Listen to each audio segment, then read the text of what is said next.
So first we'll give the server's player character some company by calling addPlayerCharacter in the peerConnectedLambda function. Also, let's create an array called connectedPRIDs, add a parameter to the addPlayerCharacter function for the unique ID of the player this character is being added for, and inside the function append that ID to the array. We'll also have to update all the calls to this addPlayerCharacter function with the appropriate arguments. In the peerConnectedLambda, this argument will be new PRID. Add newly connected player character will now take a new PRID parameter, and that will be the argument for addPlayerCharacter.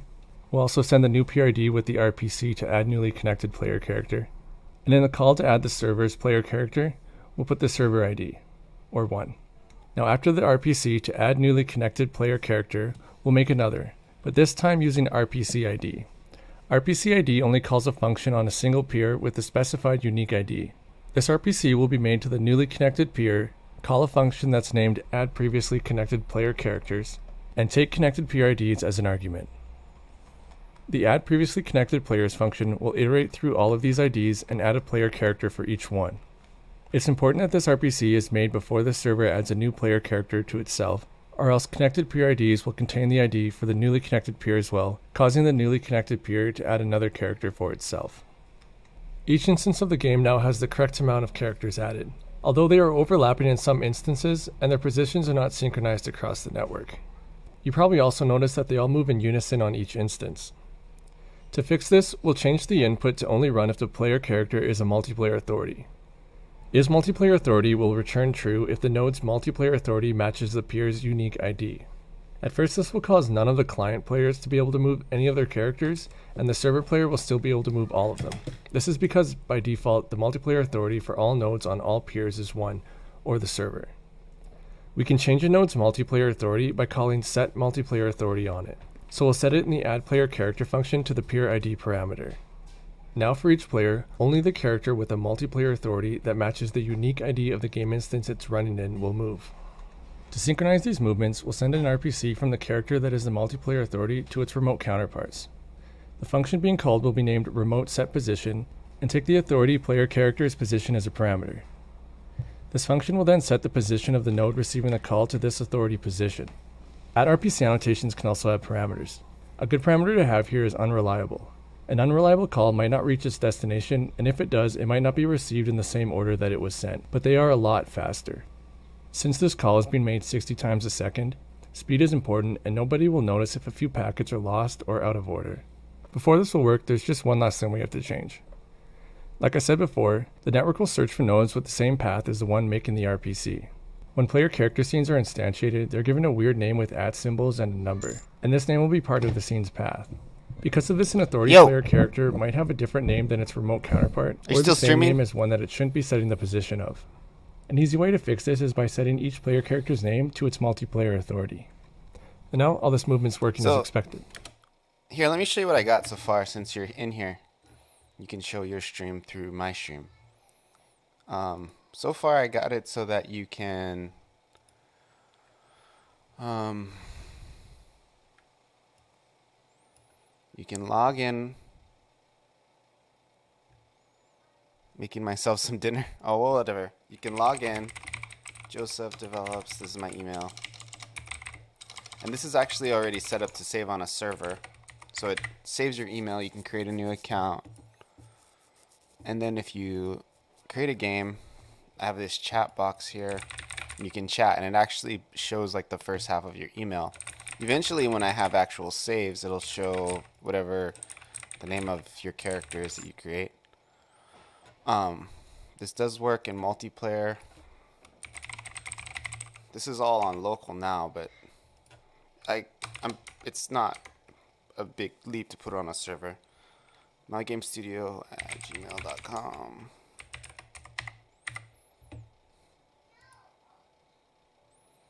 Then I joined the game.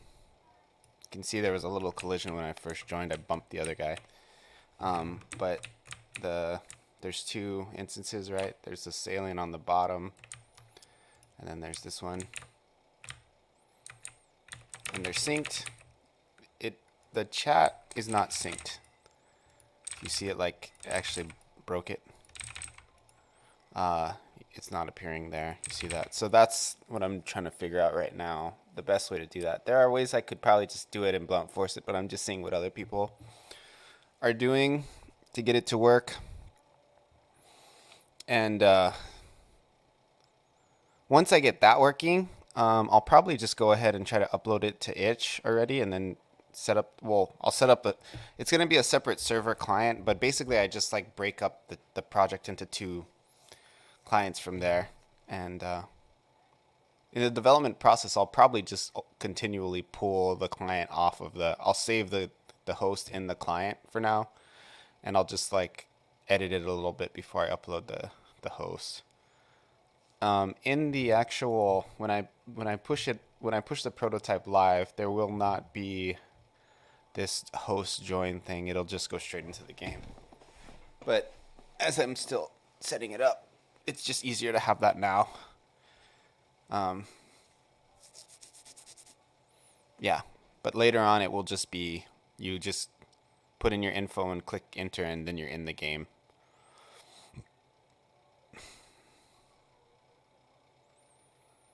Which will be fun.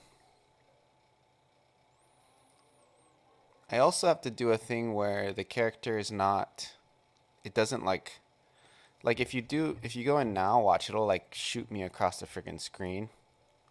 Actually, that wasn't too bad. That was fine. Maybe I did fix it because I turned the physics down a bit to where, because before when you first, if you host and then you join in the same exact spot, it would like push you like way the hell into outer space, and this one just pushes you a little bit to the side, so that's actually fine. You saw the way they just got kind of bumped. And there is actual physical collision, which I think is cool, in the actual real game. So the 2 players will not be able to be standing in the same spot. They will not be able to overlap, like you can in World of Warcraft. It'll be more like Diablo in that sense. So pretty cool stuff. From here, it's very expandable. The next thing I'll probably do is I'll make like a little teleporter over here or something. And then you can go into like fight a room and like fight some slimes or something like that. And that'll all be, and that won't be, at first that won't be multiplayer, that'll be single player only, so you can go by yourself and fight some slimes, and then come back in here and it'll be single player. It'll be like a lobby. But eventually it'll be where you can co-op, but getting that initial gameplay in will be pretty quick. So pretty cool. Pretty fun.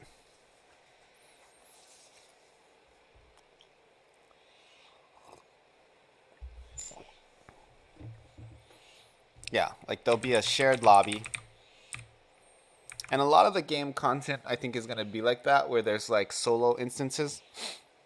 And it's just because, at least initially, it's a lot easier to set up a solo instance where you go in and you're a solo player, and then you come back out, and then there's people like in shared areas. And then eventually I will add like shared combat, but initially I don't want to worry about that too much. I just want to get something in front of people that they can try and give me feedback. A lot of the inspiration from this is from some of the games that my kids play. I want this to be like a game you can just jump on a computer and play it in a browser like real quick. You just log in, you create a login, you jump on, or on your phone. You play it on your phone. It's very low bandwidth, very high performance, so you can play it on any device. And you can also kind of passively build a character and quickly play with your friends or quickly play with others, because a lot of the kids, like, they don't have good computers, so they'll just be at like school or something playing in a browser, and I'm like watching them play those games in their browser, not like in like at recess or whatever, and I'm just like, man, my game should be the game that they want to play, and they can log in and log out and just get in real quick and play a little bit, and it'll be fun. And it's not like WoW where you have to sit down for hours for it to really be rewarding, where you can just jump in and do some stuff and co-op and find your friends really easily. make it easy. Yeah, you don't have to install anything. For like indies like us, if you make people install like a 10 gigabyte game, they're gonna be like, frick you, you know. Also, as somebody who's made a mobile game and published it on Google Play Store, one of the huge obstacles was game file size. And not only is it like harder for the people's from their like user experience, Google Play Store straight up will not list your game if it has higher, if it's like a bigger game. Like they'll just be like, well, you can put it up and people can find it, but it's not going to be like easily searchable, you know. So this game is going to be crazy small. Like I'm going to keep it down to like 100 megs max, you know. And then if you play it online, you don't even have to load all of that at first. It'll be like, you know, and that's like on the upper end. It'll be much smaller than that initially. It'll be like 5 or 10 megabytes. So for people who want to download it on your phone, it'll take like seconds, you know. And it'll be free initially, and then, you know, there'll be like, I don't know. I don't know how if I will monetize or how I monetize, or if I just take donations or what, but it'll be something like that. And I'm gonna really, unlike Familia, I'm gonna really stick to the pixel art aesthetic. I will have a couple 3D stuff, kind of similar to like N64, but it'll still be very much in that retro pixel art aesthetic. Familia was kind of like a mesh of different styles. Like I got the idea for like the character portraits. I was influenced by this interactive novel called Saya no Uta, which is like an adult interactive novel. I didn't really like the adult aspects of that, but I was really impressed by some of the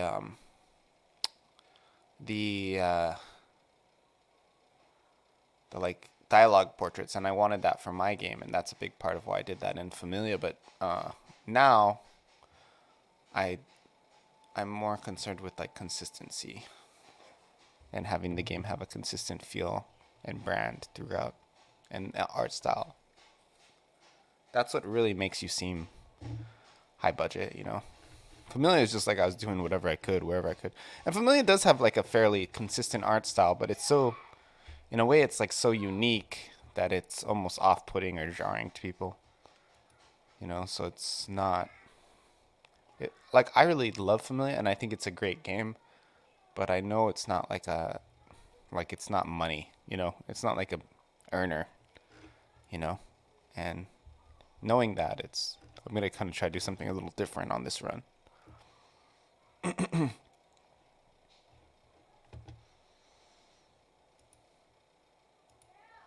And I'm not even a week in. I've been working on this for like 5 days, so I feel like I've gotten pretty far in that time.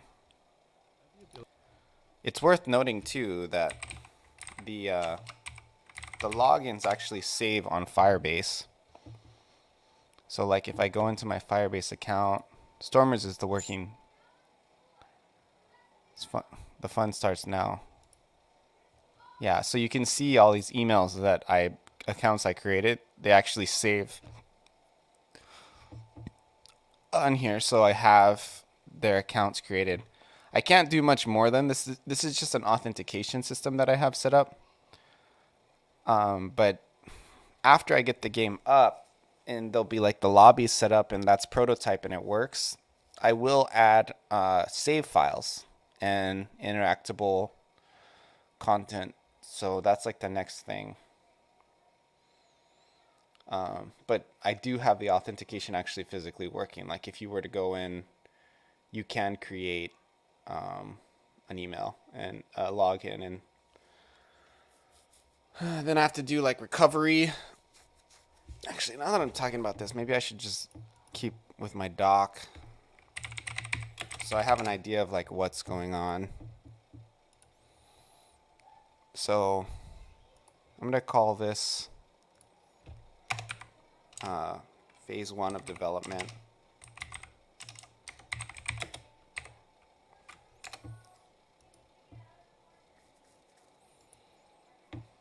Okay, so all of this is like, actually have done that. And that's fixed too. So I've done that. I'm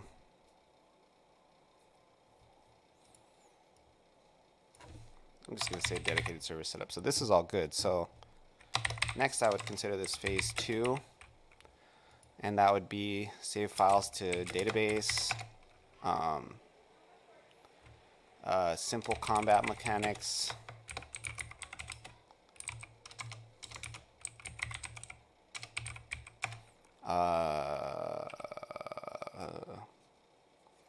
password recovery,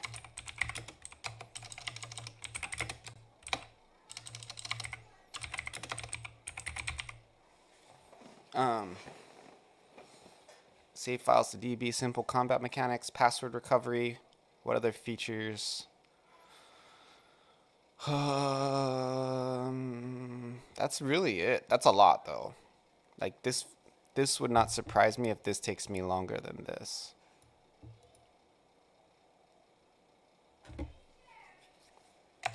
Let me add to this playable in browser.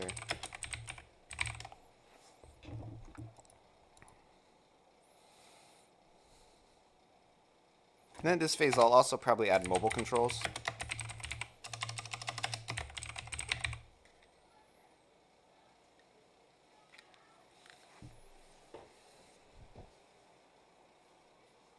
So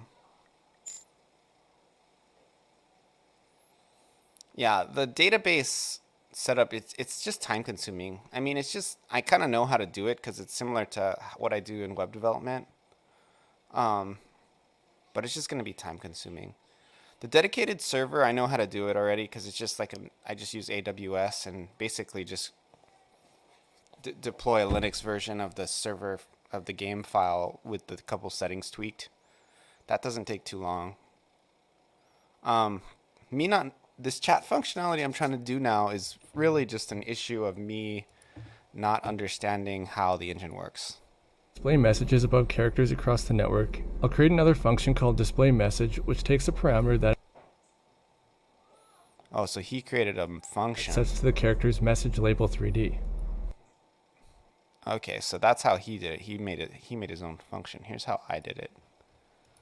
And I was just kind of figuring it out, but here, let me actually. So me, it's just like when you push the chat button, it shows it grabs your screen name, which is basically just the first half of your email at this point. Eventually, people will be able to create their own name. Oh yeah, that's something. Well, I don't even really want to include that because once I have the database set up, that's really easy to do. That's like typing one line of code, so I'm not too worried about that. I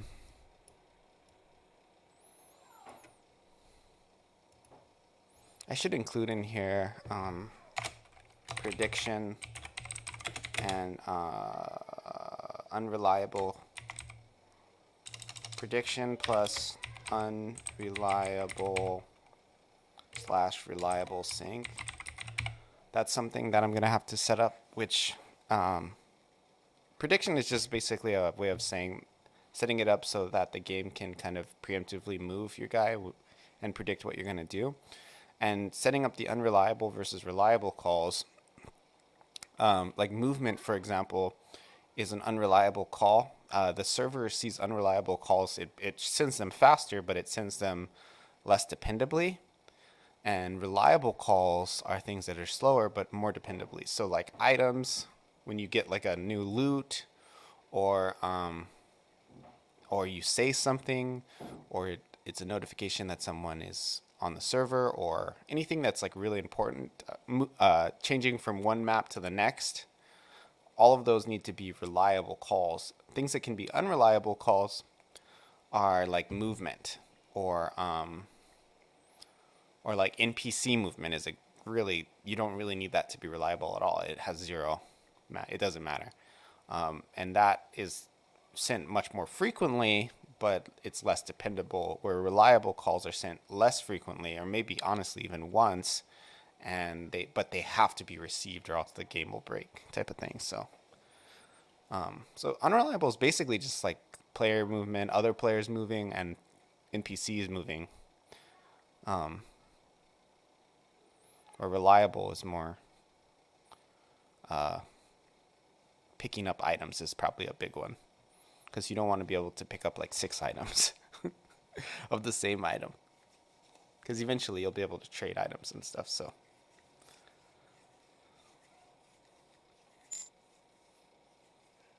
am I gonna watch UFC? I haven't even been following UFC. Who's fighting tonight?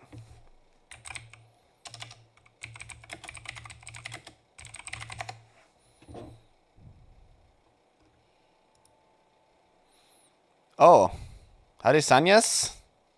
The Naruto guy? Maybe like the Mayan versus the African?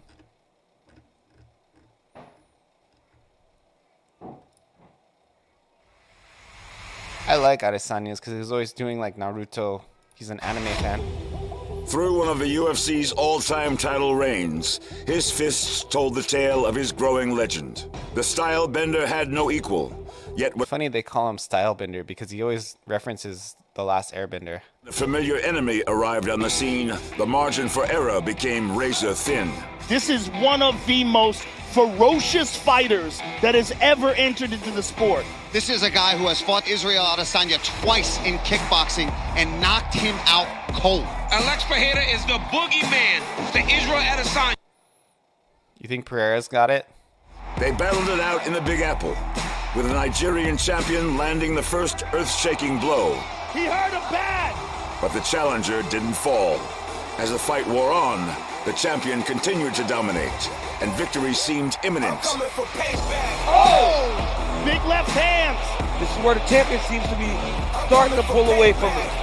But with his back against the wall entering the 5th Holy round, shit, man. the air grew electric with the rise of the Brazilian warrior. For a new king was about to lay down the law, and with a left... This is like the plot of Black Panther 2. It's like Namor versus the Black Panther. He hurt him. followed by a devastating flurry. He hurt him bad. Oh, and now a right! Down goes the champion! One reign ended, and a new one had just begun. That'll do it! He did it again! Has done it! Tonight, as the UFC makes its first visit in 20 years to the beautiful beachfronts of Miami, Florida, it's the highly anticipated rematch of a heated blood feud for the UFC middleweight championship of the world. Loss is never determined. It's just part of the story. I'm still Israel Adesanya. I'm one of the greats. It's my time to rise to the occasion, and I will. Oh, he sounds so much more humble these days than he used to. The King of Miami is back for a hot-blooded Cuban-style bash as one of the most prolific knockout artists in welterweight history and author of some of the most vicious finishes on record. The BMF, Jorge Gamebred Masvidal, returns to the streets that raised him. The nasty Brazilian powerhouse whose sights are set on a title with Miami's finest standing in his way. Fights don't get any bigger than this. It might only be their second meeting in MMA, but it is the fourth fight in this historic rivalry. Warfare that has spanned two sports between the baddest men in the division. The middleweight champion carries all the victories, a kickboxing legend with the self-belief to do it again. But maybe more important. Wait, so they fought in kickboxing and Adesanya lost? Is that what that was? And then in UFC he still has the title? One thing, revenge. Live from the sold-out Miami-Dade Arena in Miami, Florida, it's UFC 287, Pereira versus Adesanya 2. Dude, you saw that? That was that was Rock Lee. Hey, what's up, Geekdom? Holy crap, how many people did you bring to me? Holy shit! Hey, what's up, guys? I'm a game developer. I was just kind of watching this as a side thing. Pereira versus Adesanya. Who are you for, Geekdom? But yeah, your last raid. Did you raid me before and I wasn't here? See, check it out, dude. Adesanya's the Naruto king. Look at him doing his Rock Lee right here. In Miami, Florida, Let me turn this it's down. UFC 287. Right there, Rock Lee. Pereira versus That's a In Miami, Florida, it's UFC 287. Pereira versus...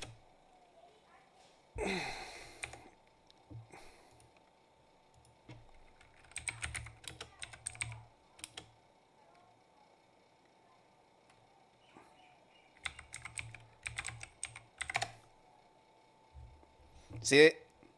See? The same deal. I don't want to watch a whole Moments freaking like video. that, like I'm sure I've. But you can see the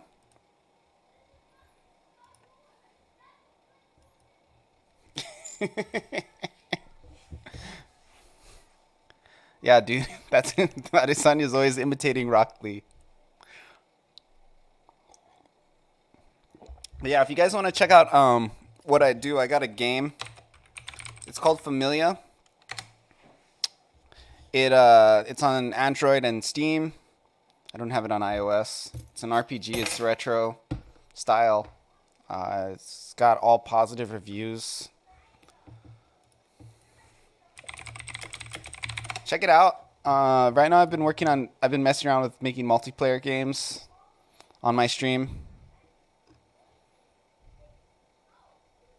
He has Naruto in the stomach? I didn't even know that. I'm not a huge fan, so I'm not super aware of what's going on. Is that Naruto? Adesanya Naruto tattoo.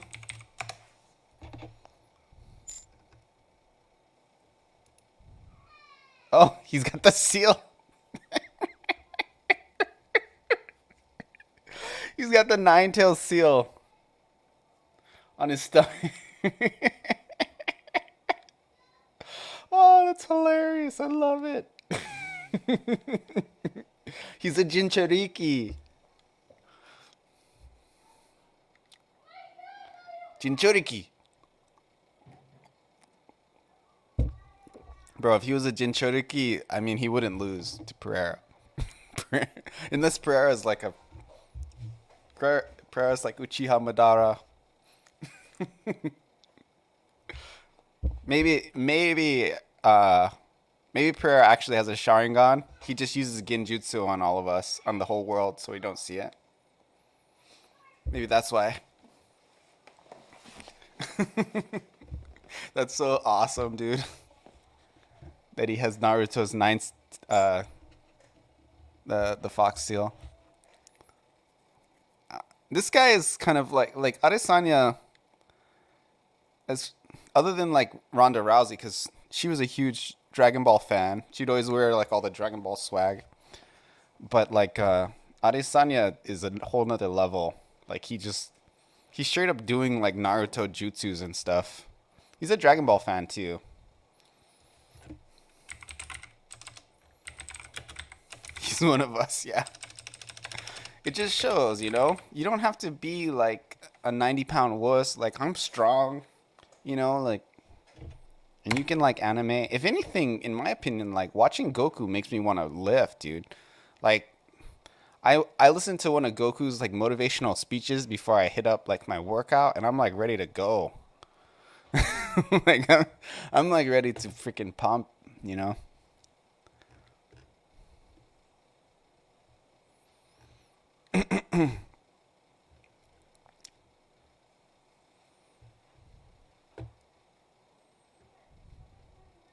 But yeah, guys, I appreciate you coming. Feel free to drop a follow. I think Mustafa, I got one. I'm not usually doing like anime stuff. I was just watching that because we were just talking about it. That was kind of like a side rant. Usually, why are you a green goblin? You can change your look in the bottom. Those are actually images from my game that I drew or edited for the game. I either like used existing art and edited it or drew new art, and that's from my game. So you can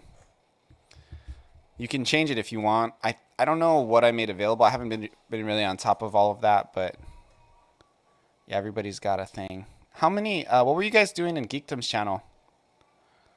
I mean, I would say I'm a geek. Yeah, I would say I'm a gamer geek. I'm into video games and anime for sure. I'm a huge Geekdom 101 fan.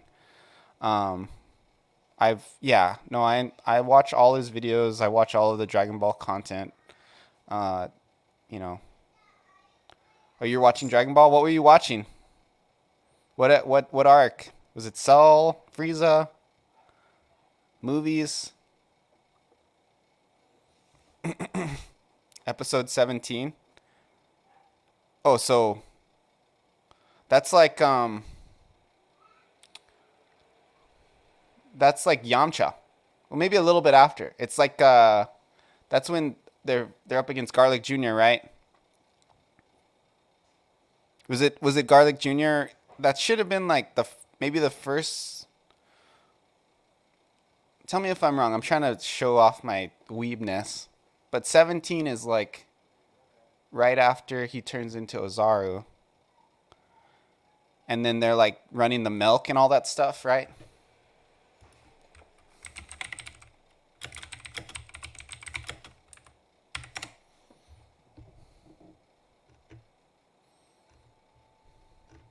They're like doing all that, the milk training and the milk delivery or whatever.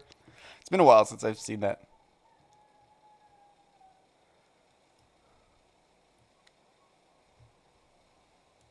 This has got to be an illegal video.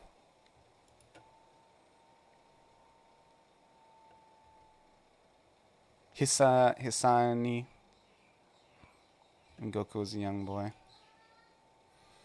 Dude, freaking Dragon Ball, OG Dragon Ball is so scandalous, man. By today's standards, it's like so much stuff they do, it just wouldn't fly. Goku's like really inappropriate, you know? Conrad MS, thank you for the follow. I think I said Mustafa Alphonse, thank you for the follow. Yeah, see? I knew it! It's delivering milk. See, I'm a weeb. Did I get some street cred with y'all?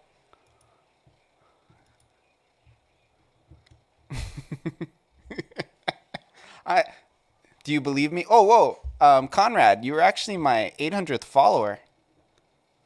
How rad is that? 800. I'm a big boy.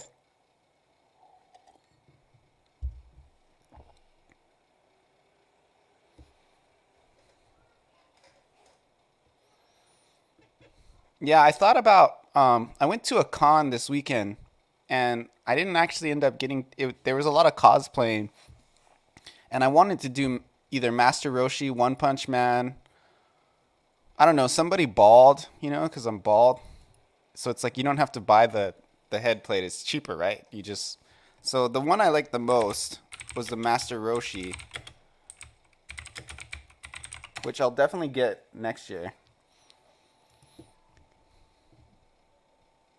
This costume, I'm going to another con in August, or July? I don't know. I forgot when it is, but I'm definitely going to be Master Roshi for sure. This is going to be my either Master Roshi, or is there a Tien cosplay? It's hard to search for Tien because the spelling in the English transliteration is less consistent.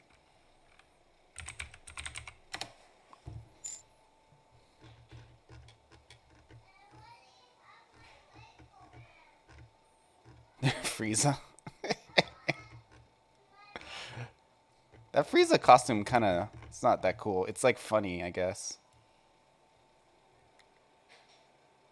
Piccolo, Trunks. I could do Trunks too.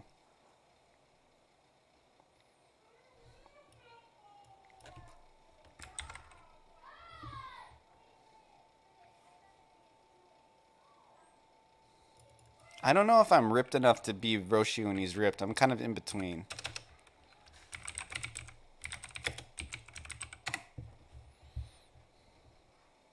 Dragon Ball cosplay. What else we got here? Oh, cool. Look at the Goku Black. That's sick. Oh, dude, this Bulma one. This one is radical. Oh my gosh. Look at this Android 18 one. This looks like something you would just wear.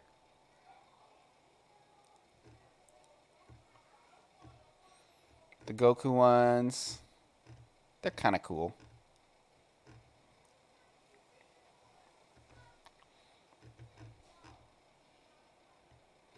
Sexy Goku. No one in Dragon Ball ever had this outfit on.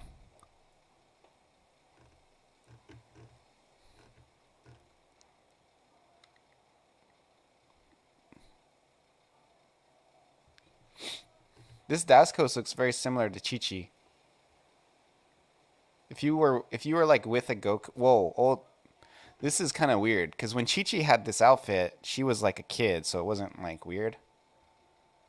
But to see her as an adult with the Chi-Chi, it's a little strange.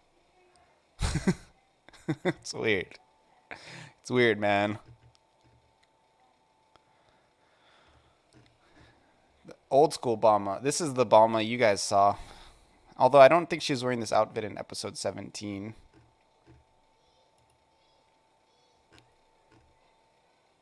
Videl. It's pretty sick. Cell. Yeah, I don't see any TN. Oh, Android 17. Pretty sick. Love it.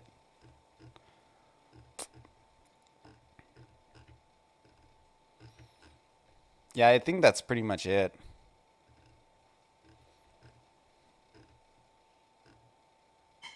You could be Kami. It's kind of, this is kind of like a dusty Kami, but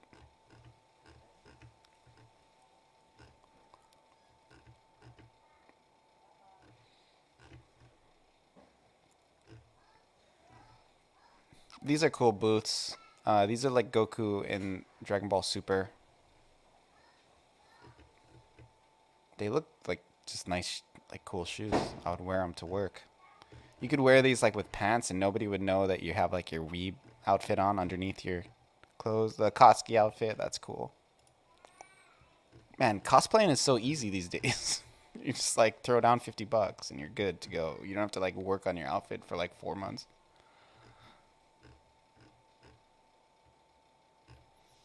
Okay, so for those of you who don't normally come here, my favorite anime, Dragon Ball, for sure. Hands down, Dragon Ball is all-time greatest anime in my opinion. Other animes I like, mostly just shonens, you know. I don't really like a lot of those. I like the just big shonens. Naruto for sure. I've seen everything in Naruto. You could tell I'm a Naruto fan.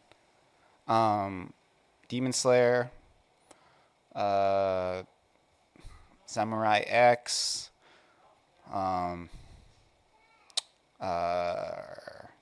Bebop, original, Ghost in the Shell. What else do I like? Full Metal Alchemist, yeah. Both Brotherhood and the first run as well. Yeah, just shonens. You know, nothing really unique about me. I don't feel, as far as an anime fan goes, you know, like, oh, of course, yeah, Attack on Titan. Trigun, I've seen Trigun. I'm not a huge Trigun fan. But I do like it. I wouldn't have listed Trigun. Like, I wouldn't have said I like Trigun just off of, it's like Evangelion. Like, I like Evangelion, but I wouldn't have said I'm an Evangelion. I wouldn't really consider myself like a, like, that's not in the top 10 for sure. I do like some of the Gundam stuff. Gundam is less consistent. A lot of Gundam stuff is like really crazy good, and a lot of it is like, they kind of run the gamut. The franchise is not, it's interesting because it's not as much like Dragon Ball, right? Like, it's not about a small group of centralized characters. Like, it's more about a style of anime, and there's like different continuities and stuff. And like, there's some Gundam shows that are real cutesy, almost like Sailor Moon-ish, and there's some Gundam shows that are like very serious dramas with like no comedy. So I like some of it. Like, there was a new Gundam Hathaway movie, and I thought that movie was freaking excellent. Yu Yu Hakusho, yeah, I like Yu Yu Hakusho. Not a huge fan. Bleach, huge Bleach fan. Like Bleach. I tend to like the fighting one. So I would definitely put Bleach in my top 10. I would say probably like, here, let's just make a list, right? I'll erase it later. Favorite animes in order, I would say Dragon Ball for sure. And then probably like Naruto, Attack on Titan, Bleach,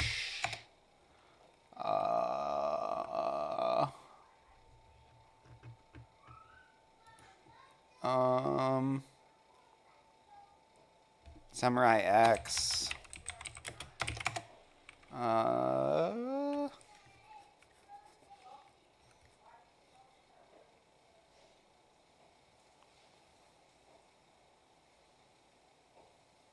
what are other? I'm trying to think of the ones where like I would watch them as soon as they come out, whenever they come out. Like everything on this list, if something came out, I would watch it immediately. I think you could say Sword Art. If something on Sword Art Online came out, I would watch it like immediately. I think the same would be the case for Jujutsu Kaisen. I don't know if I'm spelling that right. Like if something came out from that franchise, I would watch it like immediately. What else? Animes would I watch immediately if they came out? Naruto is kind of a weird one because Boruto, I do kind of watch the show, but I don't feel the need to watch it immediately. But if there was something with Naruto, like that was like Naruto, not Boruto, I would watch it immediately.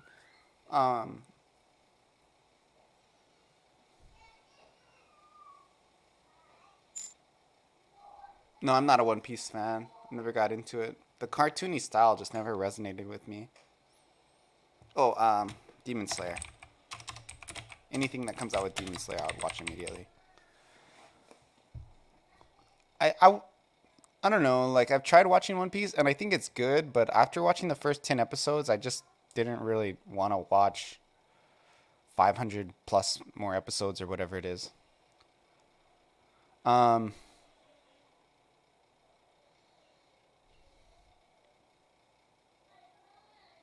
It just seems like a lot.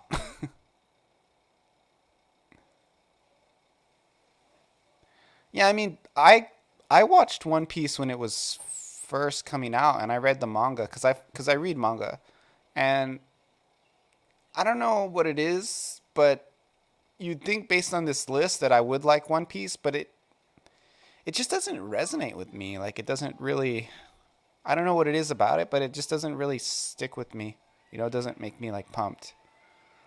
It's not something that I'd really be willing to like stop everything and do it for. And it just seems like a lot. Like, it's just too intimidating. So I don't know what it is really, but I think it's kind of too cartoony for me. All of these other shonens can have like a very serious side to them. One Piece does too, but I think it's more of just a fun, I don't know. I just can't really get it to stick. So, yeah, that's about it. Did I name 10? I think I did, right? No, that's 9. So maybe let's add one more. What is another anime that I just like love? I'm trying to think of like which sites I watch to see when new stuff is coming out. Oh, for sure, Berserk. That one was a little bit, it didn't pop in my head because there hasn't really been any Berserk content out. So this isn't necessarily like my favorite stuff I've ever seen, but this is like content. If somebody creates something related to any of these franchises, I will watch it immediately. Examples of things where if they create new content, I like certain stuff. I don't really like My Hero Academia. It's not my thing. I watched the My Hero Academia movies, and I kind of watch the show like in a different window sometimes. I watch the English just because I don't want to watch it as actively. Like if I kind of like an anime, I'll watch it with an English dub because then I can like watch it while I'm like working on something else, and it's fine because you hear it, you know. But My Hero Academia, I do like it. I've watched all the movies and I watched a good portion of the show, but it's just not at the tier of these shows. I probably like it a little bit more than One Piece. The same would be said with Seven Deadly Sins. Like I like it more than One Piece. Oh, Full Metal. If anything came out with Full Metal, I would watch it immediately. For sure.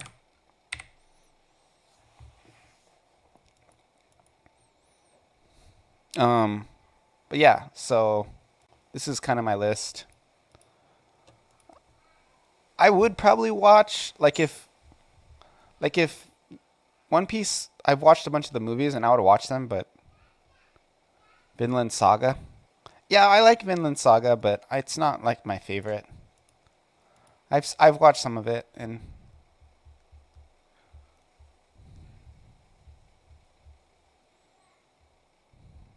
on YouTube, that's how I got hooked on geekdom. Yeah, you know, a lot of people on YouTube, there's a lot of the Team 4-Star stuff, which I don't actually even really like. I think they're kind of funny, but it's weird that they exist because I would rather that attention be drawn to like the original Dragon Ball. Said no IPO is boxing anime. I've been meaning to watch. Oh, Hajime no Ippo. Yeah, it's that's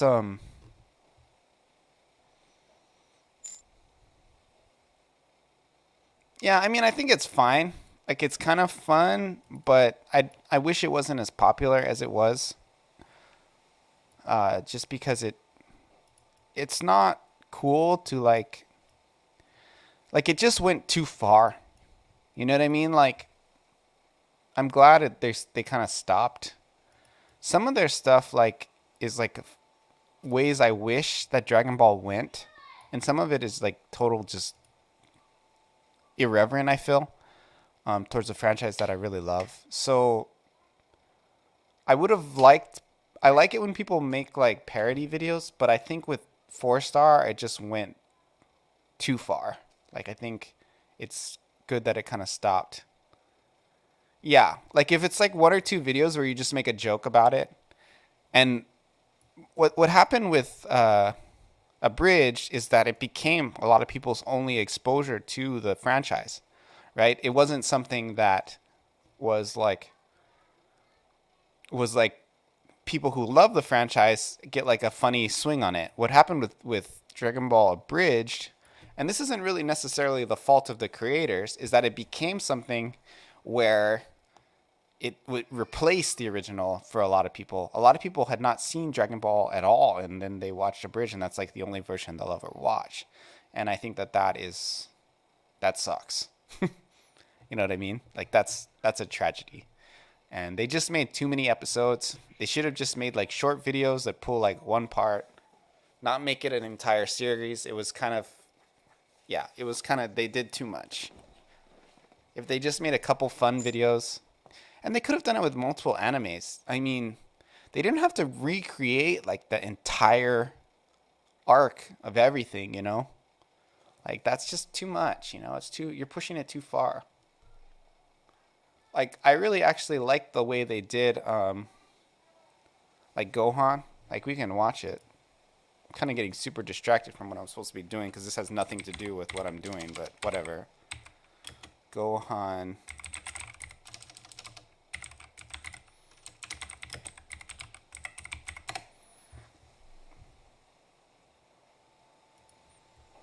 Following is a fan-based parody.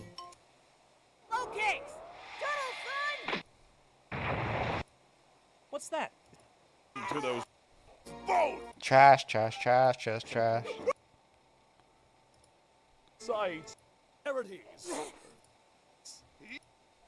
Be able to save I think it's the next one that's good. Just one step closer to the edge.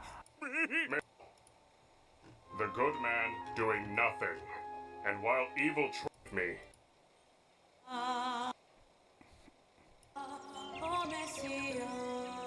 Like, they could have just made this like a short video, and it would have been fine.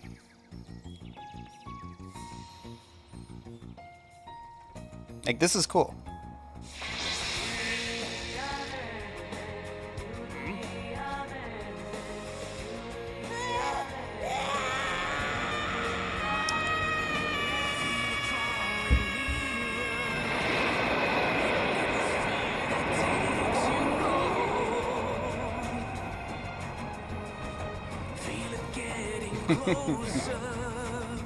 Revealing such an evil soul. Johan. I can't surrender at the turning point of destiny. Right now it's do or die. My life is on the line and I will not flee. By my power, Like, this is cool. Like, this is fun. Like, another swing on the original.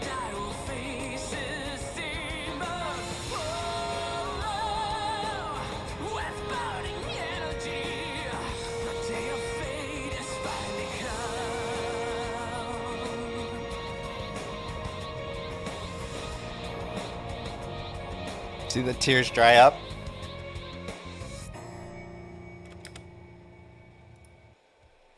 Then they put the logo, which is a bit pretentious. It's like, no, you didn't do any of the work to create that. You know what I mean? Like, stop trying to create your brand off of somebody else's back. But that, like, if they just made like little stuff like that, I'd be like, this is cool. You know, like, it's fun. But that's not what they do. So that's the problem. Anyway, it looks like most of my viewers from Geekdom's raid dried up, so I'm going to go ahead and get back to work. It's really boring. This channel is super boring. All we do is do game dev, so hope y'all don't mind. Here, I'll show you my main game. Actually, I'm over that. Just go check it out. Check out my game. Go play it. It's free. Give me positive reviews. Stream it.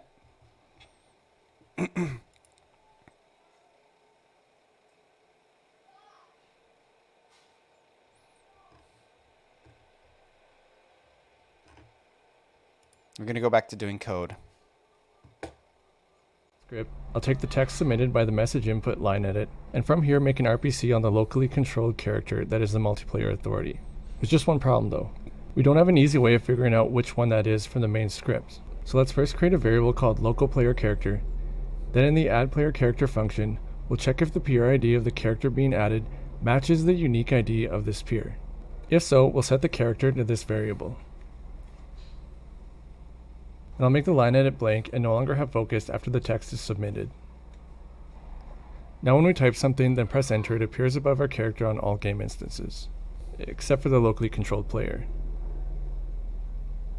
This is because by default, the RPC annotation has the call remote parameter set.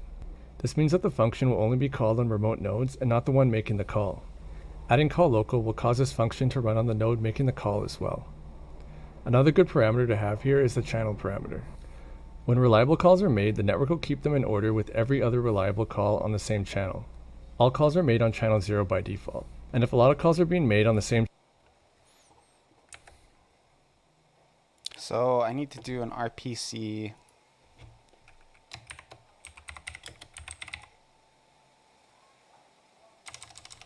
Something like this. Right?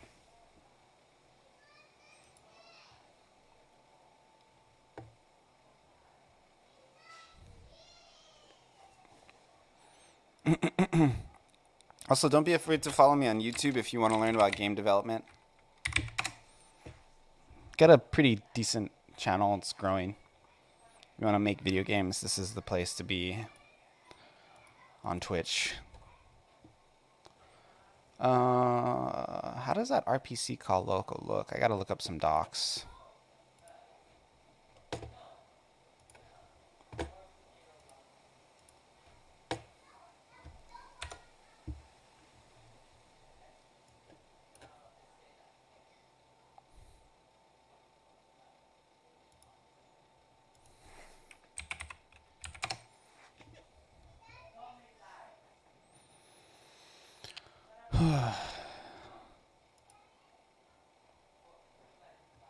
Communication between peers. Oh, cool. Yeah. The most recent version of Android, the sound doesn't come on by default. You have to go into the options. So just be aware of that. It's not broken. You just have to go in. Android also doesn't have autosaves because it was difficult to set that up, so I gave up. But the desktop version has autosaves. Make sure if you like it to give it a positive review. I have 39 positive reviews so far. I have no negative ones, partially because everybody who plays it goes through like my videos, but you could be the 40th. You missed out on being my 800th viewer. You lost to Conrad, but you could be my 40th positive review. Once I get to 50, I get in like a different category according to Steam, and they'll list me more. So I just need like 11 more reviews, and it'll make a difference in how visible my game is. Again, it's free, so I really just want people to play it. That's really my goal.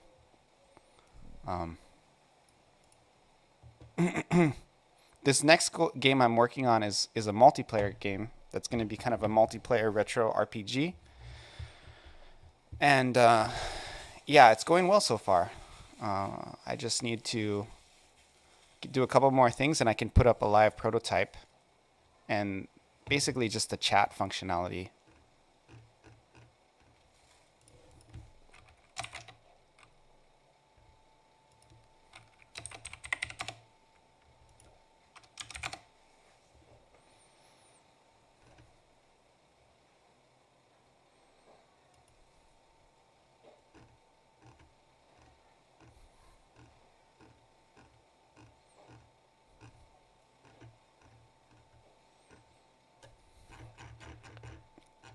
RPC. Let me play some music.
Oh, it's an RPG? Nice. Yeah, there's a lot of Dragon Ball and Naruto influences in it too. When you play it, you'll kind of understand. If you're a Dragon Ball fan, you should like it. Like, this is... Like, my game is an example of what you should do if you're a Dragon Ball fan and you want to, like, show, like, your love for the franchise. You don't create, like... You don't, like, go and copy their shit. You go and make your own, and then you make it, like, have subtle hints of, like, your love of, like, the franchise, right? That's at least how I feel about it. Like, go do something hard. If you really love like another franchise, like, don't just go and rip them off. Like, go in and yeah, make a homage. Just and then when you talk about it, you'd be like, oh yeah, Dragon Ball is a huge influence. Naruto is a huge influence from my game, you know? I love those franchises. I didn't copy them straight up, but if you love those franchises too, you can see some of the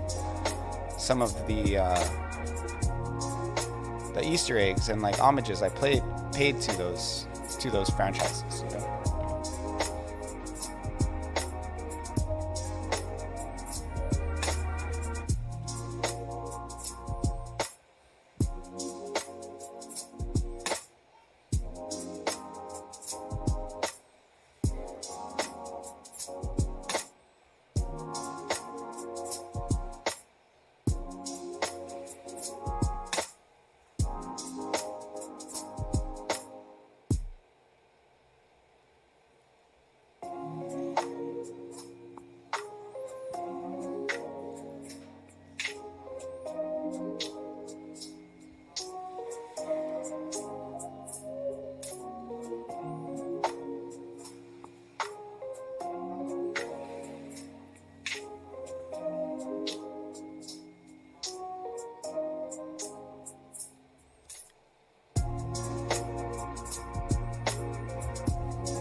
How long did it take to make this game? Oh, you're playing it now? That's great. I worked on it kind of for like 3 years. Sometimes I'd work on it like full-time weeks, and other times I wouldn't, but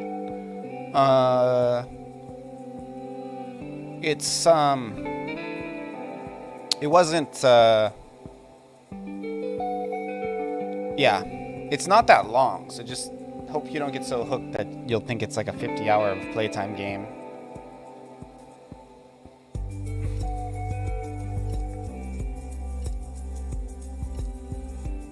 But yeah, 3 years-ish. I've worked on it probably actively. I didn't really know what I was doing, so that needs to be said. So I had to learn game development. So that's a big part of why it took so long. If I were to make it again, I think I could probably do it in like less than a year, probably. Maybe like 6 months, depending on if I was able to, if I had some budget to help people make me assets. Yeah, see, they have a Naruto run. And I really designed it to play with gamepad, so if you have a gamepad, please play it with that. That's what I intended for people to play it with. The control is really based around gamepad play. But if you only have a mouse, that's okay too. But I prefer keyboard to mouse. If you do have a tablet or Android, are you playing it on Windows or on Android? I worked a lot on those touchscreens.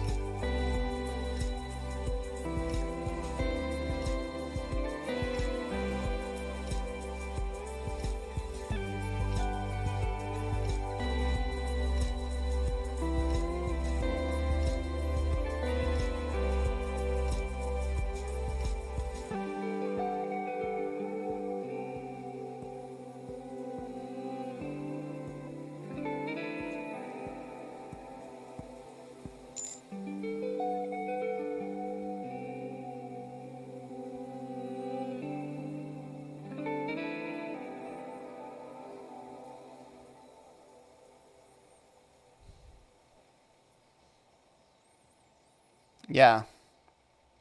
I worked a long time on those touchscreen. So if you're playing touchscreen, you can technically use a gamepad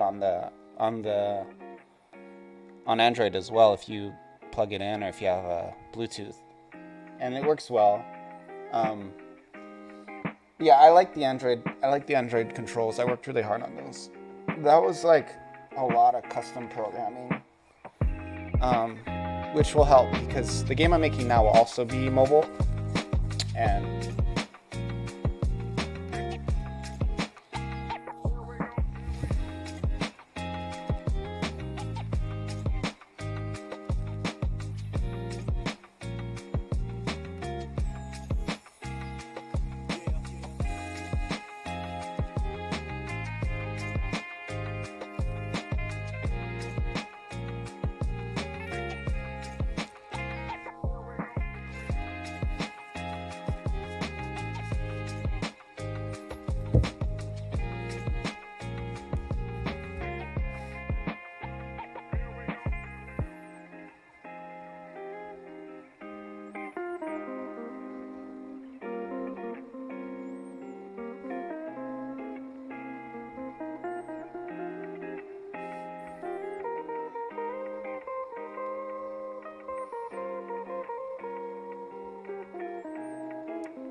But yeah, hey, Mustafa.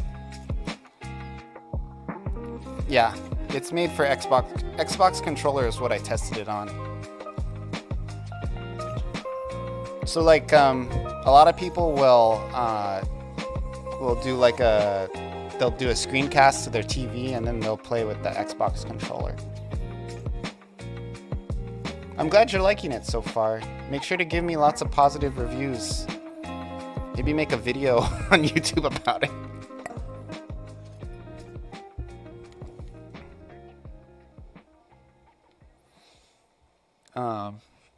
Here, let me show you the game I'm working on real quick. So basically,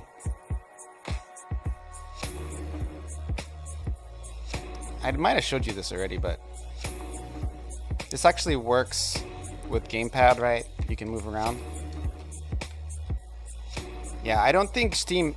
Well, Android has 5 stars, so yeah, give me 5 stars on Android, because right now I'm 3.5.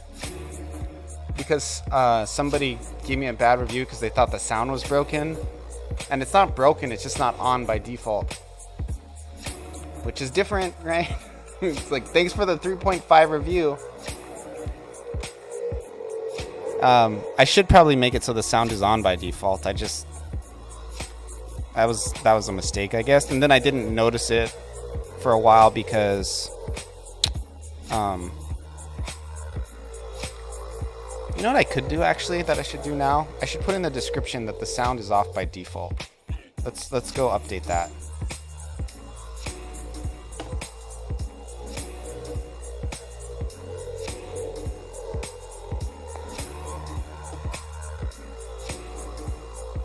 Yeah, I'll put it in the description of the game.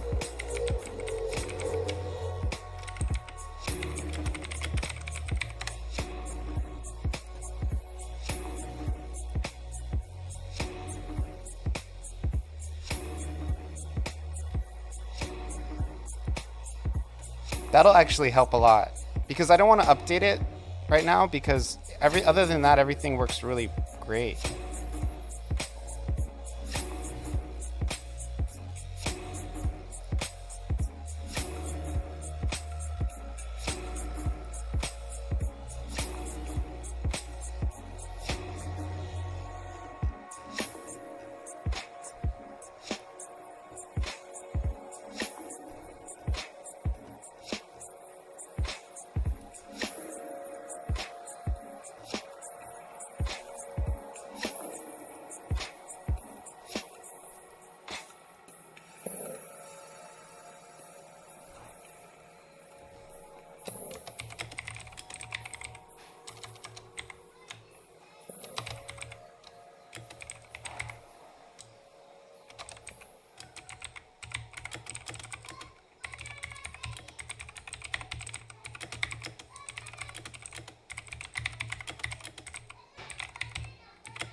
How do the updates for the game work? I don't really have any updates planned right now. I'm more working on a different project.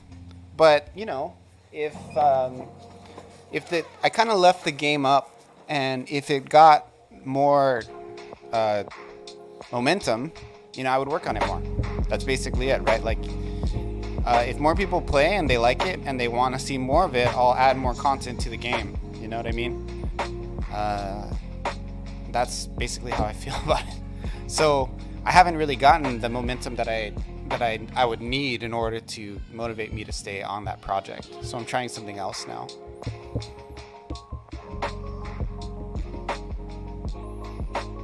But there's still a lot of content on there, so I liked the project.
Boy's main character hair is in the Toriyama style. Yeah, sort of. Like, in the character portraits, it's not really Toriyama style, but in the pixel art, for sure. He's a total Gohan wannabe.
Yeah.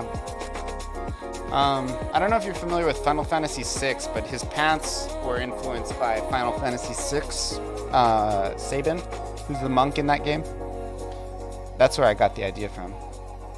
But yeah, definitely Shaolin as well. So I wouldn't say like generic Kung Fu. The pants are very much, and the sandals and stuff are very much like a Shaolin monk. That's where I got the idea from.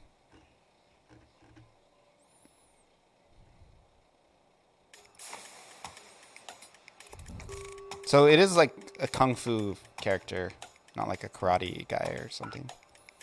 They have Kung Fu. It's like fantasy Kung Fu though, obviously. It's not real Kung Fu. I'm just uncultured then? I wouldn't say that, dude. I know you're joking, but like Shaolin monk pants. So you look like this.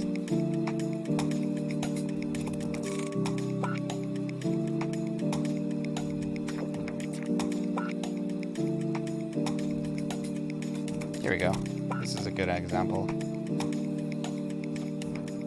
Except he's wearing sandals. But yeah, it'd be something like this.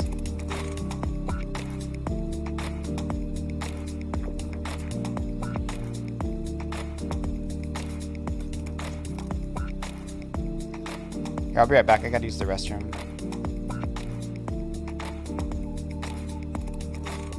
Jackie Chan and Jet Li movies, yeah.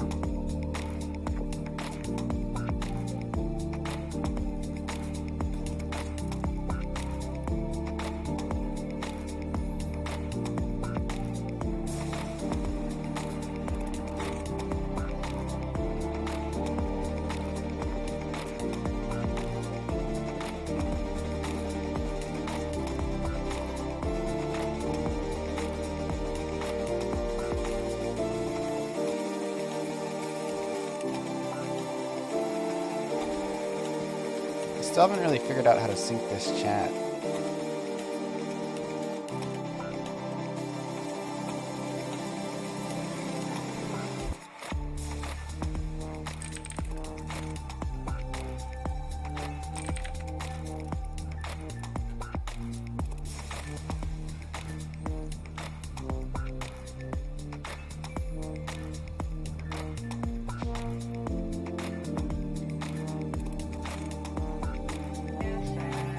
I don't know how to use this RPC local stuff.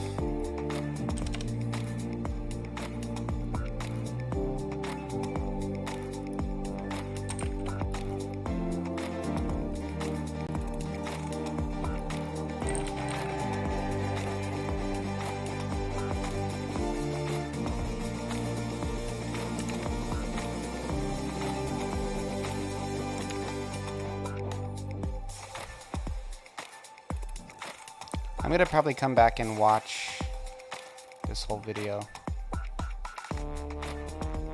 and then see if I can pick up some tricks on how to do what I want. I'll be right back. I gotta use the restroom.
In this video, I'm going to show you how to make this simple multiplayer game, where you can either host or join a server.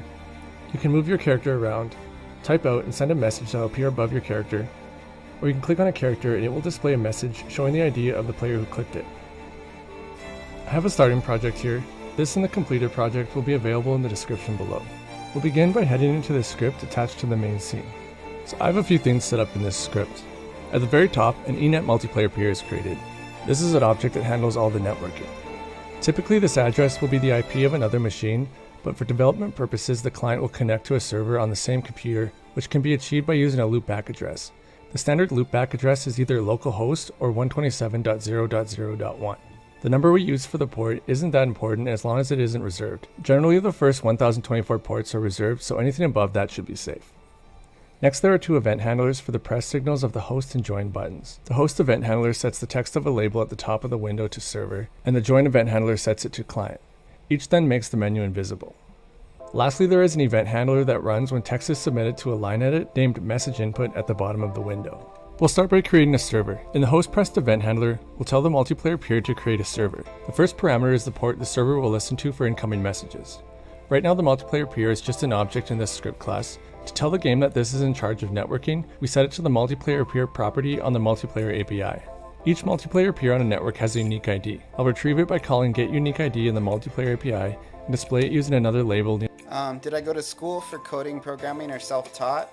I'm self-taught. I didn't. I do have a college degree, but it wasn't related to game development or development in general. Yeah. Near the top of the window. Now let's create a client that can join this server. In the join pressed event handler, the code will be mostly the same except we'll create a client on the multiplayer peer. It takes the IP address of the host to connect to, as well as the port that host server is listening to. I think it's important to point out here that you won't be able to connect to machines over the internet, only those on your local network. There is a pretty easy way to get around this, but that's a topic for another video. Now let's add some player characters. I have a player character scene set up already. Its script has a little bit of code in the physics process function that checks for WASD key presses that move it in 4 horizontal directions, as well as an event handler that runs when the character is clicked.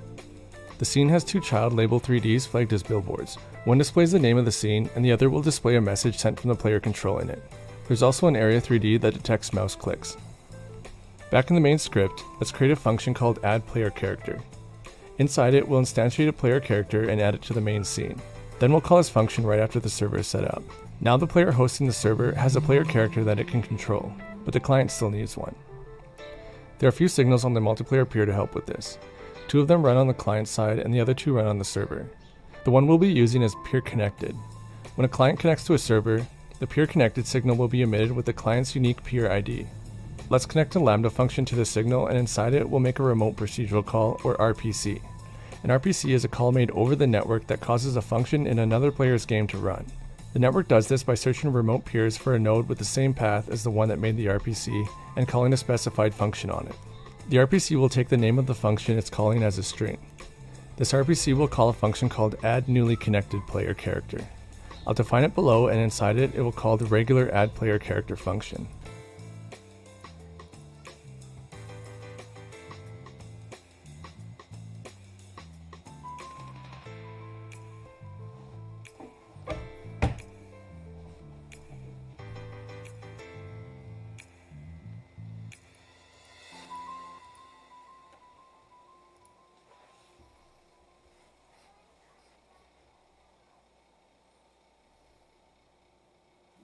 Versus Adesanya 2.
Hello and welcome. So you can see I've got 4 instances of this chat room. You'll see I've got a host and I've named them. We've got different colours. You'll also notice that they're all pointing to 127.0.0.1, which is a local. So this isn't currently online, but it will work online. So I'm going to host. This is now waiting for clients, so I'll join, and as you can see on the host it joins. And if I type,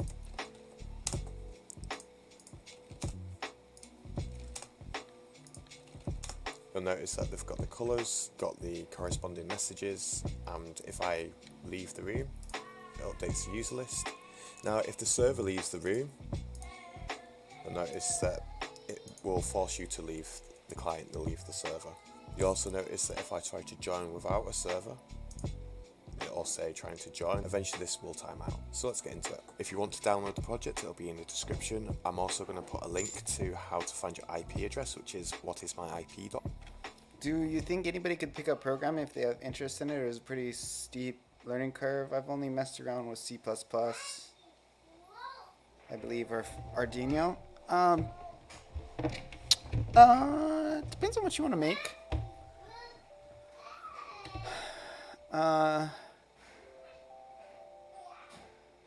I would say if you want to learn how to code, just go to Code Academy and do the C# tutorials. And if you get stuck on a certain aspect of it, just look up a ton of videos on that specific thing that you got stuck on, and so you understand how it works kind of inside and out. Really, programming, you'd think it's like one of those things that's just memorizing a bunch of syntax, but it's not really. When you get to a certain point, syntax is really not something you need to know. You just need to know how to find the syntax. So like, you don't have to memorize how to speak any individual code, you just have to understand how logic works in programming. And once you get a grip of that and you understand what's available, like the tools, the logic that can be used in a given language, everything else is, that's when it starts becoming where you can do kind of whatever you want, you know. For me, like even though I don't know the coding language that Godot is in, I can like find the answers I need really quickly. It's more just a matter of knowing what the language can do and what the engine can do. and how the engine works. That's kind of what I'm figuring out now. So it's one of those things too where it doesn't feel like you're getting anywhere for a really long time, but once you kind of take a step back and look like at the things you can do, you've really kind of gone a long way. .com, as well as a link to my future. Yeah. In college too, you probably think that the tools to learn have probably gotten better since then. I really think Code Academy is great.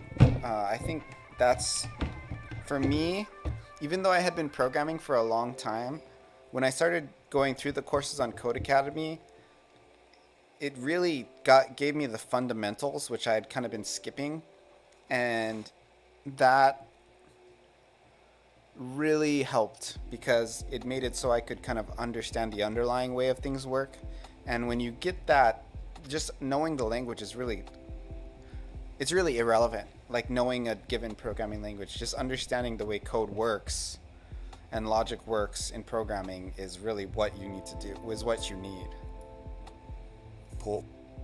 Like everybody's like, you need to learn coding, and you don't really need coding at all. You don't need to know how to code. You need to know how the logic behind the code works.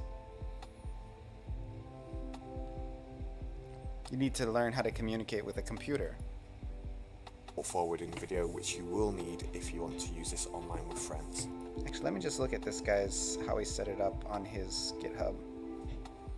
So he has a lobby. This is where you log in the chat room. And chatroom.Godot on ready.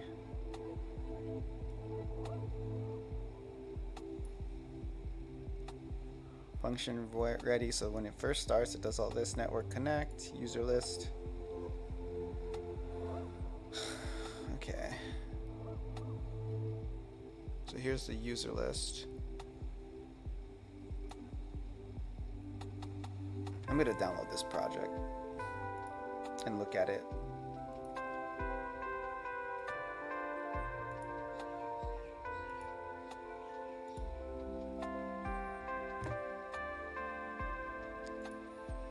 It's kind of old, so I don't know if it'll work on the modern version of Godot.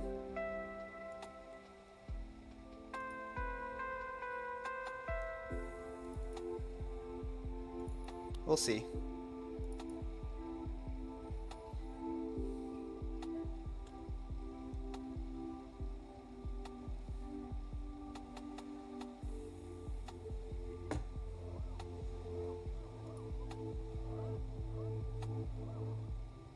It's already kind of broken.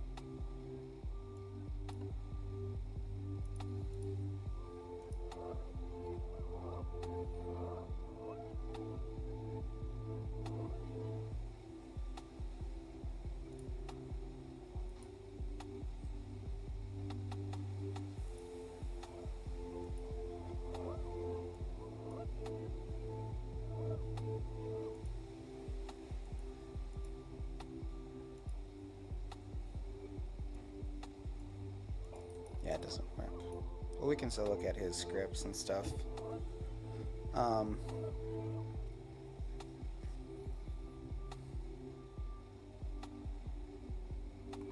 Where's the scenes?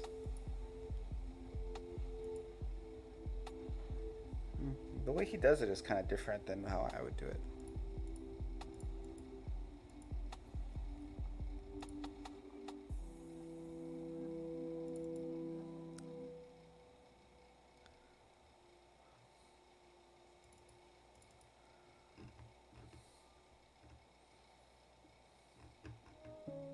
Yeah, this is too old.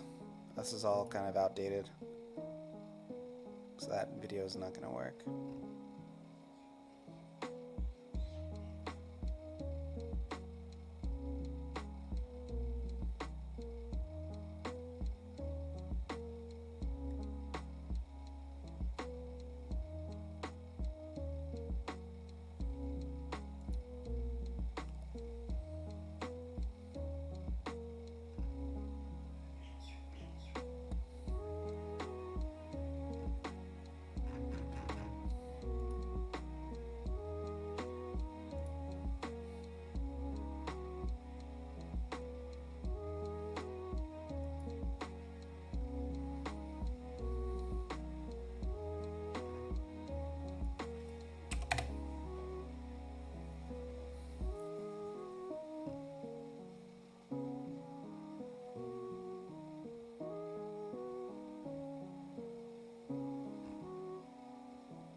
Yeah, see, in my college we focus more on hardware to side, like ICs, integrated circuits. So like the logic gates and writing electronics, so we barely scratch the surface of coding.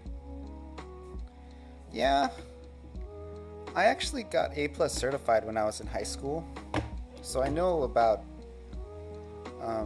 repair and stuff. But it's really, I don't know. I don't really see a lot of value. Really, the skills that are going to be valuable in the future are the things computers can't do. So if you're talking about repair or something, or like the engineering of it,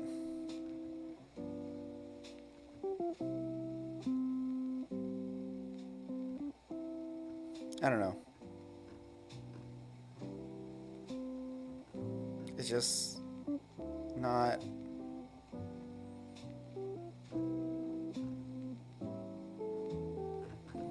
that big of a deal.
Professor was very old-timey, but the older factories, they still use hardware and software because it's more reliable right now and cheaper than upgrading to modern stuff. Yeah. Also, a lot of older stuff is more secure. The simpler the operating system, the easier it is to secure it. So like DOS, a lot of banks still use DOS for financial transactions and stuff like that. So it's also like, because it's old, a lot of people don't know how to use it, so you tend to get hacked less for that reason as well. Because a lot of protecting yourself is just like creating something where people don't have a lot of where a lot of people don't have a lot of background. If a lot of people don't have background in a certain platform, it's going to be a really safe platform. You know?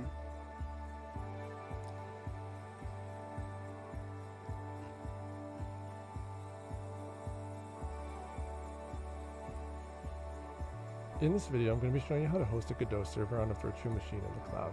I'll just be going through the basics, so provisioning the virtual machine, adding the necessary software to run Godot, configuring its firewall so the clients can connect, and getting your server files on it. I'm going to host this server using Amazon Web Services, or AWS. There are many cloud hosting services out there, but as far as I know, AWS has the best bang for your buck. You'll need to enter a credit card when you sign up, but you won't be charged for free tier eligible services, at least not for the first year. The type of virtual machine, called an EC2 instance, I'll use in this video is in that tier. After the first year, it will cost you just over 1 cent per hour, or around $9 a month, American. I highly recommend implementing two-factor authentication. Someone actually managed to get into my account and racked up around $2,500 worth of charges before I noticed. But thankfully I was able to get a credit on my account after reaching out to the support team. So after you have your account set up, head to the EC2 page by typing it up in the search bar and selecting it from the menu.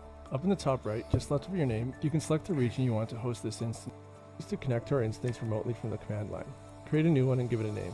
You can leave RSA and .pem checked. When you click create key pair, it'll be downloaded as a .pem file containing the key. To keep things straightforward, just put it in the folder containing the server export. Make sure you hang on to this because this is the only place the key exists. In the network settings, we first have the VPC this instance will be created in. A VPC is like a local area network in the cloud. Services created in the same VPC can communicate with each other using private IPs. Every AWS account comes with a default VPC, and we'll just use that. Then we select the subnet. Again, we'll just leave it at default. Next is the public IP. This is how we'll connect to the instance from outside the VPC and from the client, so make sure that's enabled. Finally, we have the firewall, referred to as a security group on AWS. This determines what type of traffic is allowed to connect to the instance and where from.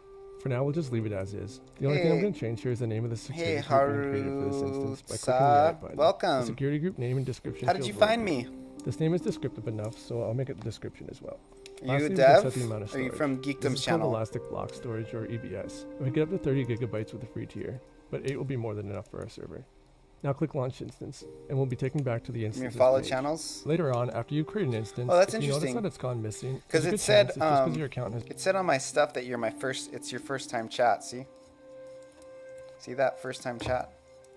So either Twitch is broken or you're a liar, and I think it's probably Twitch is broken. It's been set to a different region. It'll take a few minutes for our instance to be provisioned, and once it's ready, click on the instance ID. This will bring us to the instance summary page. Some dependencies on our instance to make it able to run Godot. The yum command is used to download and install these packages. This also needs to be done as an administrator. To run commands with admin privileges, you proceed them with the sudo command. So type sudo yum, then enter these dependencies. I'll leave these in the description so you can just copy and paste them. And now our instance is ready. Oh, so both are, so you're not a liar. I'm a liar. So you just have come here before, but you didn't chat. Well, welcome to the chat world. Thank you for making yourself known. Are you a dev or what? There's just one last thing before we can connect. Remember the security group we created for this instance? Well, it still only allows SSH connections. In order for clients to connect, we also need to open up TCP and UDP connections. Here's for. In this video, I'm going to show you how to.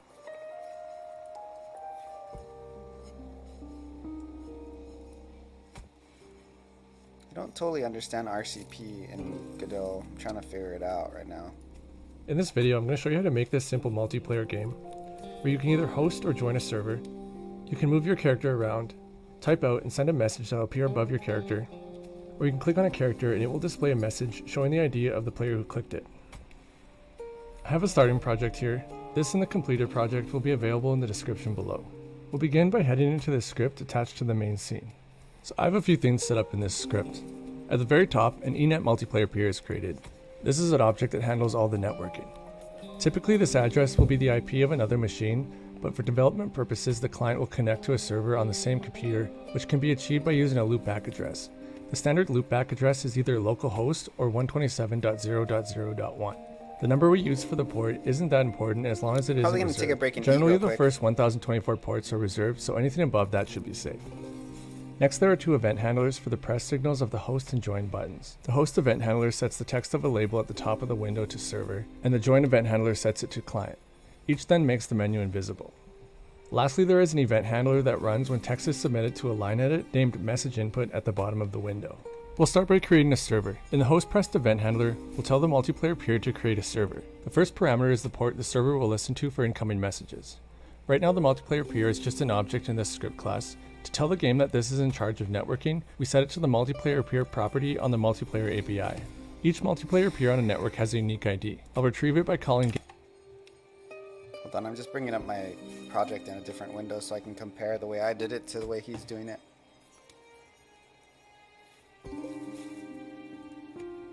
Get unique ID in the multiplayer API and display it using another label near the top of the window.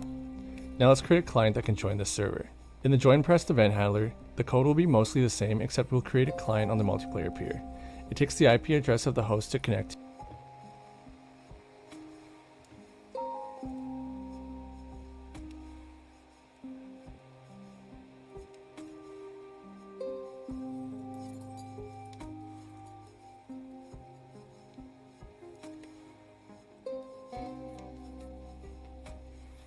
On host pressed.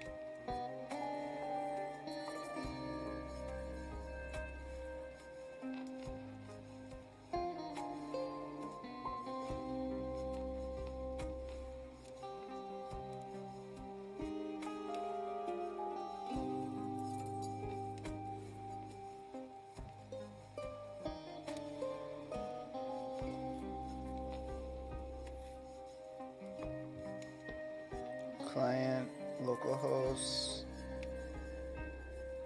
port.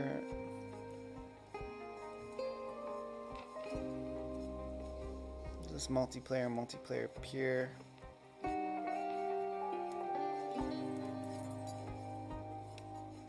Oh, that's just to generate the network ID.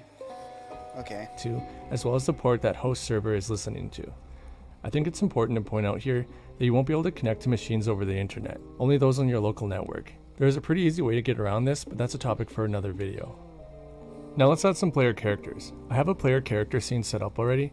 Its script has a little bit of code in the physics process function that checks for WASD key presses that move it in 4 horizontal directions, as well as an event handler that runs when the character is clicked. The scene has 2 child label 3Ds flagged as billboards. One displays the name of the scene, and the other will display a message sent from the player controlling it. There's also an area 3D that detects mouse clicks. Back in the main script, let's create a function called add player character. Inside it, we'll instantiate a player character and add it to the main scene. Then we'll call this function right after the server is set up. Now the player function called add will display a message sent from the player controlling it.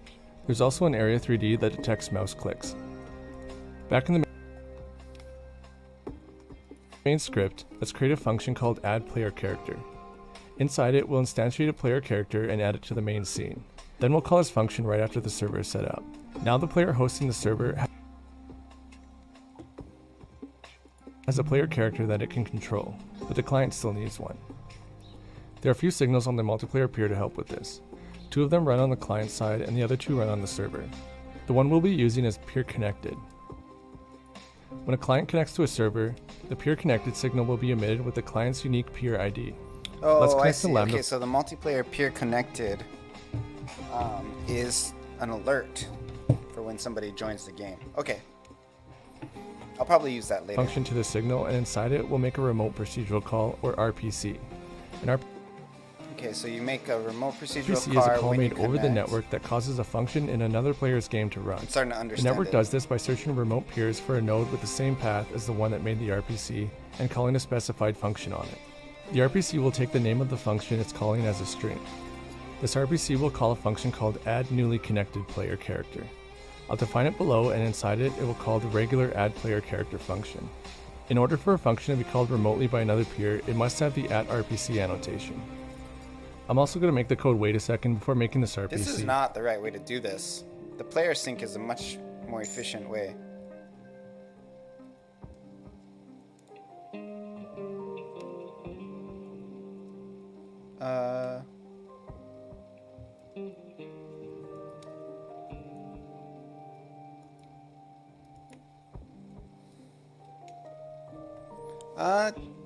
That's Mustafa. Yeah, focus doesn't carry over. It's kind of like a limit break. Do you feel that that needs more explanation? I didn't really want it to be that, like, I intentionally made the mechanic that way. But do you feel that I should explain that in the game? I've never really heard anybody say that. Most people felt that it was pretty easy to figure out, so. Yeah. Well, if you figured it out, then I don't really think you need to explain it, right? That's kind of how I feel about it. Like, tutorial info, I think, is more reserved for things that you can't figure out. But I don't know. That's a philosophical thing. I think a lot of people would explain it. I've never really had anybody who got through like a good, like an hour of gameplay and didn't figure that out about focus. So there is, I don't want to say anything else if you're still playing, but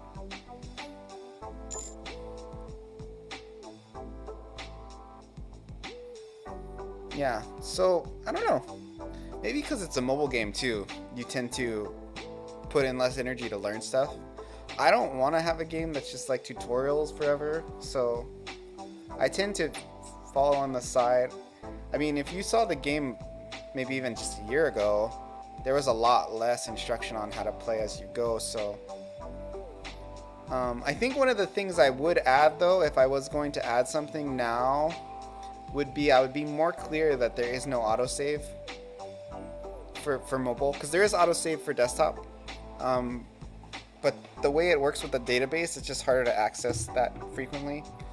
So I didn't do saves for mobile, but eventually I might add that, but it would be like on a cloud or something. But I don't know, I mean, yeah. Definitely save often, because the game has crashed before, so. Especially if you're on an older phone. I'm not sure if this is just a bug in Godot Alpha, but it seems like this signal is emitted before the peer is actually fully connected, and it still needs a second before it can start receiving remote procedural calls. Now when a client connects, the server will make an RPC to all previously connected players and tell them to add another player character, including the one that just connected. However, now each player will only have a character for themselves and clients that connect after them. Also, the server's player character is still totally alone. So first we'll give the server's player characters some company by calling add player character in the peer connected lambda function. Also, let's create an array called connected PRIDs, add a parameter to the add player character function for the unique ID of the player this character is being added for, and inside the function append that ID to the array. We'll also have to update all the calls to this add player character function with the appropriate arguments.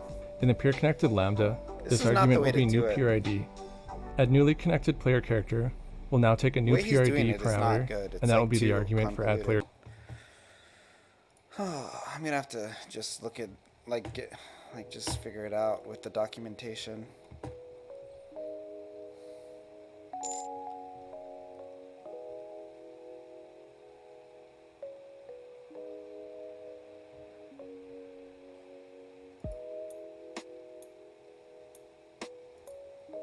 This is preparation for a Godot multiplayer game. Yeah, I'm trying to set up a simple prototype that actually works. The last feature I need before I actually upload it is the chat sync. The chat's not synced now. So I want people to be able to log in and talk to each other. And that's all I want to do for now. That's like my first tier of development. And then I'll slowly add features. Eventually there'll be like combat and stuff. But I'm having a little bit of trouble with chat. And I think maybe I just have to spend more time in the documentation because, here, I'll show you.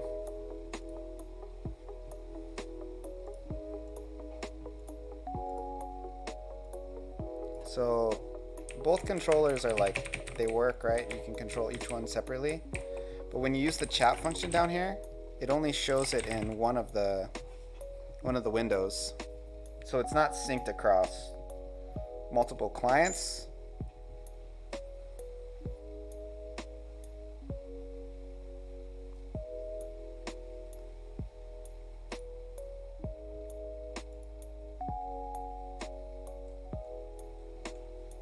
Yeah, you can also to do saves. Yeah, you can also push the button. It seems to me that it's clear because it's like there's one of two.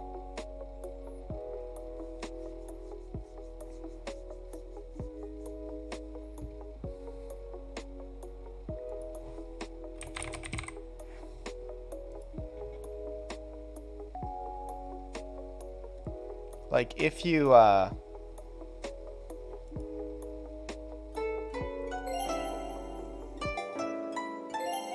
just join some random game. But if you go to the menu, it says right here, you know, so you just, or you can click this too.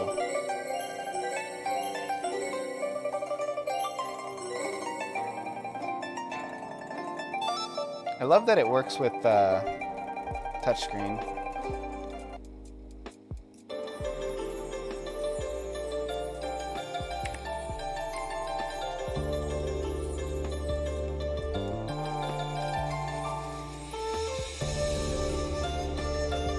Bro, this game is awesome.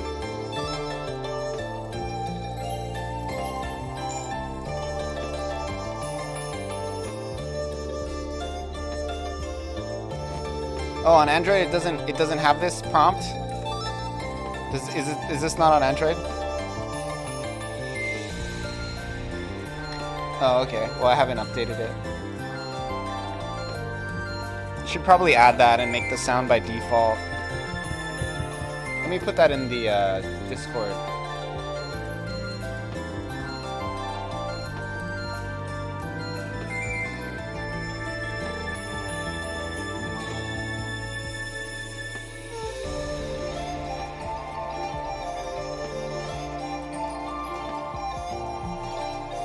Nobody really plays the Android version.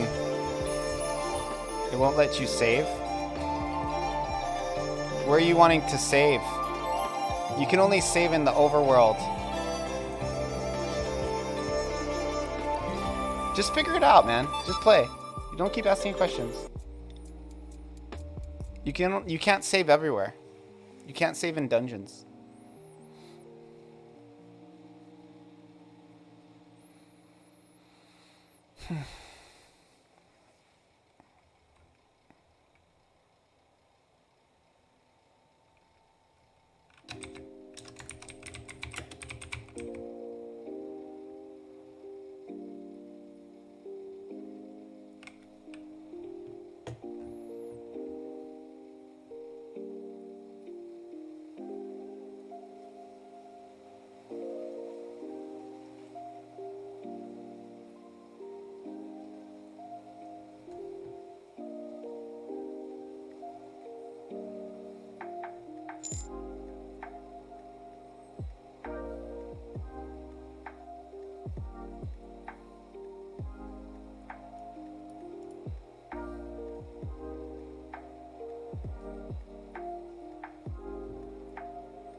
It's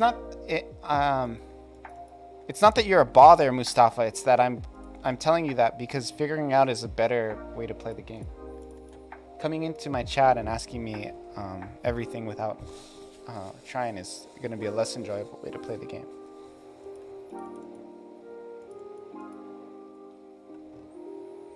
It's not about a bother. I love people playing my game, and I want you to play the game and enjoy the game. But I really do feel in my heart that if you just figure it out and you try to save in different places, it's more enjoyable. And then you figure out how saving works, and you'll understand. It's not broken. Okay? So there are things that I will probably add to the mobile version, like more indications someday, and I don't really even care about it because, to be honest with you, like only 10 people have played it. I think I've had like less than 20 downloads for the Android version, so I'm not super concerned about it. I just put it up to see if people would play it, and they don't. So if I had more like 100 people who played it, for example, then I would feel more motivated to go in and fix it. But I know that there's things wrong, but I don't want to. Yeah.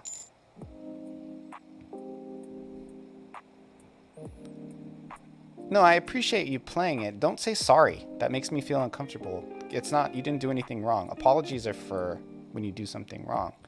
But I'm telling you, like, that's a better way to play, is just enjoy it, you know? Just, like, figure it out. Don't ask me every little thing you don't know how to do in the game. Like, figuring out how to save, you know, just do it. I know I can tell you're probably younger, but back in the old days, which this game is modeled after an old school game, like there'd be zero tutorial. You just kept pushing buttons until you figured out how to play. And I'm not doing that. I'm not saying that's what I'm doing, like, because my game is not zero tutorial. It's just, it's more in that style of like you figure out how to play by playing, you know? And then when you figure out how to do something new that you didn't know how to do before, it's exciting. I don't like overly instructive games. I don't like that aspect of modern gaming where you have like a full-on class to learn how to play the game. It's like, come on, I just want to play a video game. But yeah, to answer your question, you can't save everywhere. Right? Like you can save in certain places and you can't save everywhere. That's all you need to know. So the save isn't broken. It's not that it's not letting you save. It's intentional. You're probably in a dungeon or in an area where there's hostile enemies, and you're not allowed to save in those areas. But yeah, the stream is not like so my stream in general, it's not like bug report zone, okay? Like I don't do like bug fix hotline in my stream. That's not what the stream is about, and it's also not about teach me how to play hotline in the stream. It's not a place that I have people come to say like, hey, this is broken, that's broken.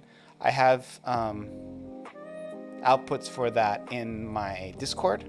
So if you want to report bugs or if you have suggestions for the way the game works, I don't really do that here.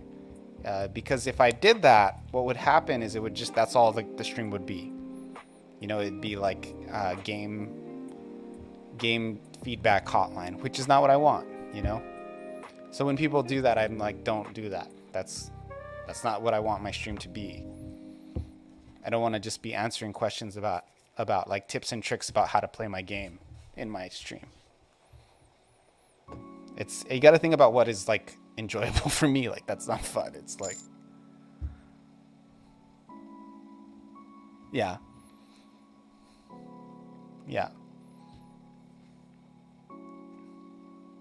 No, I'm not scolding. I'm just explaining.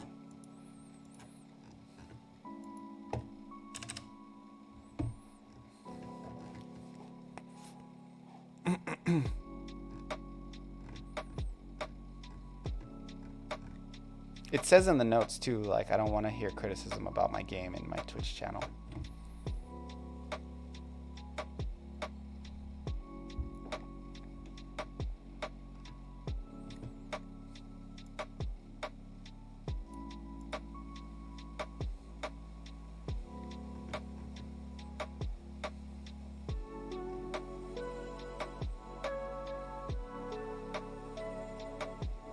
But yeah, I appreciate you playing, and please play it.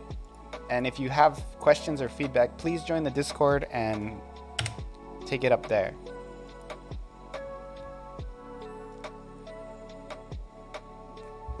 But as you can see, I don't even have Familia open right now. So it's like, it's just distracting. Like, does it bother me that my game has things wrong with it on the Android version? Yes. It very much does bother me. I think that's pretty obvious. Am I working on that right now? No. So I don't like that my game could be improved and I'm not improving it. Like, it bothers me, but I also have to try something new because nobody is playing Familia, right? Like, if I just work on Familia for the rest of my life, especially the Android version, which has had less than 20 downloads,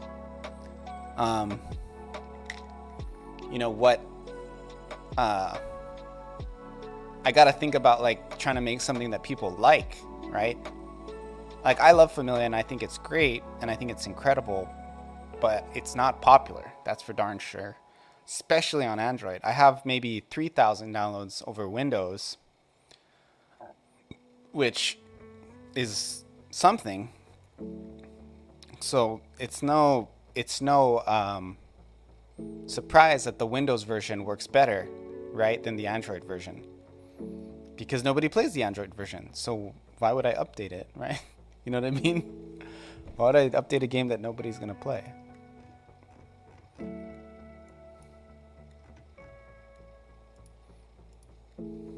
I don't know. It's kind of it's a bummer to me that in a certain extent, I'm like, man, why don't more people want to play my game, you know? Like, it kind of, for something I've put so much heart into, it's frustrating.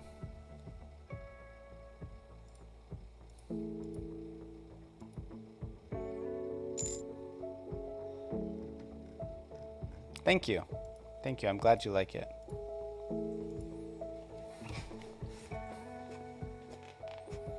Spread the gospel. Spread the Familia gospel. And I do like feedback and criticism. I just don't want it in Twitch. So if you do want to join Discord and leave me feedback, I actually really appreciate that. I've been told before that I don't like criticism, and I don't like criticism in Twitch. I love feedback. I love criticism in Discord. I mean, I won't say I love criticism. Criticism can be hard to hear no matter where it comes from, but I really like that I can have a channel in Disc and people can leave feedback.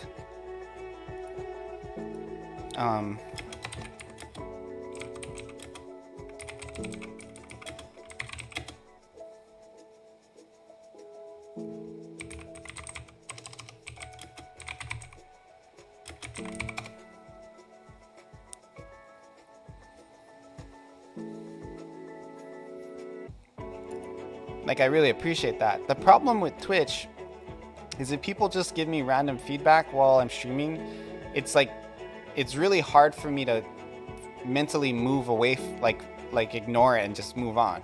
You know what I mean? Like, because I really care about that project and I want it to be really good.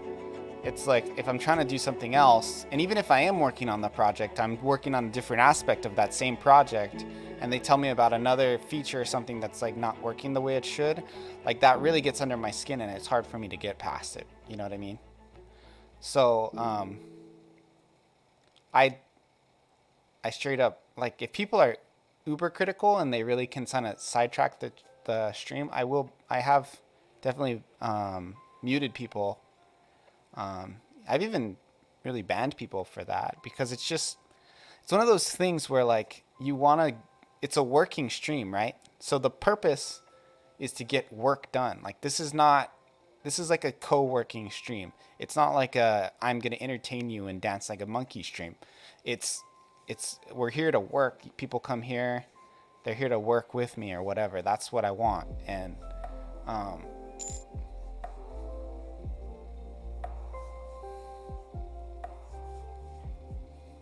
No. I like it when people like Familia. Don't get me wrong. It's more just like the things that criticize me. That's what I have a hard time getting over. Because I actually take criticism really well. It's just hard to take criticism while I'm doing something else. And it's especially hard if I agree with the criticism, right? Like, when you know something is wrong and people are telling you it's wrong and you already know it's wrong, and it's like something you've intentionally decided to kind of leave on the back burner for now, it's frustrating. Anyway, I gotta get over it and just move on, but maybe I'll take a quick break and get some lunch, and then I'll come back and I'll be refreshed, because clearly I'm kind of stuck on thinking about my UI and my stuff for Familia, and you can tell now that it really gets to me. So I'm gonna take a break, and I'll come back.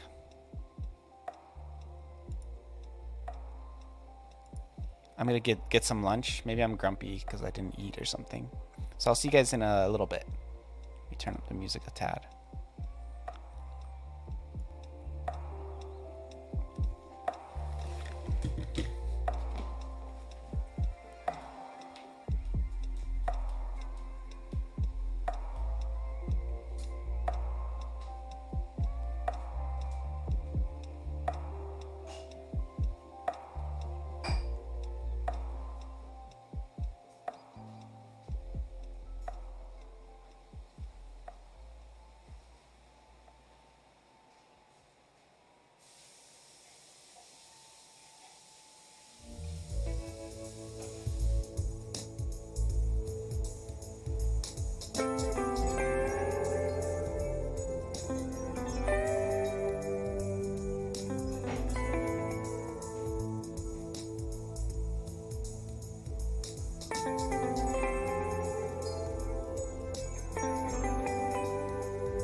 All right, I'm fed. I feel so much better. Oh yeah, put my stream back on. Okay, baby. Alrighty, how's everybody doing?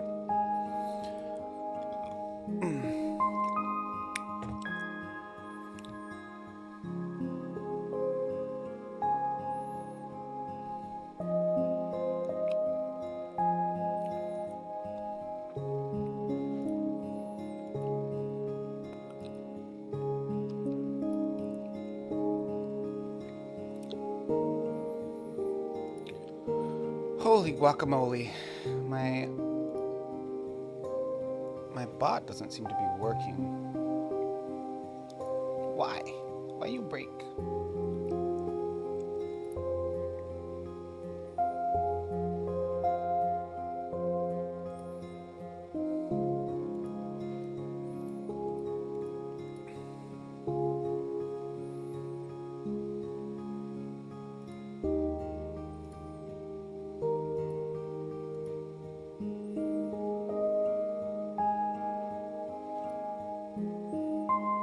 Seems to be logged in, yet not active for some reason. Try reopen it.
Show me how to do this.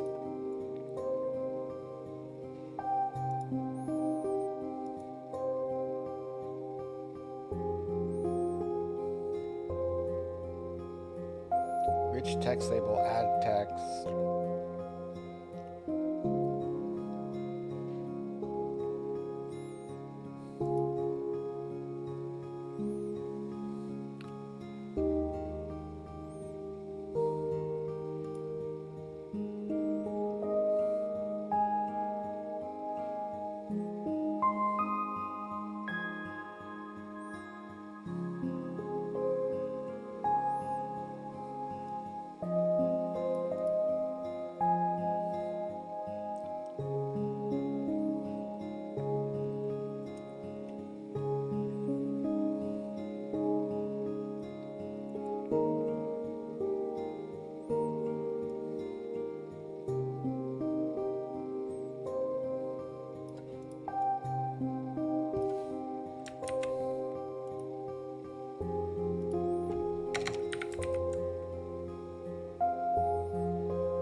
Okay, so now I'm syncing the chat synchronizer and the chat text.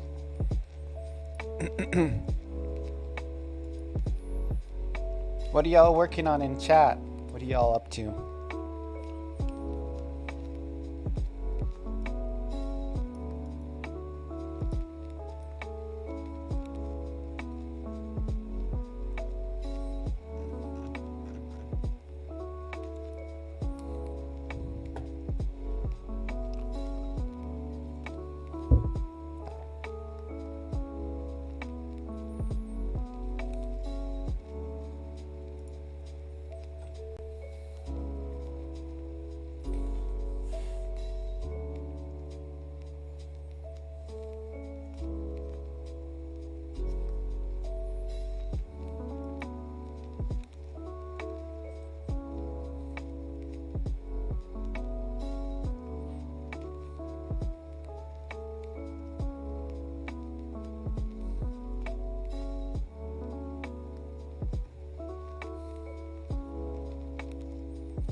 Okay, so these sync. What the heck we got? Oh, a sub. Thanks, Mustafa. I really appreciate it. Is my stream broken? I just looked at it. Am I like not showing any? I'm not. Oh my gosh. Thank you for the sub, Mustafa. I appreciate it. Glad you're enjoying my game.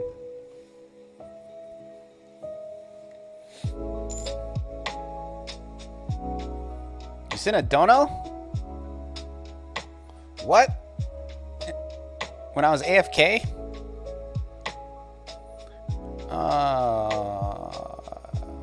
Which platform? Did the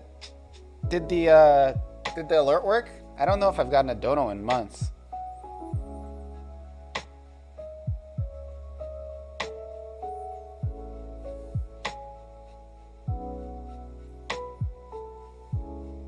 Was it Ko-Fi or Streamlabs? Do you remember? Like, what link did you use?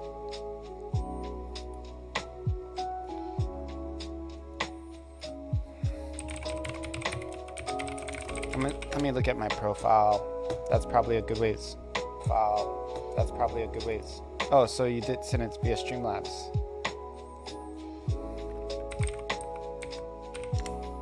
Okay, the alert did work.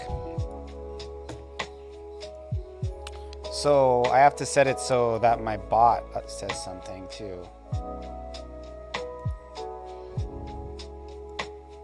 haven't gotten a donation in so long. Oh, dang, dude. Balla.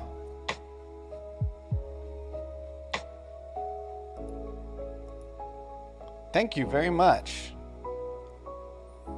You're not from the US, are you? Based on the amount you sent. Because it's like a random, it's not like a 20 or 30 or something. It's a odd number.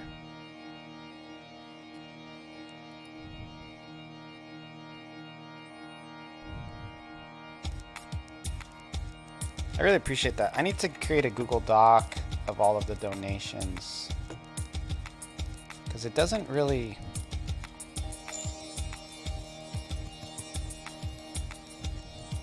Are you in the United States though?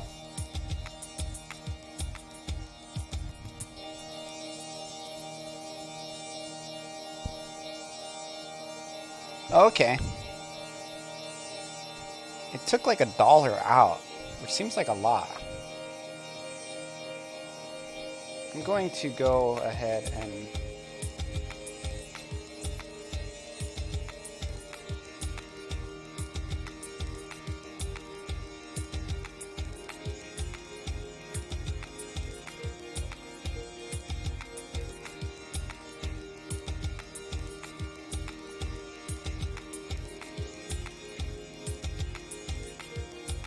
Here's for a node with the same path.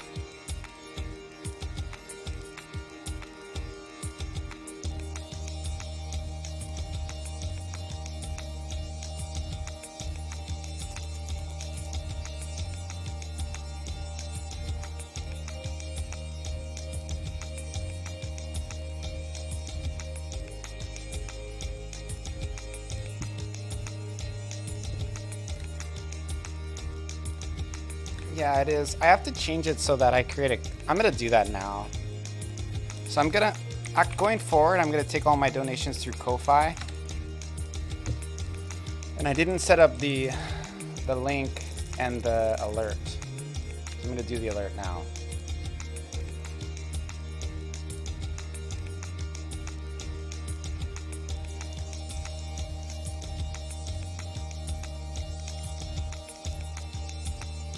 Song is weird. So here's my Ko-Fi.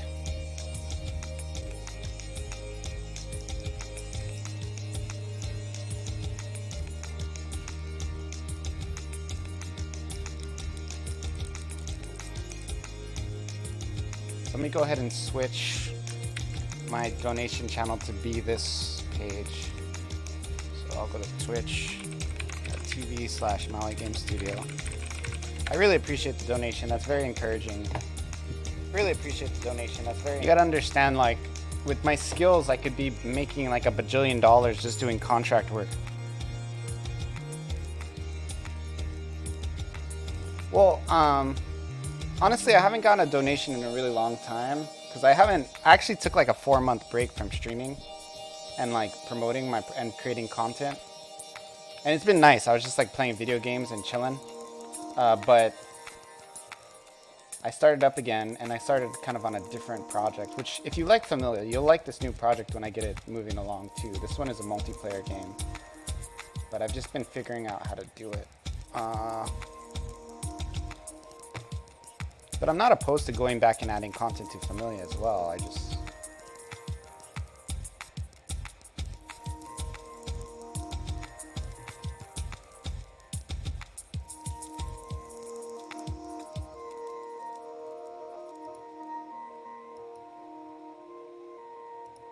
So if I come here and I do the panels, I'm going to go back to... This is the donate button you used, right? Mustafa, this one right here, donate tip. This is what you used. Just out of curiosity. Okay, I'm going to change that link.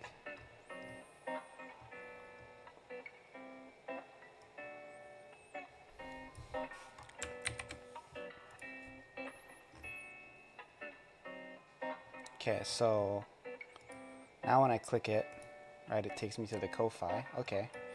And when I'm in the Ko-Fi, I need to make it so now I have to make a Ko-Fi specific alert.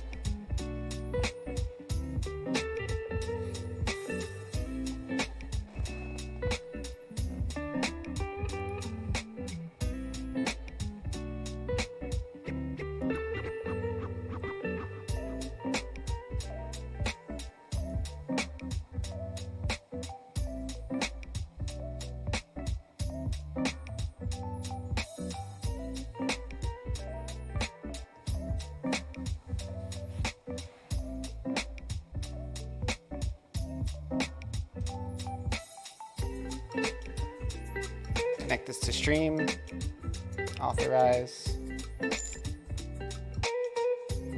Hey, there's my Ko-Fi stream bot. And then I'm gonna add this alert to my thing.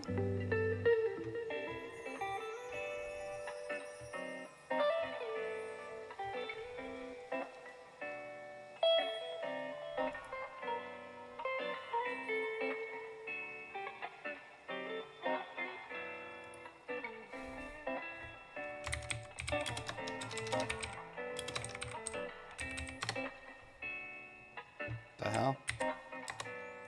This is so big.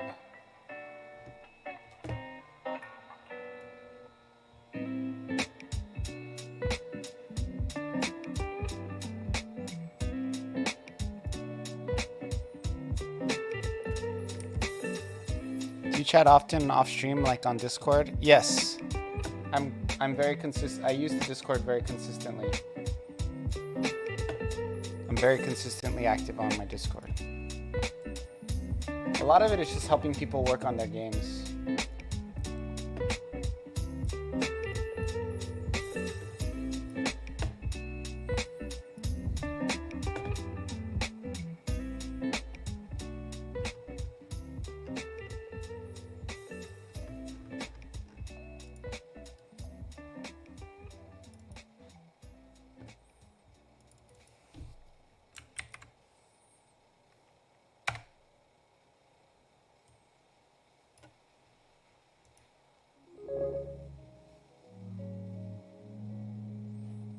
That's a pretty chill alert. I guess I could do like, put it like this.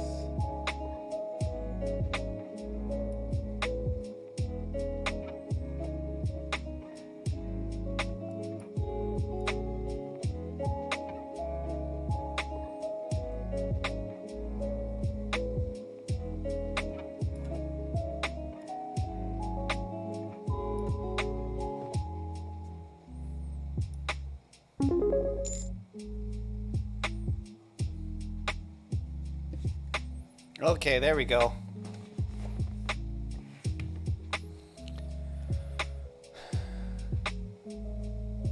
Then I have to change the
Ko-Fi bot.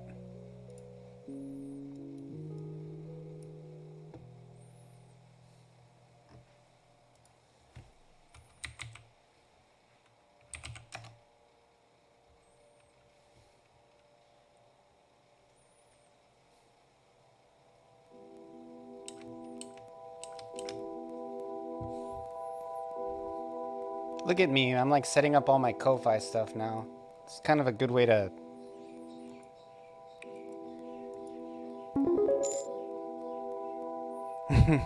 fake donations.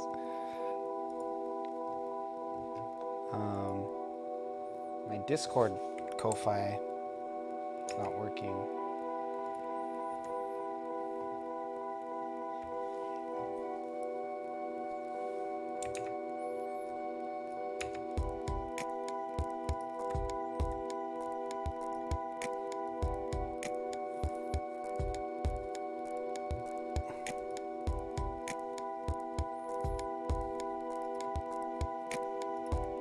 Ko-Fi.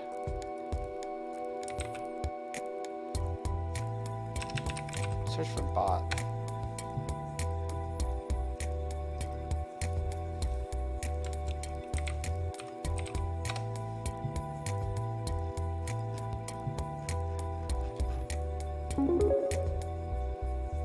Wait.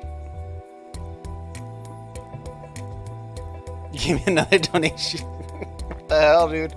What?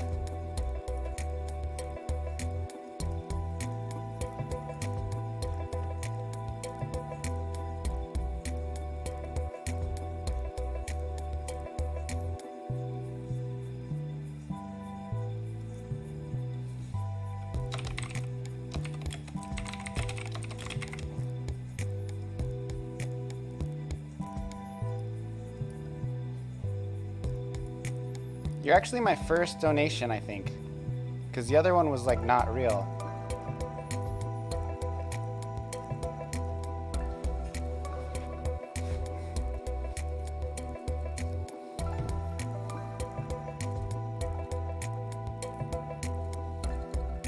How much did you give? $3? Wait, it says, right?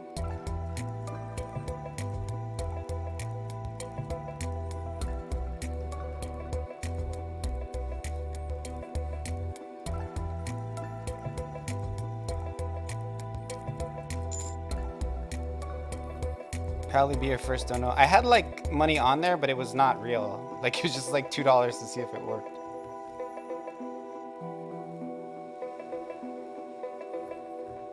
I gotta get the Ko-Fi bot working. You gave 5. Oh, okay. So what happened then is, thank you, first off. What happened is that it erased my 2 because I think that was just like a starting amount. And now that I actually got actual money,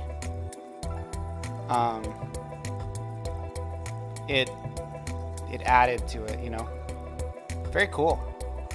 It's my first Ko-Fi donation.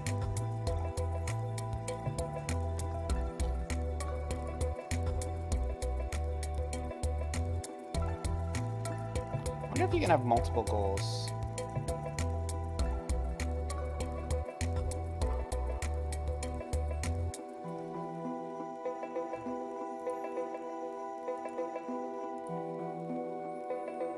I gotta set up the Discord bot.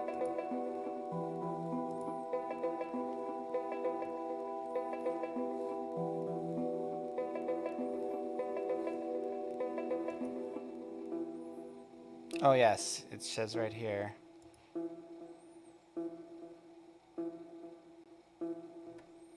Okay, this is cool. So if they come through here, then I'm able to keep track of who gives me what money. If I keep everybody going through this same place. I wish there was an ad feature.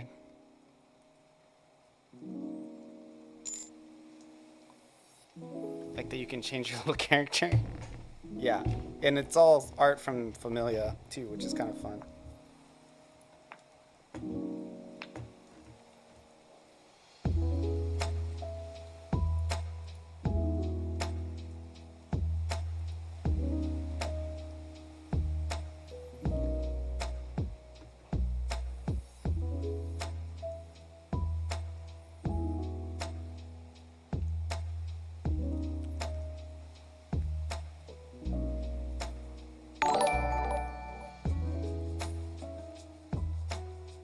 Hey, thank you for the follow.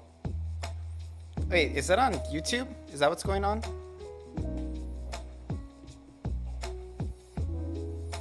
you following my YouTube now? Is that where that's from? Facebook? I have alerts for Facebook follows? What the frick? I had no idea that was even set up.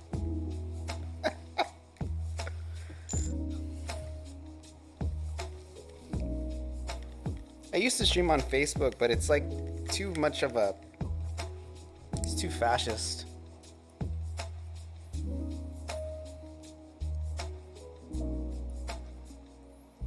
I gotta find the bot. Like, they just want to always take your stuff down.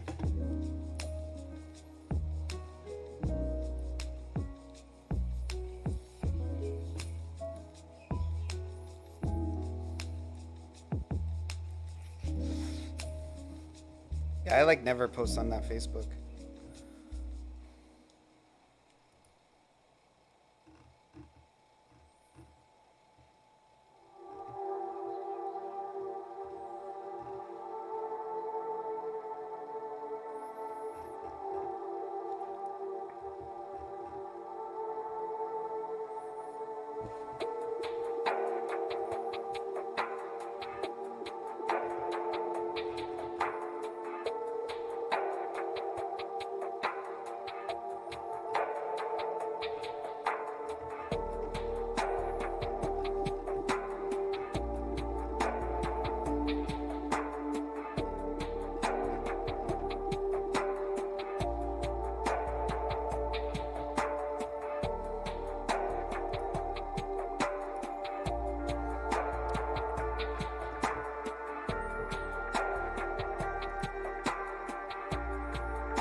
Followed on YouTube? Yeah, the YouTube is something I actually put content on.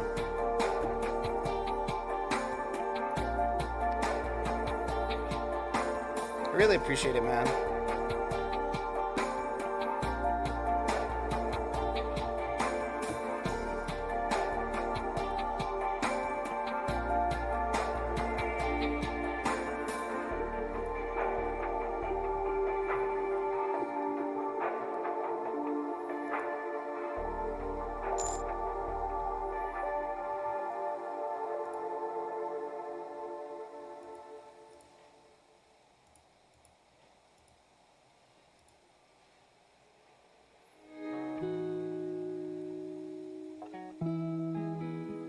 Check the role setup to make sure Ko-Fi bot role is above the roles you want it to apply to.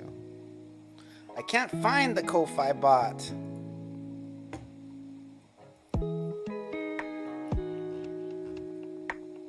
Here you are.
So it should add you to your Ko-Fi bot, but you'd have to be synced.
Did you become a contributor?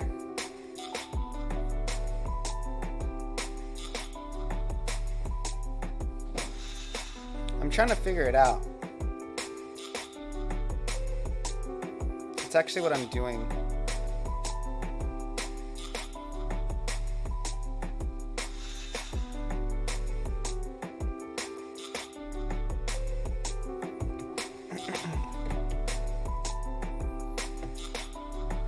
It's like on Ko-Fi, I'm trying to give like the role. So that's in the works.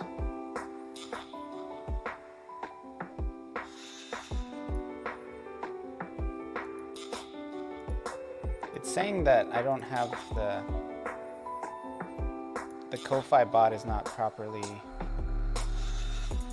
set up with the right permissions, so I'm figuring that out now.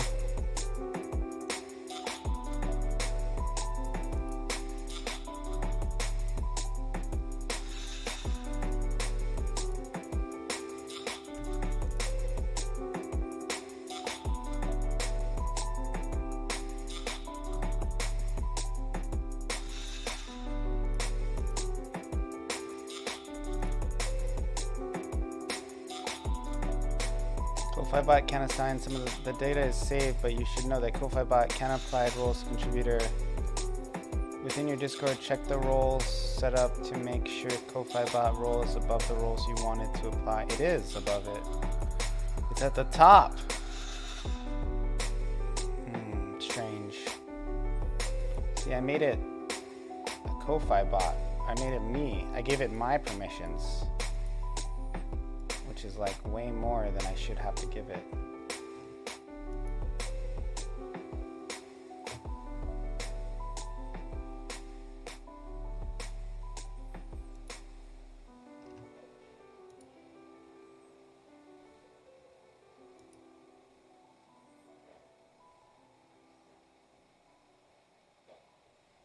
Okay. For some reason it's like offline all the time. JK. No worries, I'll figure it out. You don't need to help. HIJK. How come it doesn't stay online too? That's another thing.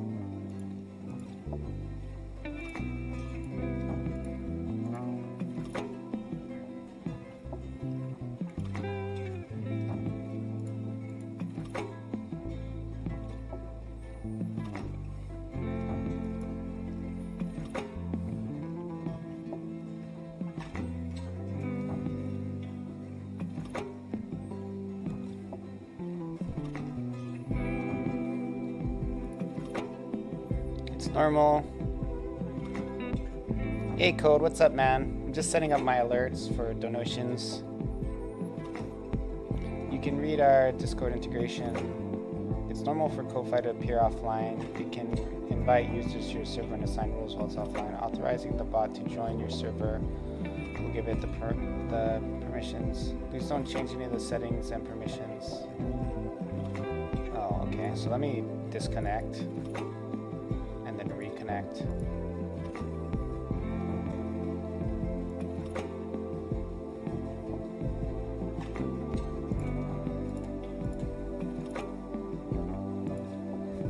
What are you up to, Code? How you doing?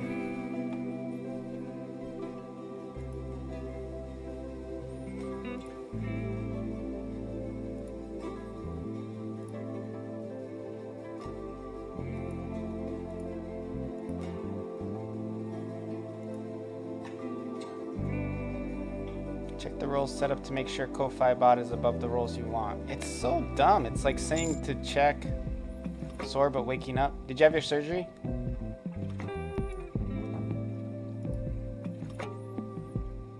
So I'm gonna change the role of subscriber of Twitch subscriber to just subscriber. Oh, but you're still sore from Thursday?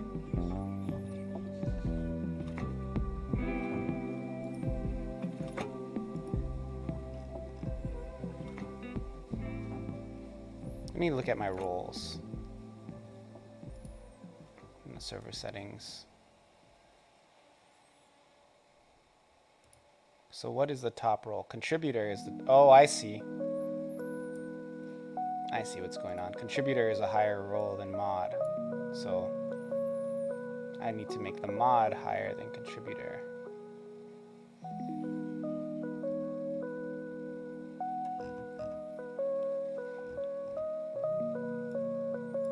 Actually, let's just make Maui the top dog here. Why do I have 14 members?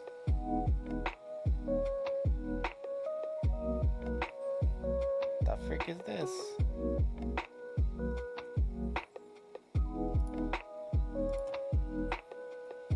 I'll just remove all but myself.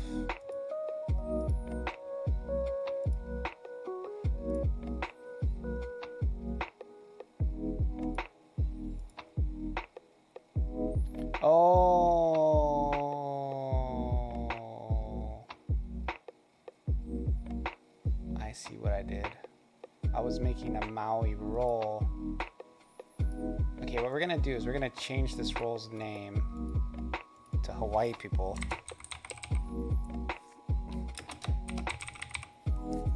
And then I'm gonna move it down to like below everything.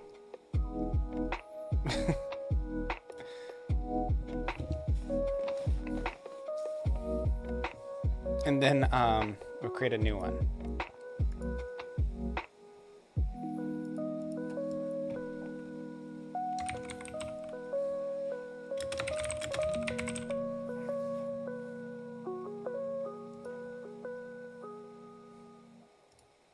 And this one can do everything. So people who donate once will become a contributor, but if you donate on a regular basis, you'll become a subscriber. And at least for now, contributor will be higher than subscriber. And contributor isn't necessarily only financial contribution, although it will include financial contribution. Contributor will be anybody who gives me any money or gives me like assets or helps me with the project in some way. Does some work or something.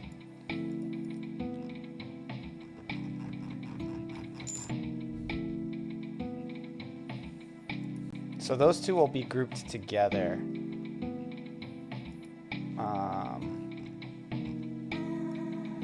move this up.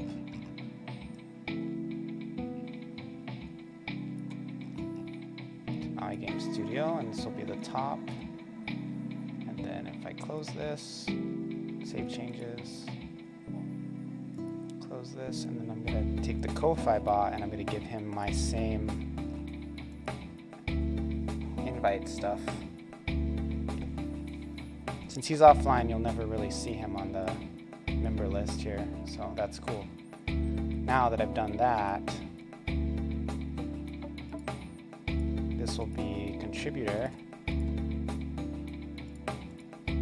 Oh, let me refresh this.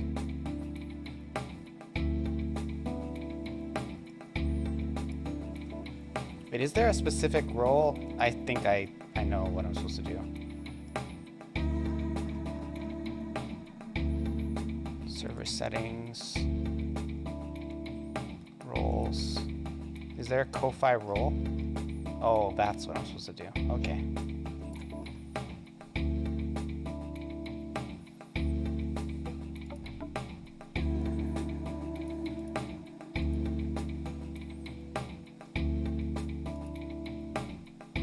Oh, it disconnected me when I did that.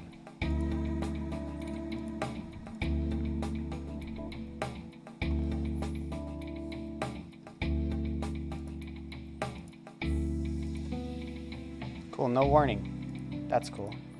Then Twitch subscriber. I'm just gonna change it to subscriber. So if we come back to Discord,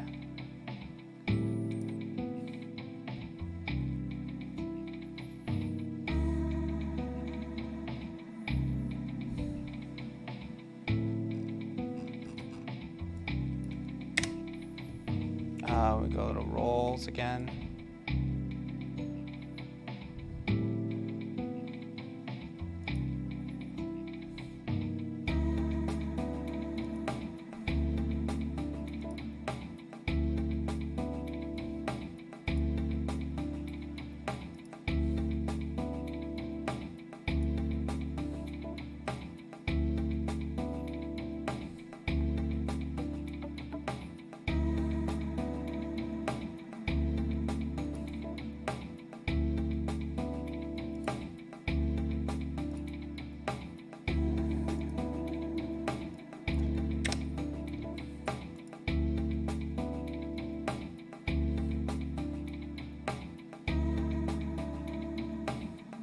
This role is automatically managed by an integration. It cannot be manually assigned.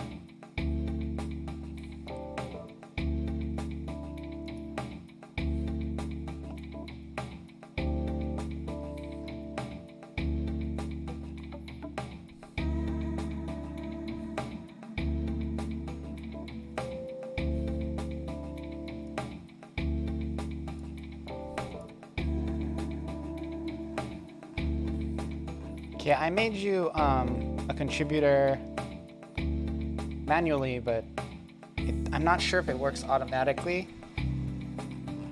It might, I don't know. It's okay. I'll figure it out on the next time somebody makes a donation. Maybe I can do like well, I can't do a fake donation for myself.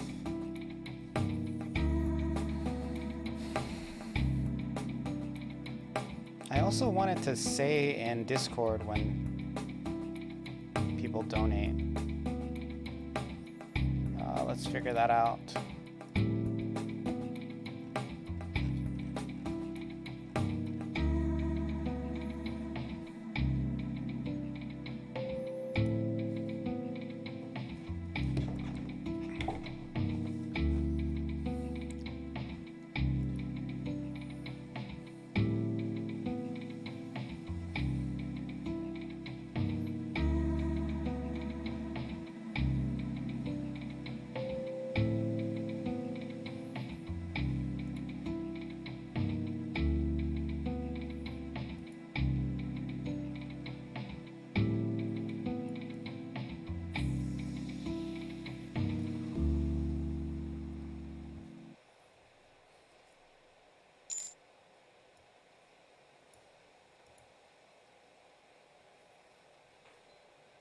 Did I get chat working? No. No, I didn't. Not yet. I've been messing around with it. I'll pull it up in a second, and maybe you have some suggestions for me.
Any Godot vets here today? Not that I know of. I had another raid from Geekdom 101 for like 81, so a bunch of new people came through, like Mustafa here, who's donated $25 to the project today, which is the most I've gotten from anyone. Yeah, it might be the only donation I've gotten this year in 2023, so it's very encouraging. Very, very cool. That means a lot. Like, it's hard to put into words because it doesn't really, it's not like getting 25 bucks. You know what I mean? Like, it's like getting somebody's like believes in the project, you know, which means so much more. You know what I mean? So much more valuable than just like a little bit of money.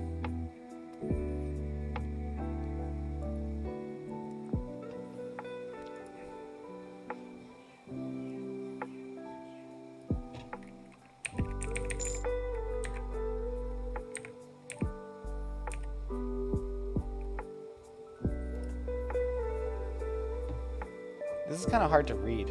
You need to edit it.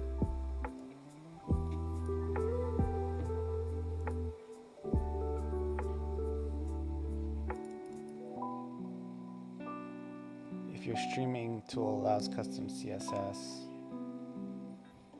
Does it allow custom CSS? Let's see if I can edit the... Oh, it does.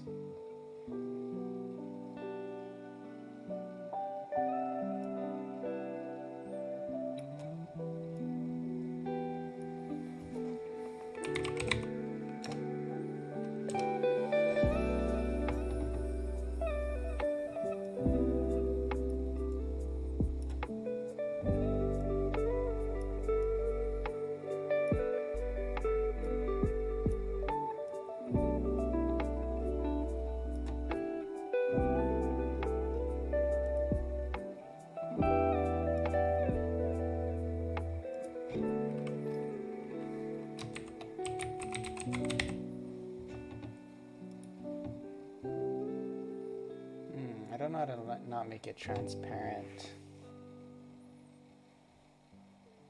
It's not allowing me to do it.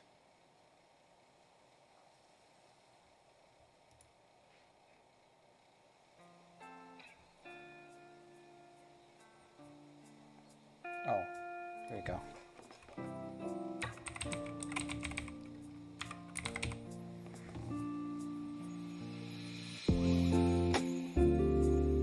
Darn it. Work, sucker.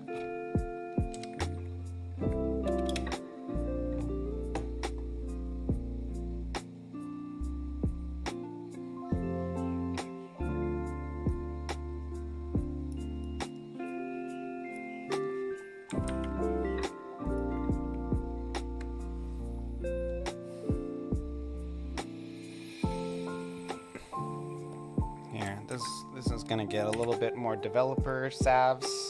So I'm gonna pull up the actual browser feed here and I'm gonna edit it. So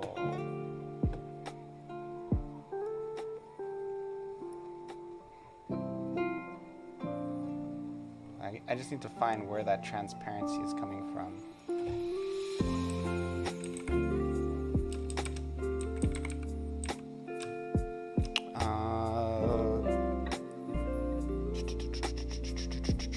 How else would they do it? Opacity?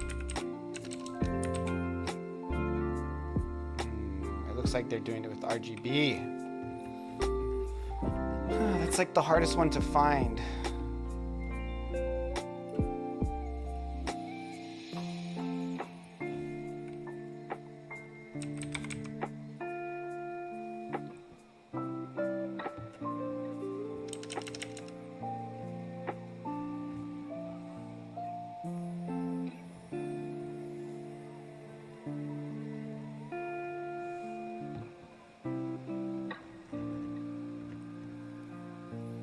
Translate.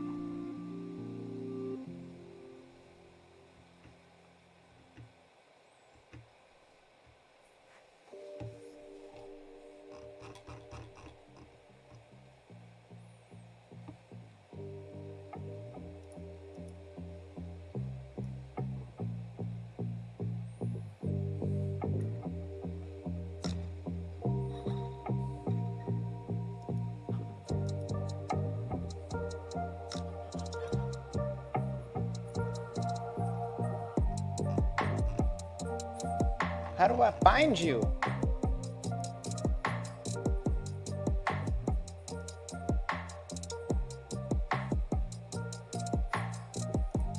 So unreadable, I hate it.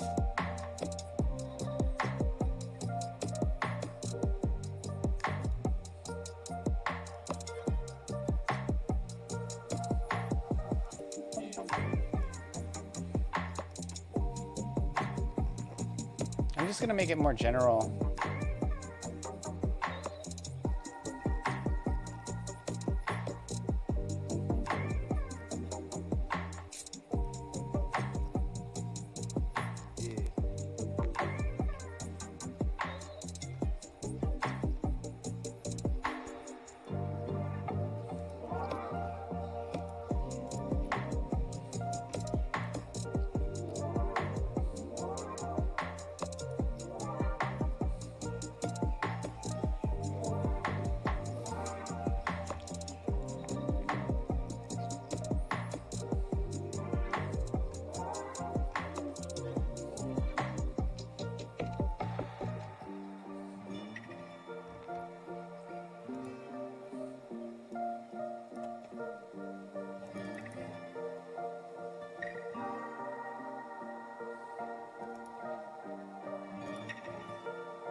I'm just gonna say iOS deployment.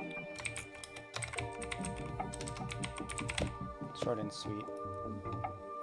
There, that's better. Easier to understand.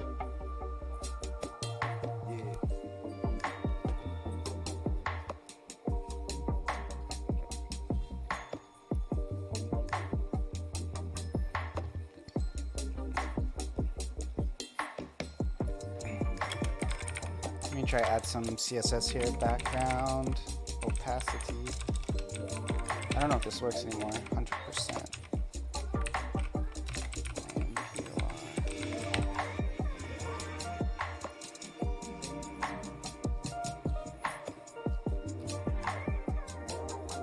Let's try to change the background color to RGBA, and I can just do all.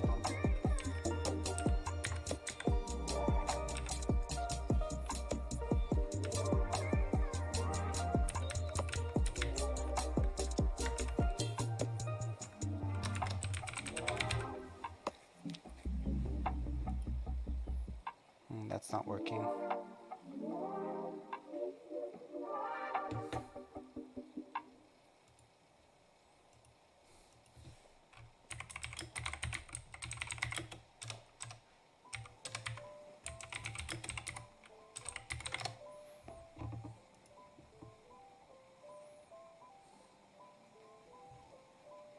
Oh, the last one is opacity.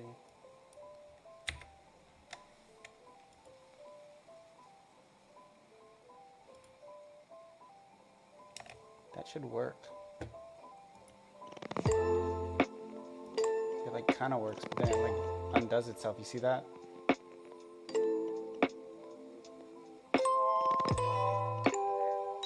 What the frick? Why do they say you can edit the CSS when you actually can't? Right? Like, why do you do that to me?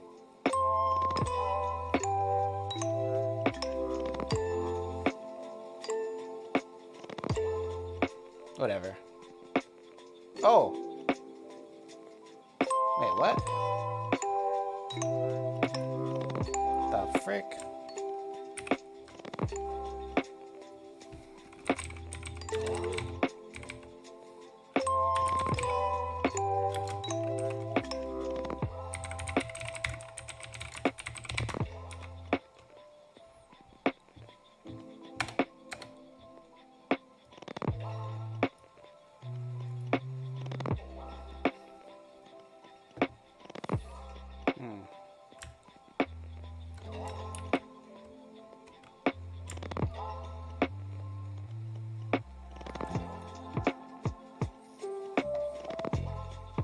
Just leave it like that? Does that look ghetto?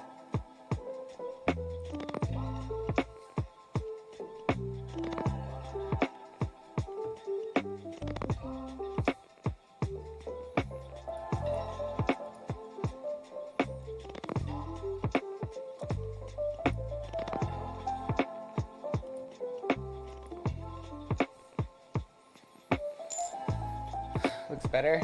It's clearer, right? Like you can understand what it says at a glance. But I don't like those little borders on the outside. Maybe I'll be able to edit that.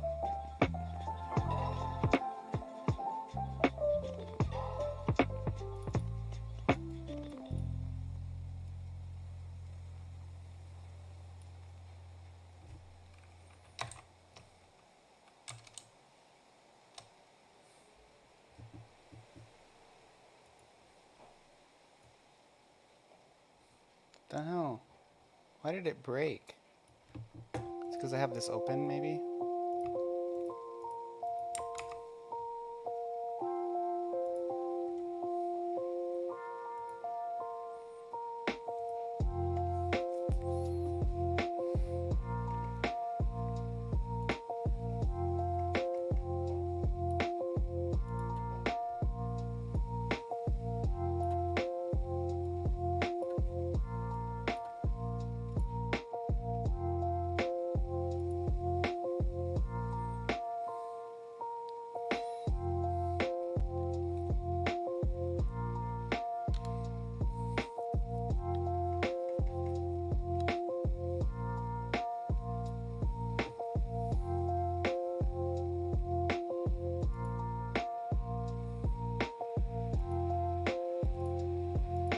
Where's that white background coming from?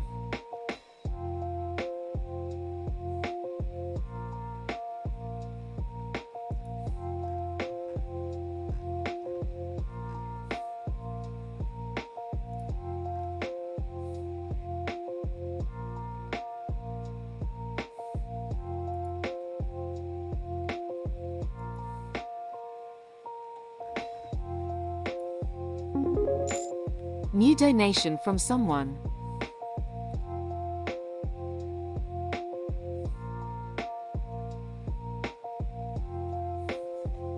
And that just stays forever.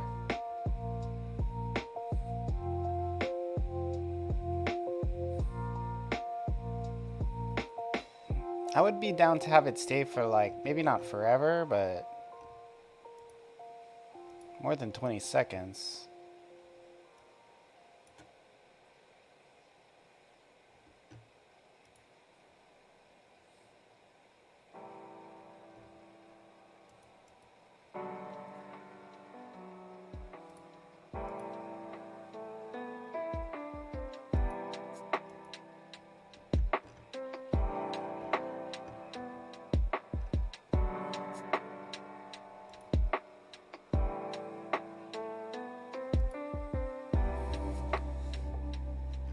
Well, now it says something.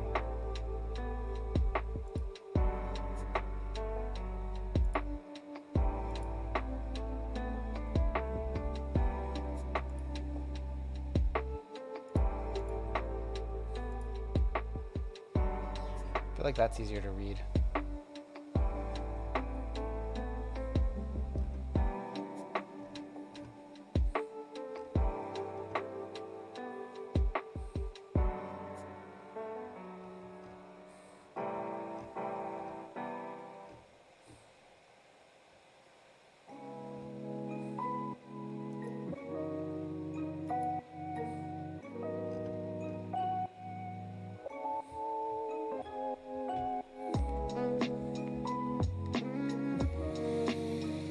Very cool. Okay, I think that's pretty good. I'm satisfied with it.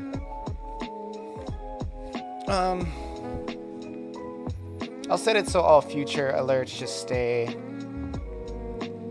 on the screen. All future donations.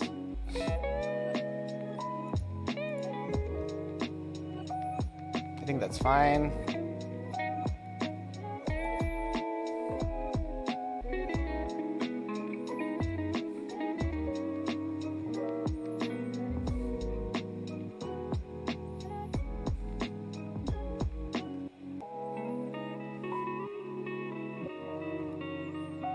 Actually,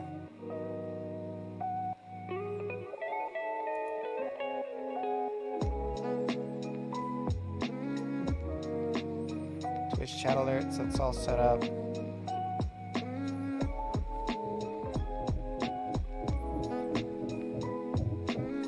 I would like a donation feed on my website. That'd be cool.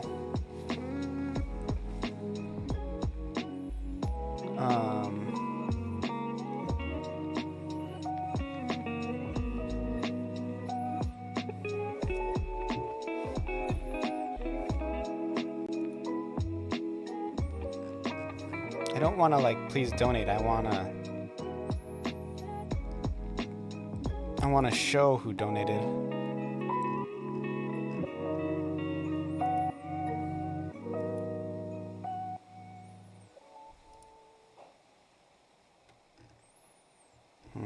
And I want to show who donated on Discord too.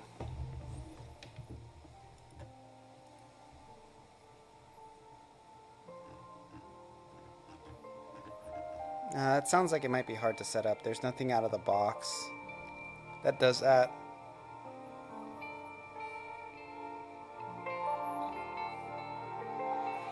For now, I can just do it manually.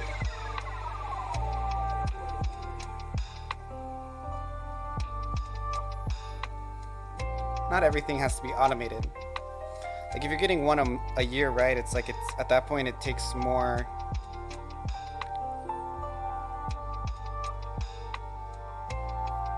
Okay, I'm gonna edit this channel and call it support hype.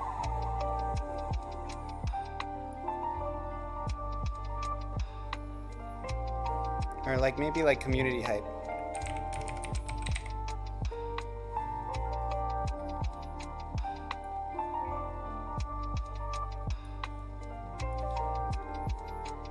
How about thanks, community?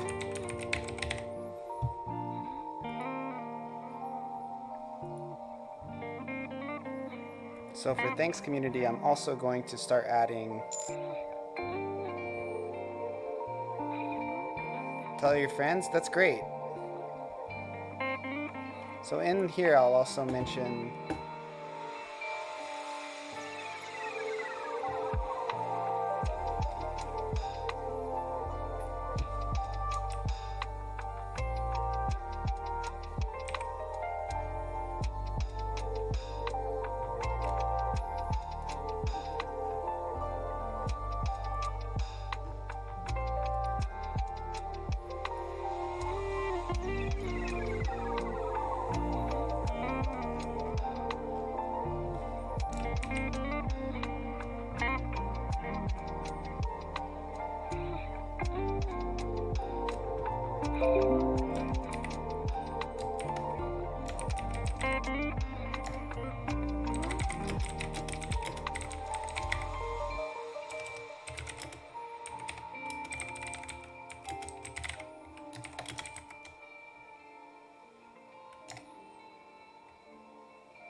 Incredible.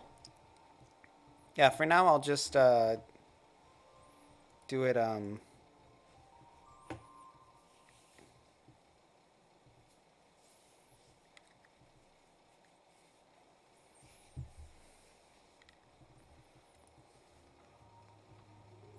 manually. I'm gonna use the bathroom real quick. I might go run and take a quick. So we're pretty much good on all of that. I'm gonna probably go AFK a bit again and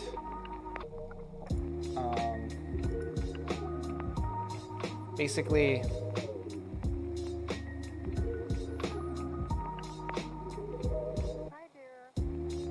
I'm probably gonna just take a second and get cleaned up a bit, take a break, and then I'm gonna get back to doing some Godot stuff. And I'm gonna really try to figure out this chat thing by today. That's like the goal. That is the goal, the goal, the goal. So I'll see you guys soon. I'll probably be back in like 15 minutes. Try not to be too long, but thank you very much, everyone. Thanks again, Mustafa. I'll be back in a second. See you guys soon.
I'm back.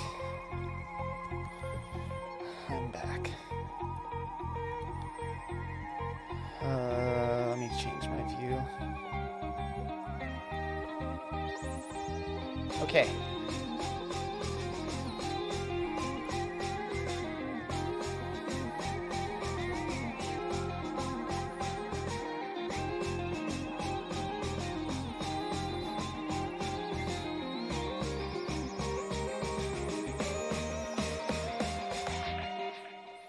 Probably the time I update the Android version will be around the same time that I upgrade the same time I fix the Android and iPhone thing. I'll do it at the same time.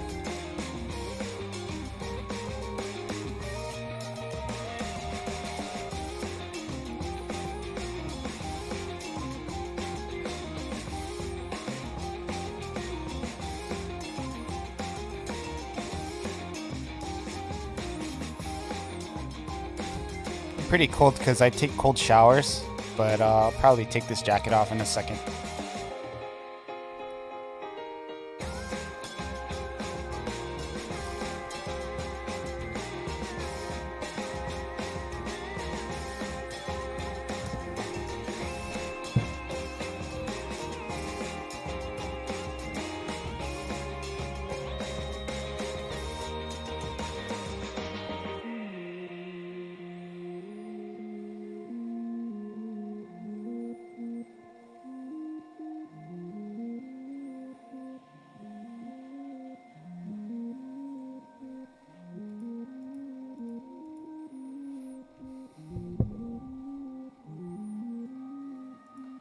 Back to actually doing Godot in game dev.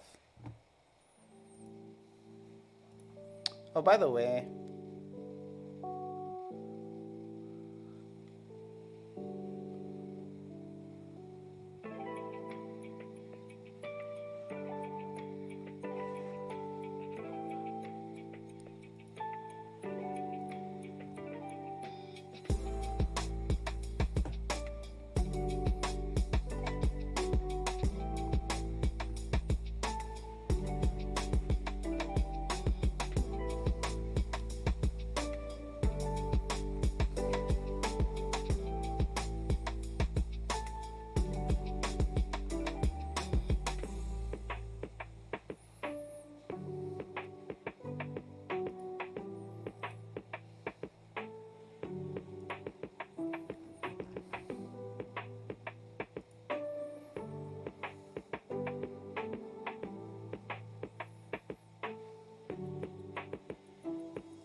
easiest way is to use RPC.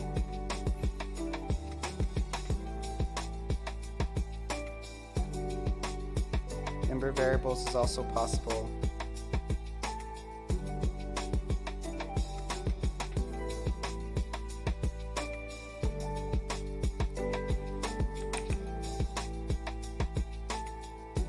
Is there a way to append member variables?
Any Godot geniuses in the house?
Okay, I'm gonna make it so when you push enter, it puts you into the input.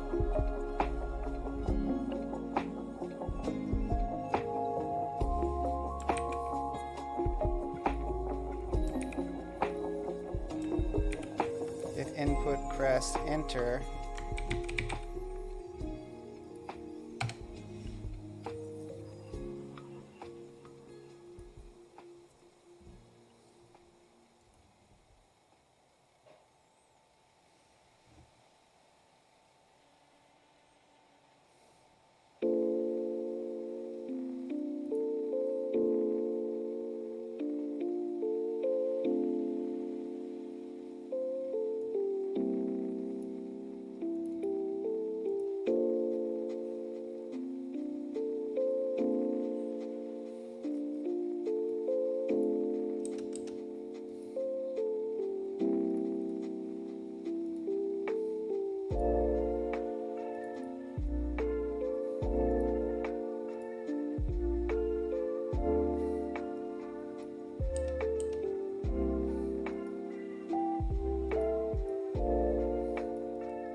it underscore node.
Copy line path. Is there like a way to do that?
Expected indent block after if block.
Oh, cool, it works.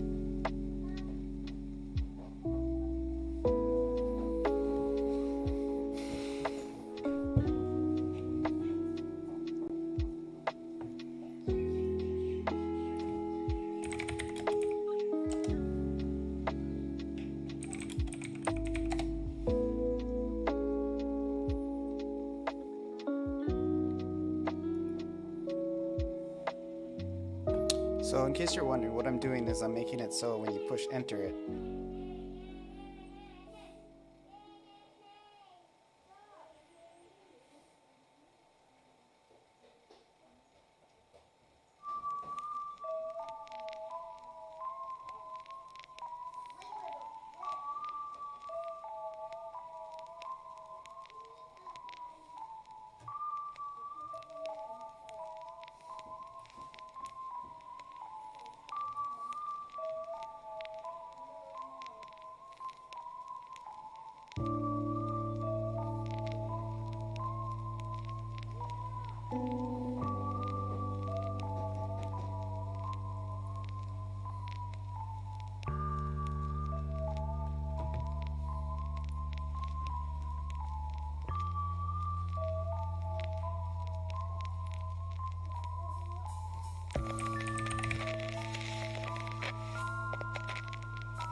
Hey, Queso005, welcome to my stream. How are you doing? Tell me about yourself.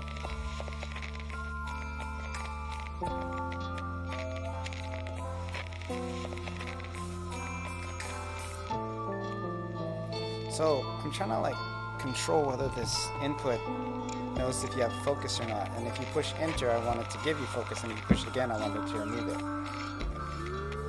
I'm a little confused though. Maybe there's like a lose focus. Do I have to create another variable, or can I just check if it has focus? That's what I'm trying to figure out. Do I speak Spanish or Portuguese? No, not really. Spanish very poorly. No español. No portugués.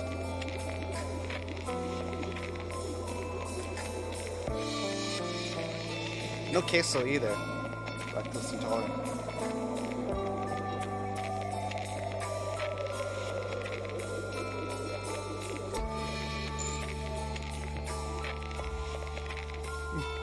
F.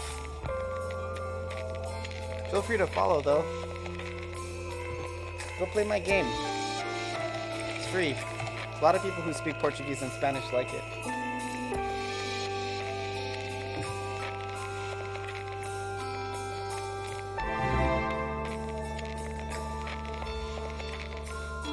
Real-time user of the Godot. I think you might be asking how long I've been using Godot. It's like a week, maybe. At least, yeah.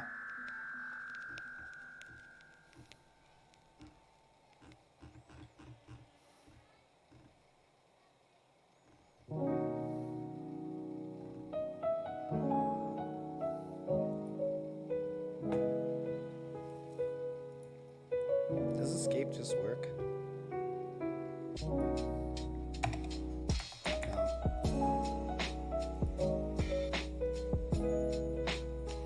Oh, the send actually makes it lose focus, so I can just do that.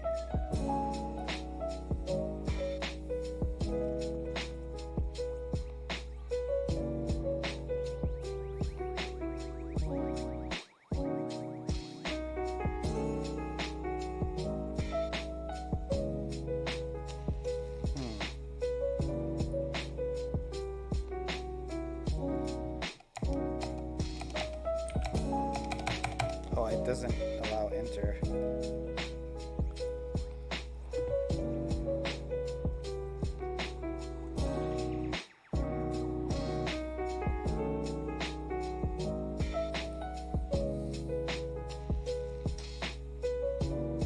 Thank you for the follow.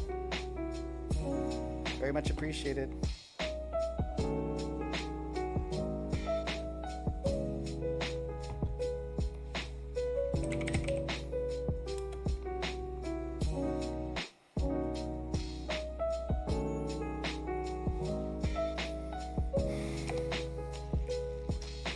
English is not perfect. Mine either.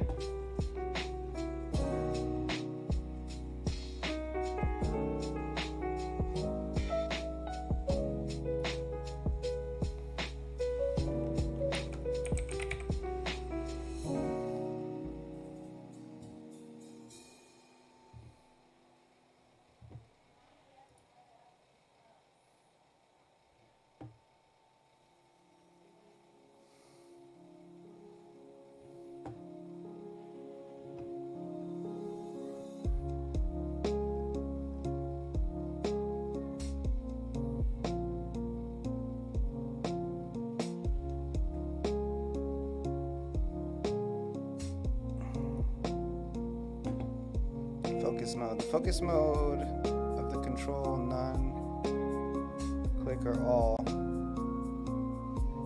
Oh, so I can just do focus mode, none. So here, if you push enter, I can say if focus mode equals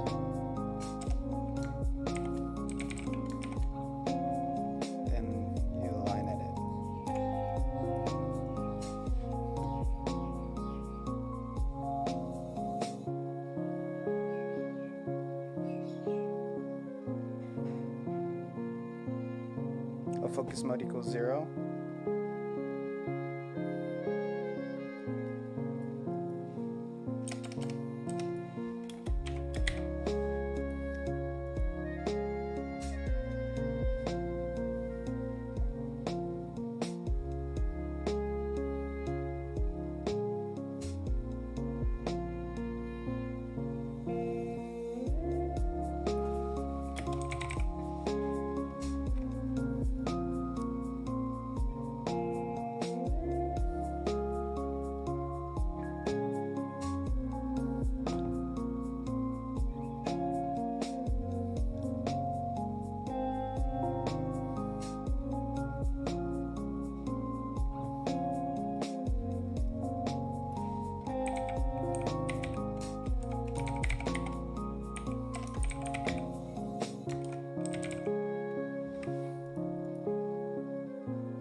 Understand this documentation.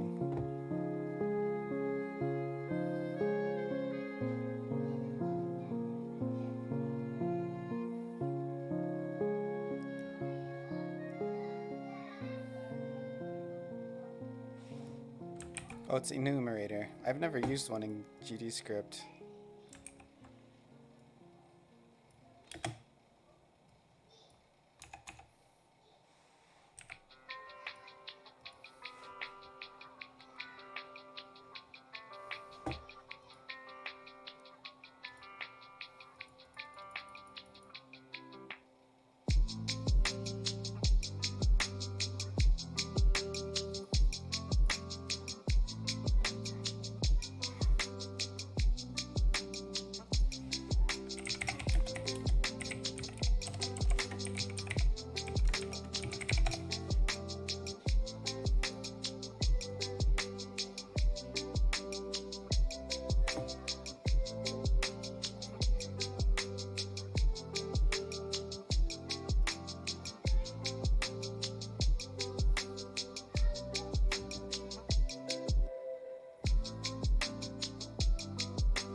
Man, I don't understand this.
Hey, it's time to learn how to do a simple main menu. We will also add the keyboard focus with the arrow effect. In this case, that will be the hammer effect. Let's go! We'll start with a simple play by elements like buttons. First V-box, it will be 135. Text label for it. The rich text focus mode true. So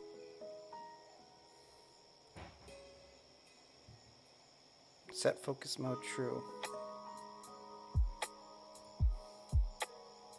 Button for the arrows, but I will back to this in a moment. In the ready function we have to set up text, show arrows and set focus mode true. So setup text is just setting up the text from exported volume use. Set focus mode is a true false thing?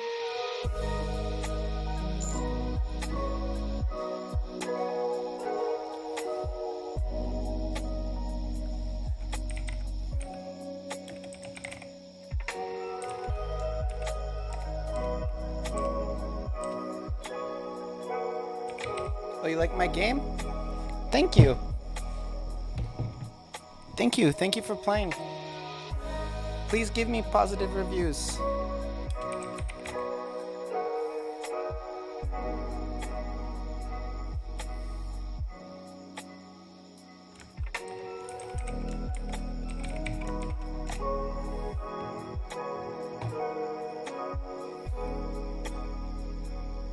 The game's epic. I'm glad you like it.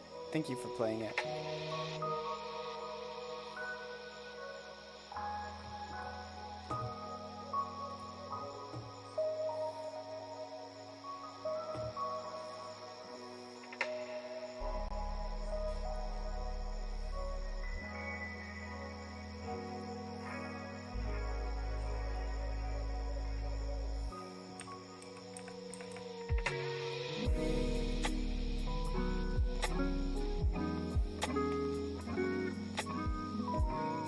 I don't think this is how it works anymore. Maybe that's what it is.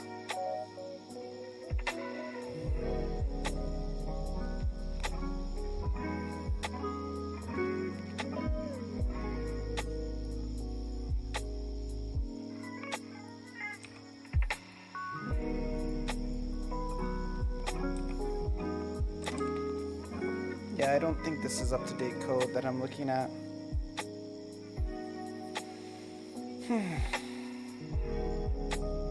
It's really confusing having these two really different.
That game was actually made with RPG Maker, the one you're playing. But I'm making another game with Godot 4.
Set focus mode.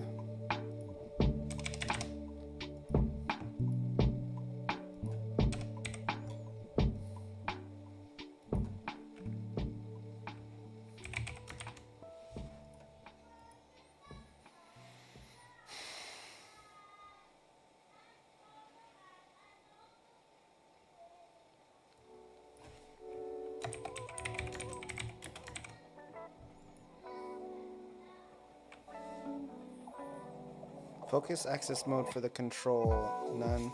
Only one control can be focused at the same time. Set focus mode.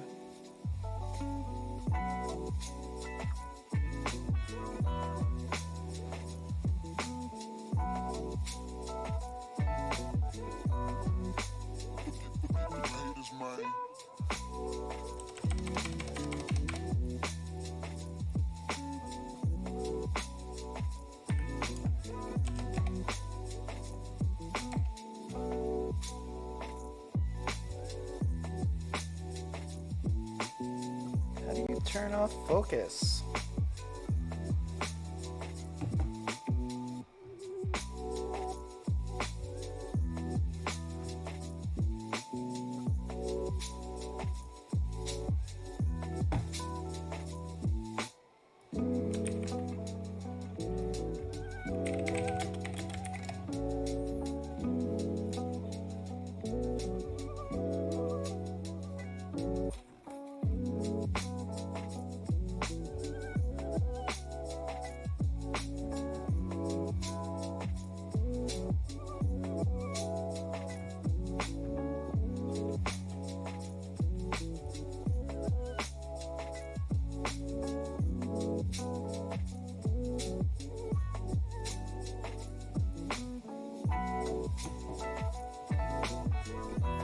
Documentation, there's return type of the function.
Standalone lambdas.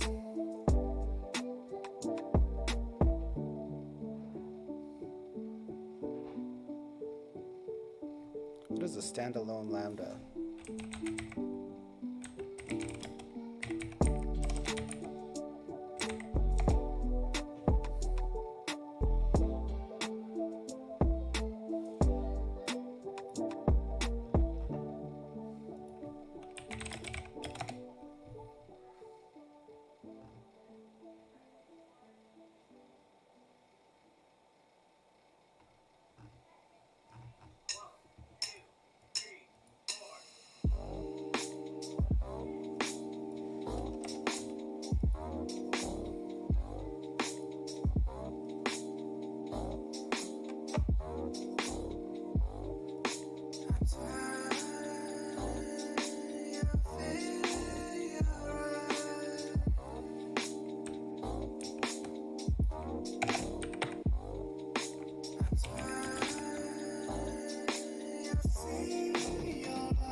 Expected indented block after function declaration.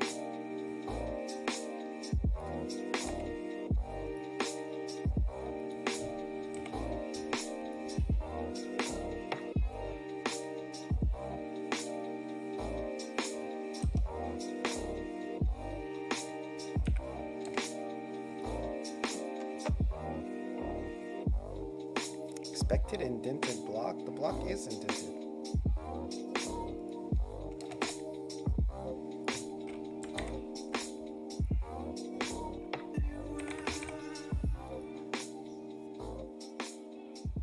What the frick, dude?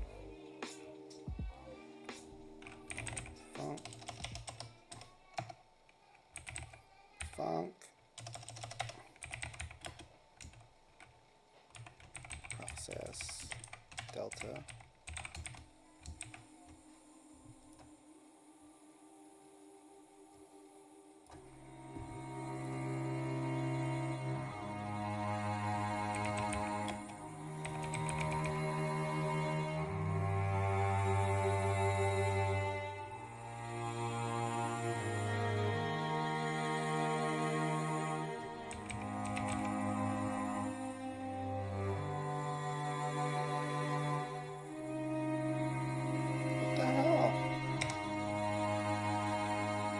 Oh, I see. There's no pass here. That's what's wrong. Okay. How weird.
If it has focus,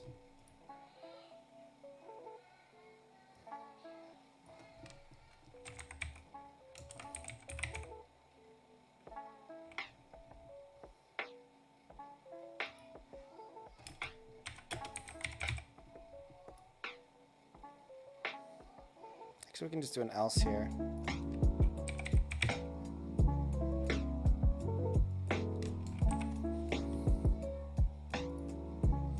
If it has chat focus, I'm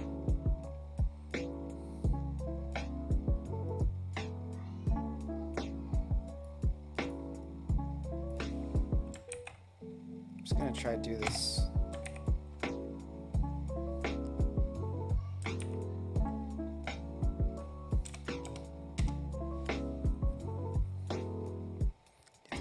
If action is pushed. Basically, we're going to say if chat focus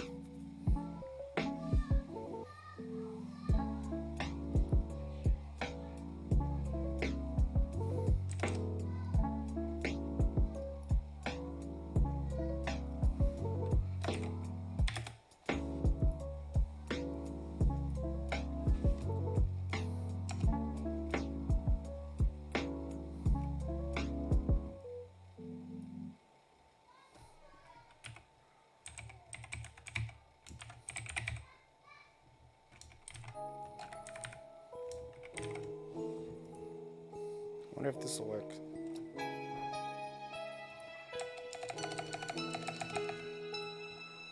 Check if this variable is working.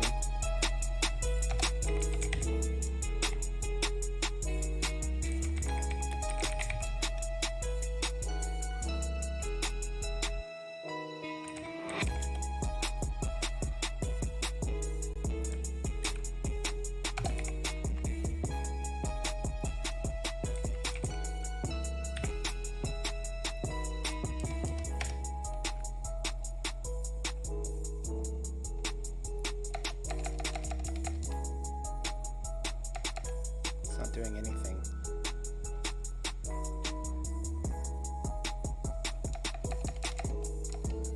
Oh, I gotta do it if enter.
Indentation.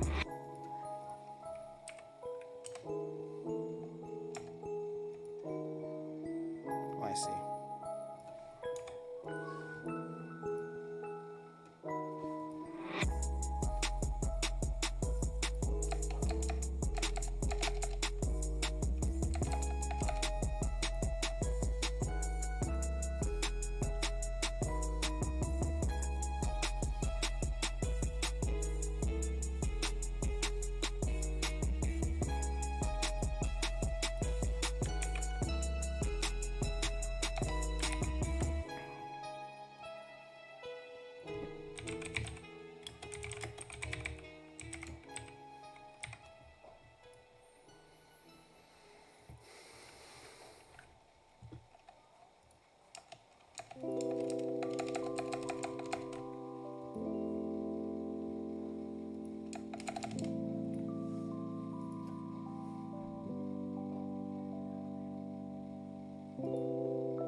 Gosh, this is killing me, man. It's so simple.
works. It's just too freaking fast.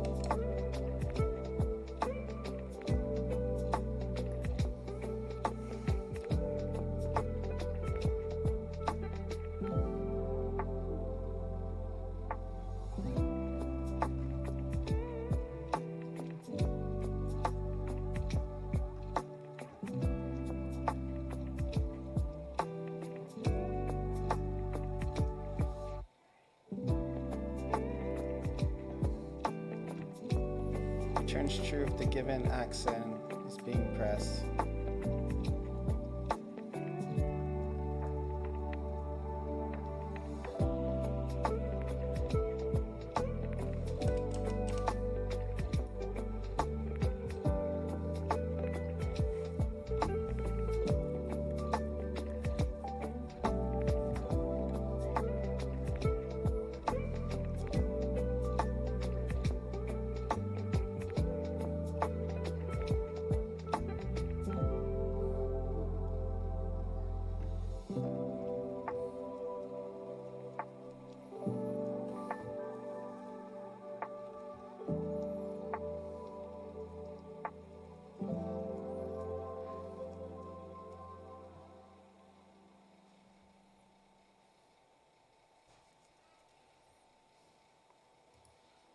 Let's just do on release for now, just to test it.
Goes way too fast, so I gotta figure out how to slow it down. It works though, and I actually don't need this chat focus variable.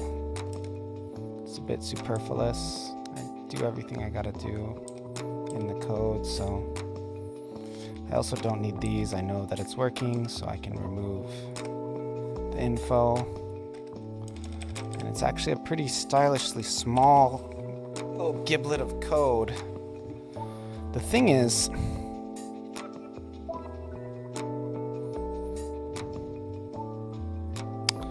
it doesn't, the key doesn't have the delay that I need. I wonder if I can do that in the project settings.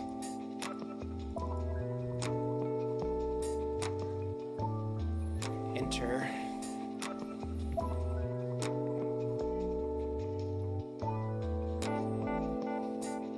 No, it doesn't look like it. It doesn't look like there's anything here. Okay, so I have to go to Godot, input, delay.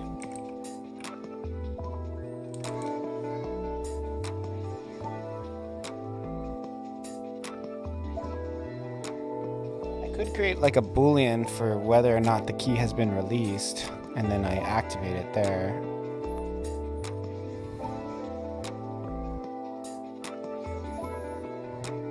Or maybe if there's a slower function I could put it on.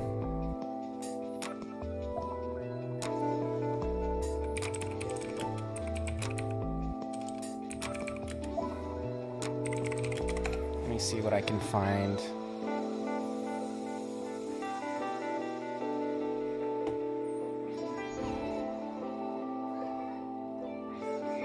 Process delta.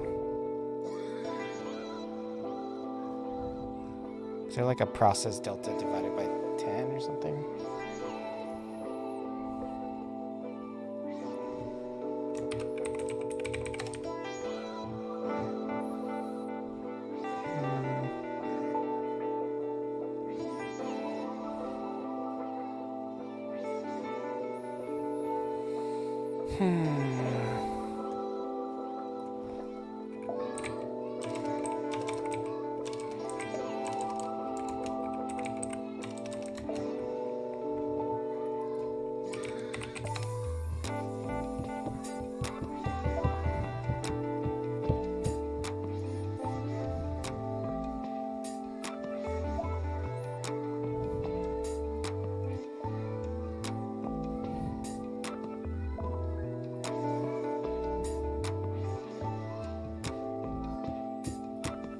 Is action pressed?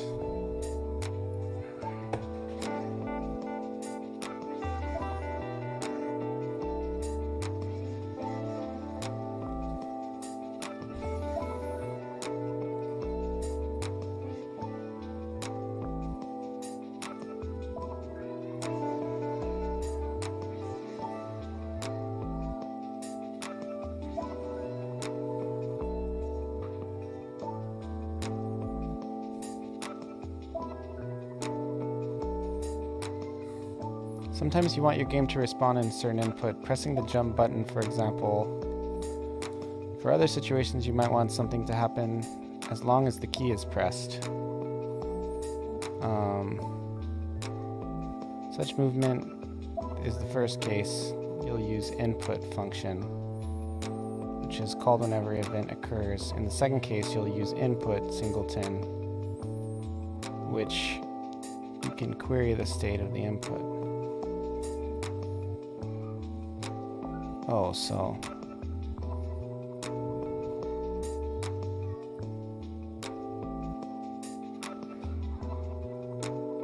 okay, so let me just grab this. I like the process delta for the button press.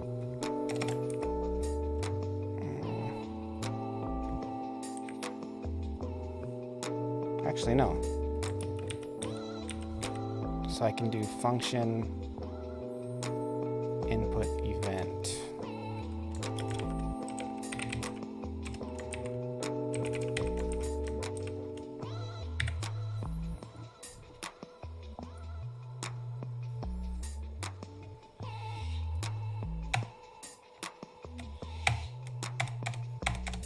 Yeah, that's much better.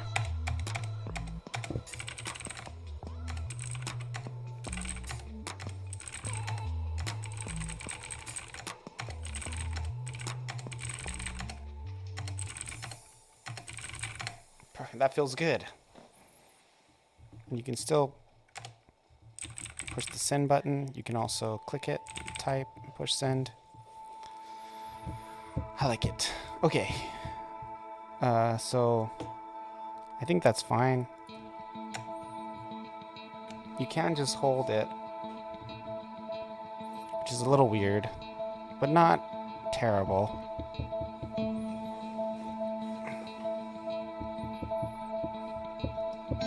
Eventually I'll put a limit to how much you can type.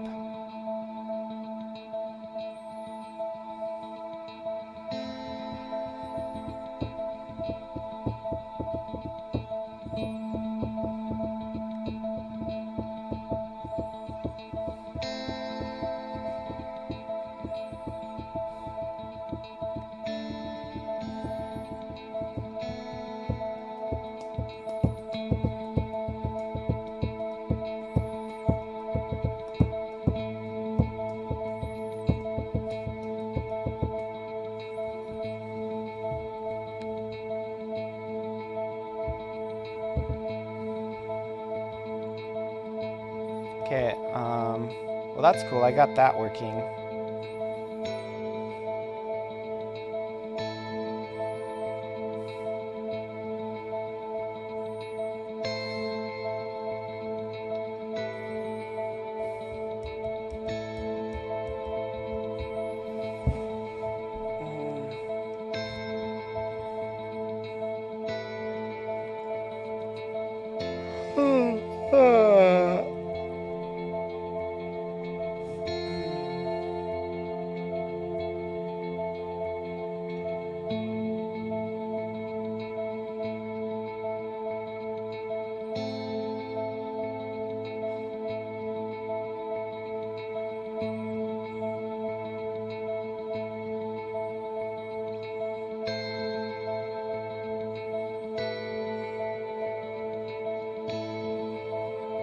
Here I can actually make it so they can't just spam by pushing enter. I'll just do if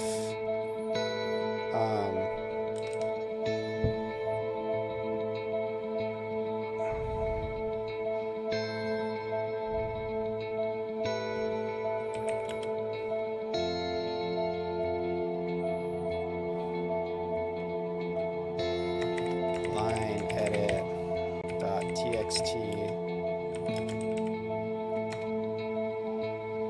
release focus.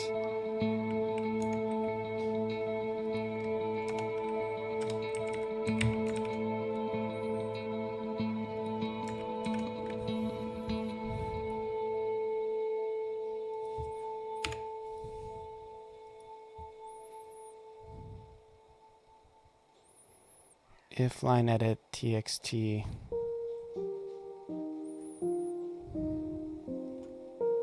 GD script conditionals.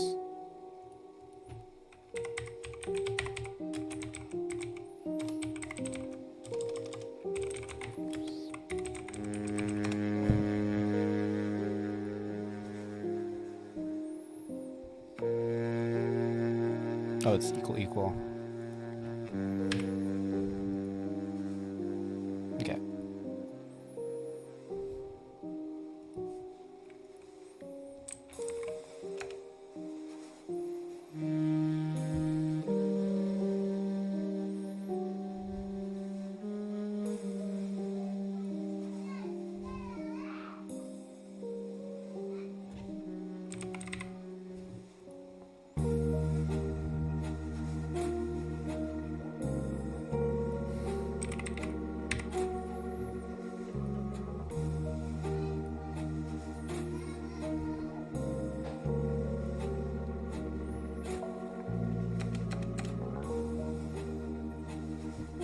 I gotta take my jacket off. I'm gonna use the bathroom. I'll be right back.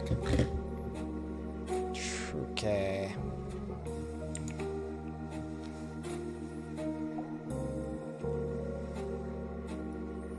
I will be right back. Let me just change this.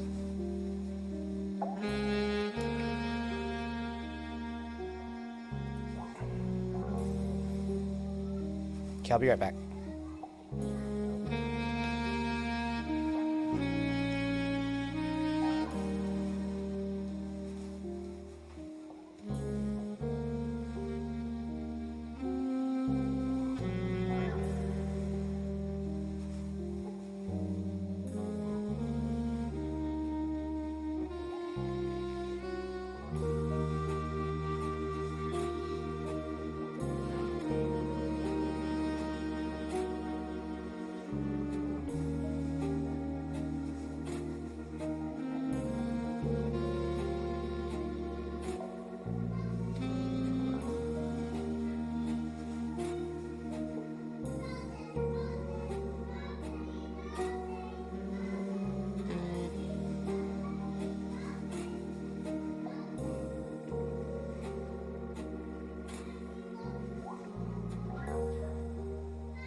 Okay, I'm back.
How's everybody doing out there in the world?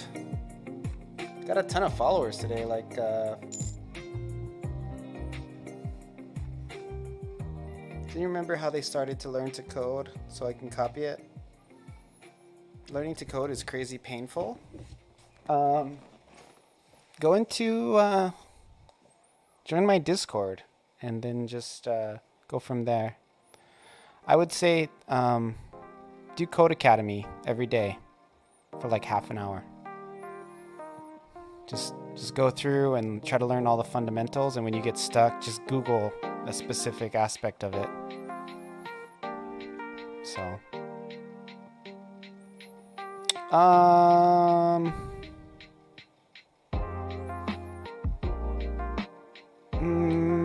is that how I started? No, but I do that.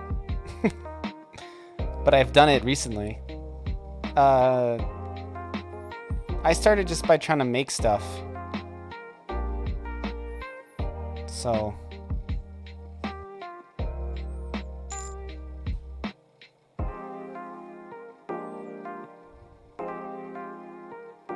yeah, well, one thing you should do in general is when somebody gives you advice, don't dismiss it. So I just gave you really good advice that has helped a lot of people. And rather than going and doing what I said and doing the valuable advice that I've offered, you argued with me. So that's not something that I would recommend if you're trying to learn something. Like find somebody who knows how to do it and then do what they say. And then,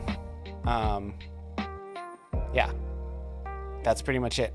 And then if you want additional help, if you get stuck on a specific chapter of that course, then hit up the Discord, ask people for help.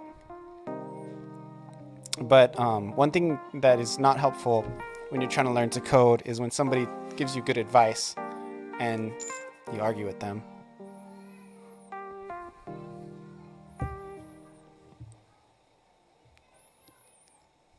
Oh, taking inputs, just don't blindly listen to it? Oh, just blindly asking?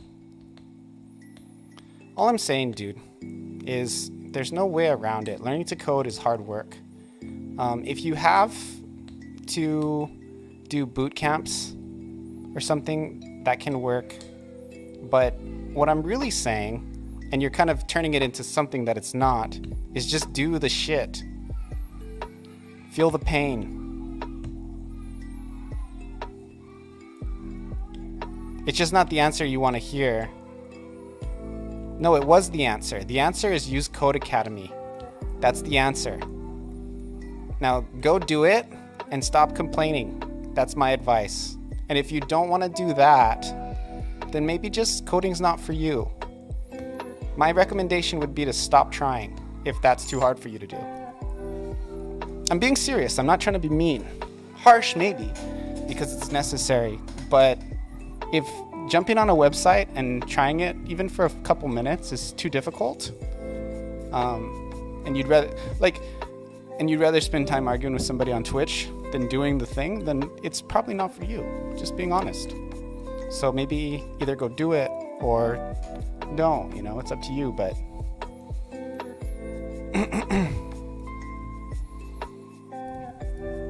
one thing, I remember I watched this Ludwig video, and he was talking about how to be like a professional streamer. And one thing he said, go and write down these 3 things, pause the video, write down these 3 streamers you want to be like, right? And then he said, restart the video when you're ready. So he goes and he pauses the video, right? He tells you, okay, pause the video now, and you're supposed to pause the video. And then he says, okay, I gave you a break. Did you do it? And he's like, word of advice. If you didn't do it, you probably are not going to make it. He's like, if you couldn't do this one simple task brought by somebody who knows what they're talking about, then it's probably not the thing for you. It's probably not the thing that's going to get going. Now, if you can't go on Code Academy and mess around with it for like an hour or 2 hours or a half hour even, you just make up a reason why you shouldn't have to work, it's probably not for you. And I hope that kind of fills you in a little bit. Like, if you're not willing to put in that much effort, then might not be something that is going to work out.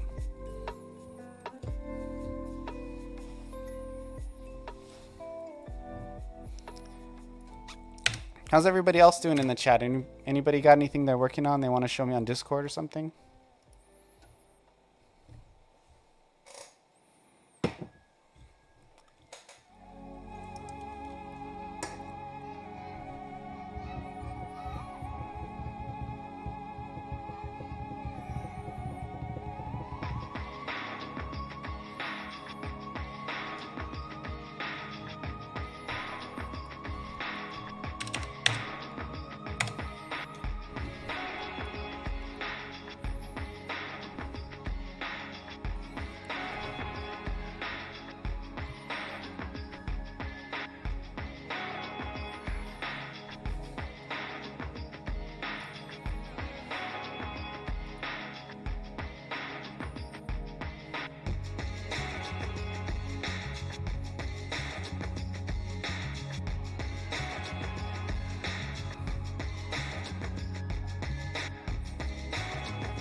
Godot for check if is empty.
Oh, I know what I can do. I can use a function to check character length.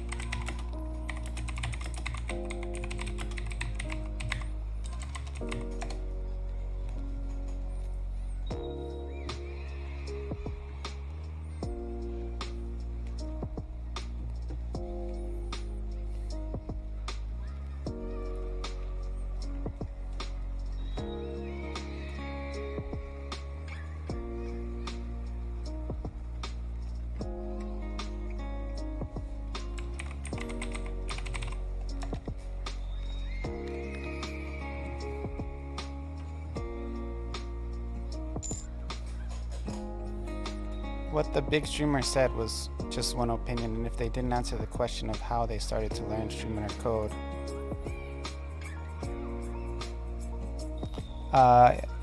for me, I'd ignore them because I don't blindly obey anyone, and that's what I'll leave with.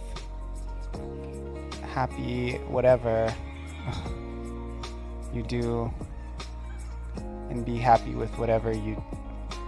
So that's what I'll leave with. Have. Okay.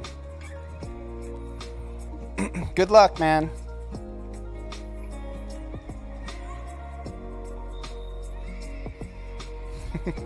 So interesting. People ask for advice and then you give them the advice and then they're like mad at you, right? Like, isn't that an odd thing, right? This information that I worked hard to learn, I teach multiple people how to code like every day. I'm a teacher. And it's like you give somebody advice and they get mad at you. Go with the internet. Go internet. Okay, so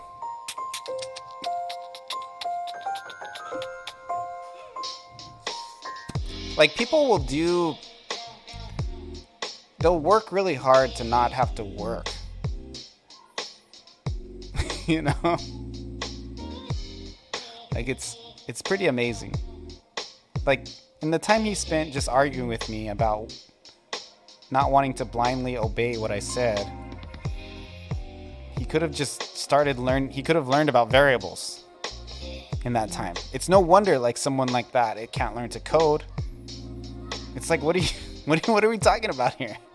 Go figure out what a variable is. Go learn some concepts, go learn some fundamentals.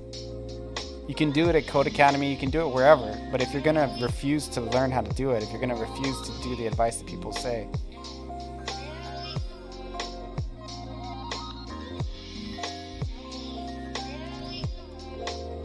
I've had a lot of like weirdos in chat today.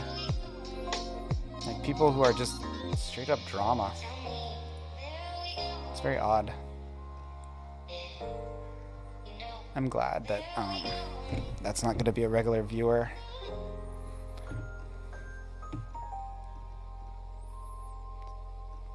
Very unnecessary interaction I was having. Wasn't good for my stream, wasn't good for him. Well, hopefully him or her, it might have been good for them because sometimes the truth is people don't get a lot of it in their life. But, you know, it's not any good if you don't take it in.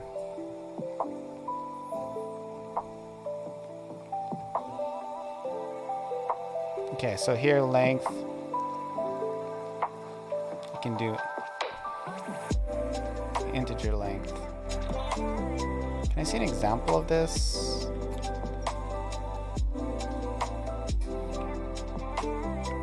2D script integer.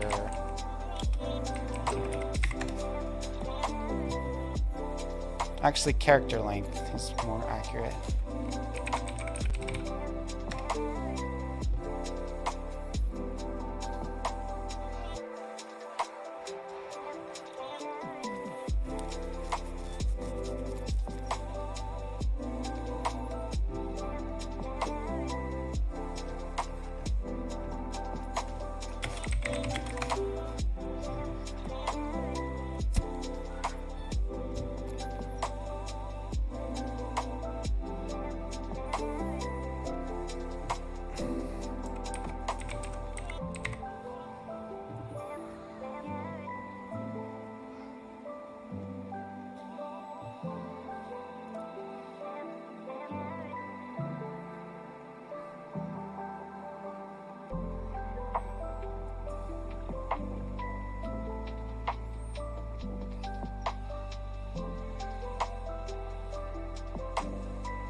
Dot length. Okay, so it'd be something to the effect of lineedit.txt dot langth is greater than 0.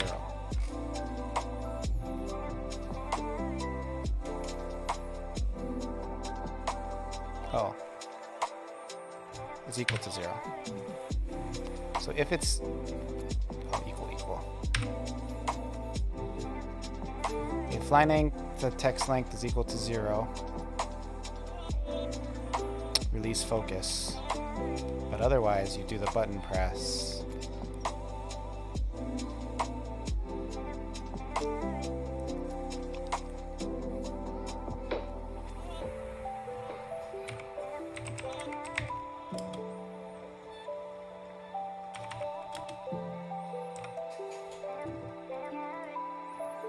So here, okay, let's try it.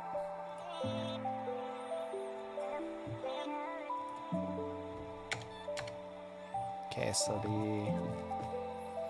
the focus works, the line edit, if it has focus, else. Okay, so this has to be grab focus. If it has focus, else grab focus. So this one worked because this one grabbed the focus.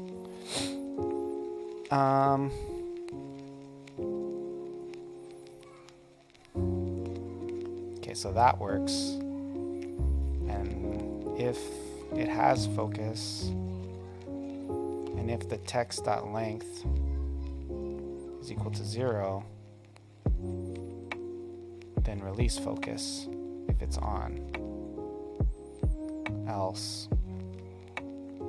Let me see if it works when you have something in there. You can isolate where our code is wrong. Okay, so it's definitely with the it's has either way. This doesn't work, and I think it's probably because of this.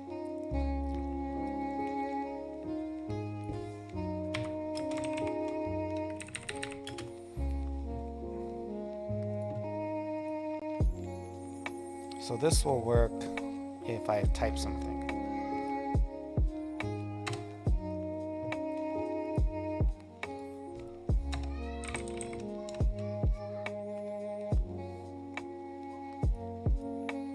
See if it works if I push the button. Okay.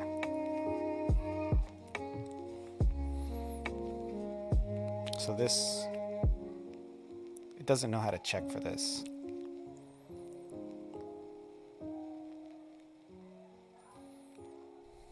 lineedit.txt .length.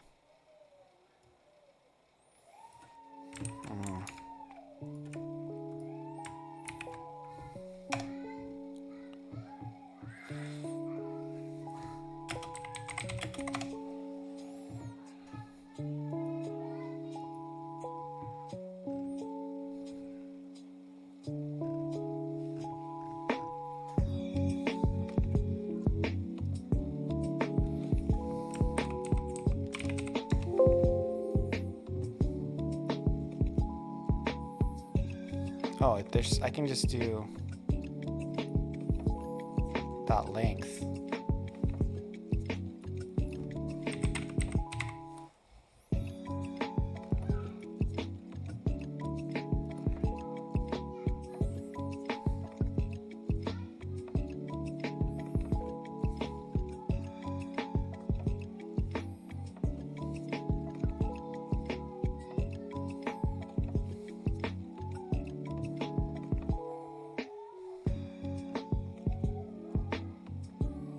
I can do clear. Then I can check for clear.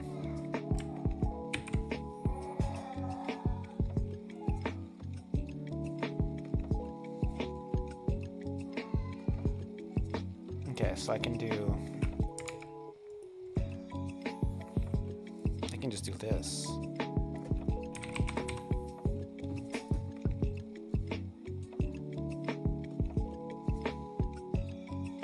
That still doesn't help the other thing. Let's get rid of this conditional for now. Just see if we can get it to work without the conditional.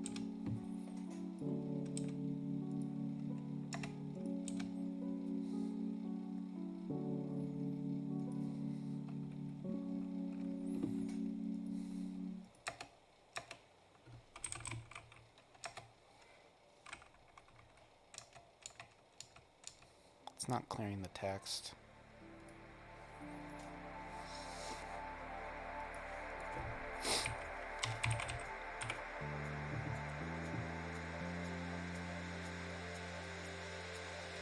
There's a delete text.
I just wanted to check to see if there's nothing in there.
If line edit is clear,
works. That's the way to do it. I can check the character length. So now you can't just push return. However,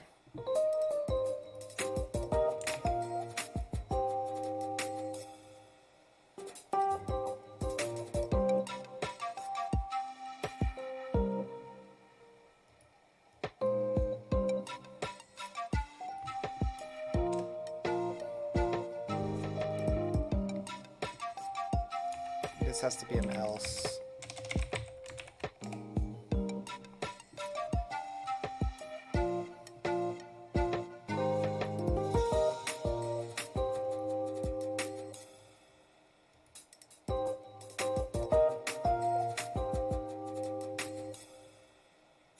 So if it has focus, check to see if the length is 0. If the length is 0, you don't do it.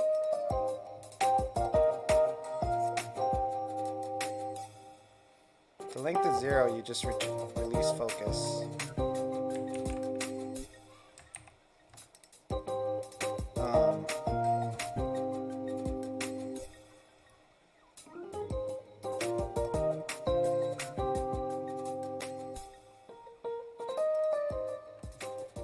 So this is actually right. So if it has focus And if the length is not 0, then you release focus. If it has focus and the length is not 0, you do the button press. If you don't have focus, you grab focus. That took me freaking forever. I'm so bad at Godot.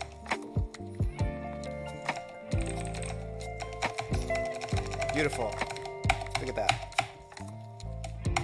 Like butter.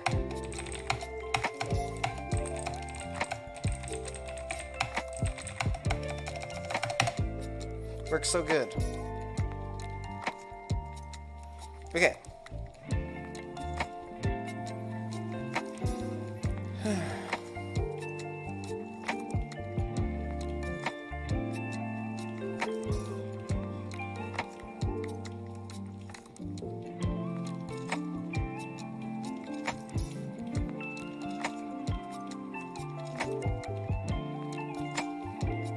So I want to sync the rich text label and the text from it.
Is there like a thing to update the rich text label?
Kind of summarizing my code.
saw it when I walked, boy.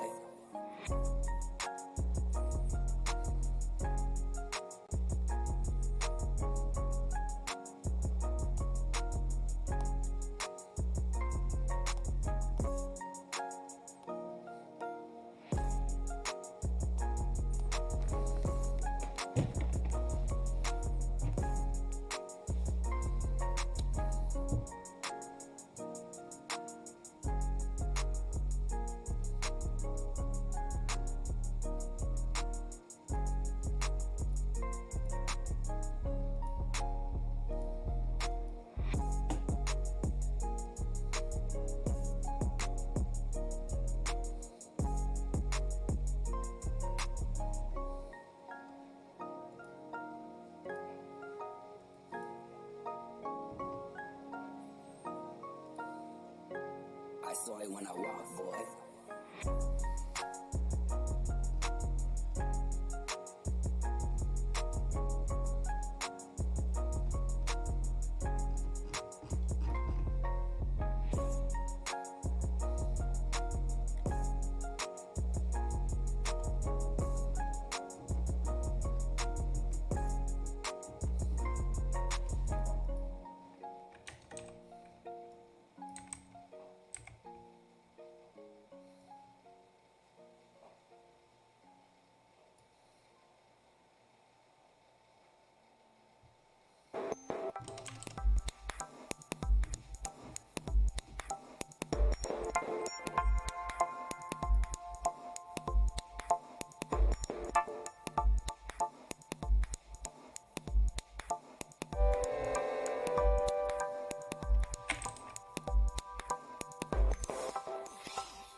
Howdy Godoters, it's more than a year. Multiplayer spawner, through which known properties can be synchronized by which peer. Scene setup.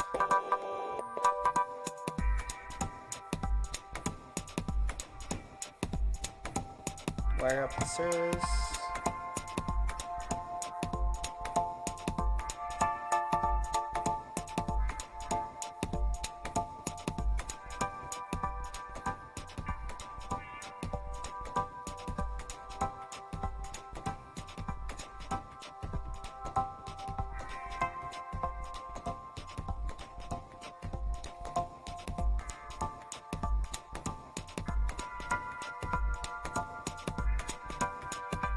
So now that we have our scene set up and peers can connect, let's add multipliers to our object scene and configure it to sync some of its properties. Synchronized properties can be configured by selecting them from a list or entering their path.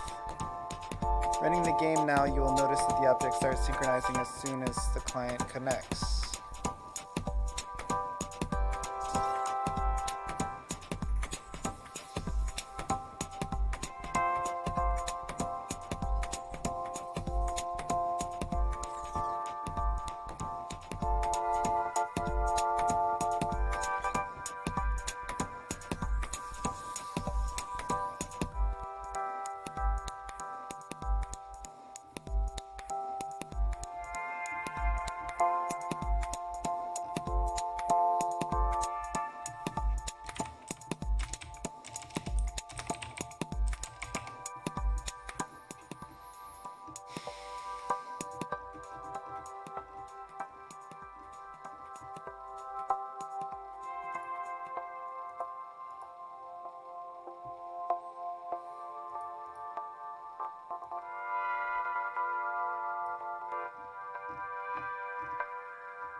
In this video, I'm going to show you how to make this simple multiplayer game, where you can either host or join a server. You can move your character around, type out and send a message that will appear above your character, or you can click on a character and it will display a message showing the ID of the player who clicked it. I have a starting project here. How often do I stream? It's not a super set time. I usually stream on the weekends. But I have a job as a caretaker and I'm also a teacher, so I'm pretty busy, but whenever I'm available I do. Saturdays or Sundays it could go either way. I almost always will tell people on Discord if I'm gonna go live, and I just kind of go live whenever I can, so that's basically how it works. Thanks again, Mustafa, for the donation. I really appreciate it. It really means a lot. So hope you're enjoying the Android Familia. Hopefully it didn't crash too much, you know. But yeah. This and the completed project will be available in the description below. We'll begin by heading into the script attached to the main scene. So I have a few things set up in this script. At the very top, an eNet multiplayer peer is created. This is an object that handles all the networking. Typically this address will be the IP of another machine, but for development purposes the client will connect to a server on the same computer, which can be achieved by using a loopback address. The standard loopback address is either localhost or 127.0.0.1. The number we use for the port isn't that important as long as it isn't reserved. Generally the first 1024 ports are reserved, so anything above that should be safe. Next, there are two event handlers for the press signals of the host and join buttons. The host event handler sets the text of a label at the top of the window to server, and the join event handler sets it to client. Each then makes the menu invisible. Lastly, there is an event handler that runs when text is submitted to a line edit named message input at the bottom of the window. We'll start. Okay. On message input text submitted. By creating a server. In the host pressed event handler, we'll tell the multiplayer peer to create a server. The first parameter is the port the server will listen to for incoming messages. Right now the multiplayer peer is just an object in this script class. To tell the game that this is in charge of networking, we set it to the multiplayer peer property on the multiplayer API. Each multiplayer peer on a network has a unique ID. I'll retrieve it by calling getUniqueID in the multiplayer API and display it using another.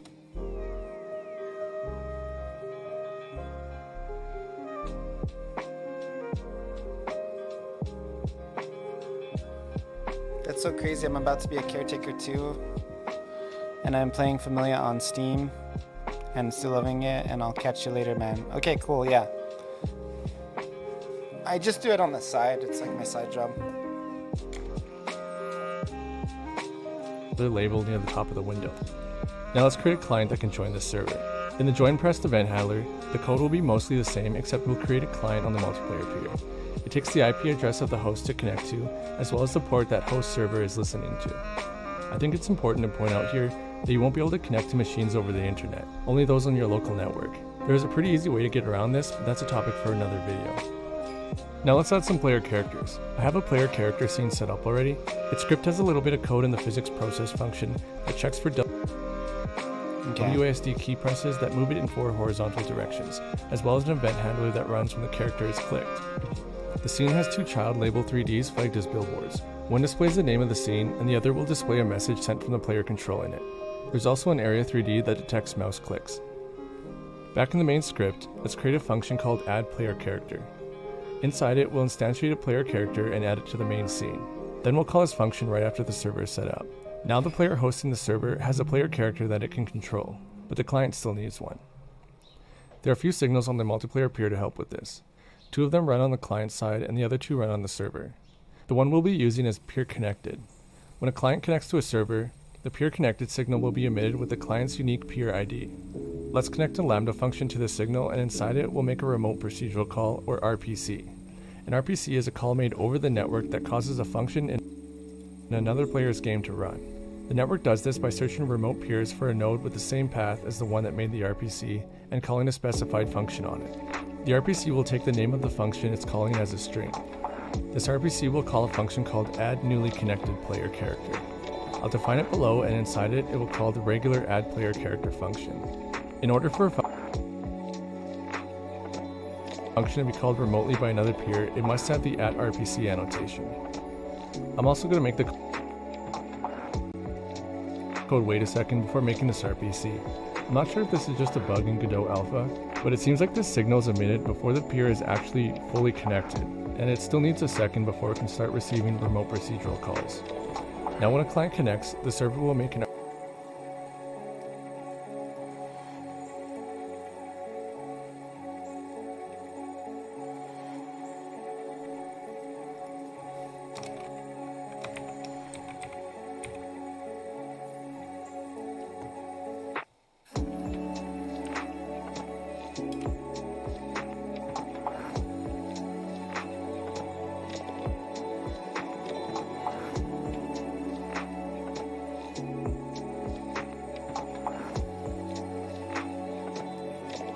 Godot Alpha, but it seems like this signal is emitted before the peer is actually fully connected, and it still needs a second before it can start receiving remote procedural calls. Now when a client connects, the server will make an RPC to all previously connected players and tell them to add another player character, including the one that just connected. However, now each player will only have a character for themselves and clients that connect after them. Also, the server's player character is still totally alone. So first we'll give the server's player characters and company by calling add player character in the peer connected lambda function. Also, let's create an array called connected PRIDs, add a parameter to the add player character function for the RPC is for functions. Okay.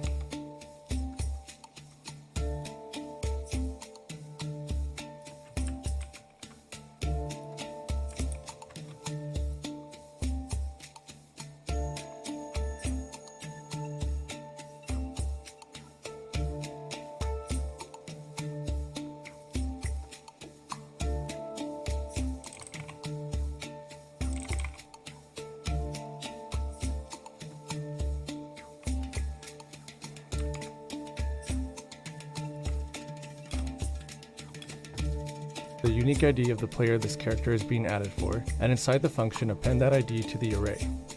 We'll also have to update all the calls to this add player character function with the appropriate arguments. In the peer connected lambda, this argument will be new peer ID. Add newly connected player character will now take a new peer ID parameter, and that will be the argument for add player character. We'll also send the new peer ID with the RPC to add newly connected player character. And in the call to add the server's player character, we'll put the server ID, or 1. Now after the RPC to add newly connected player character, we'll make another, but this time using RPC ID.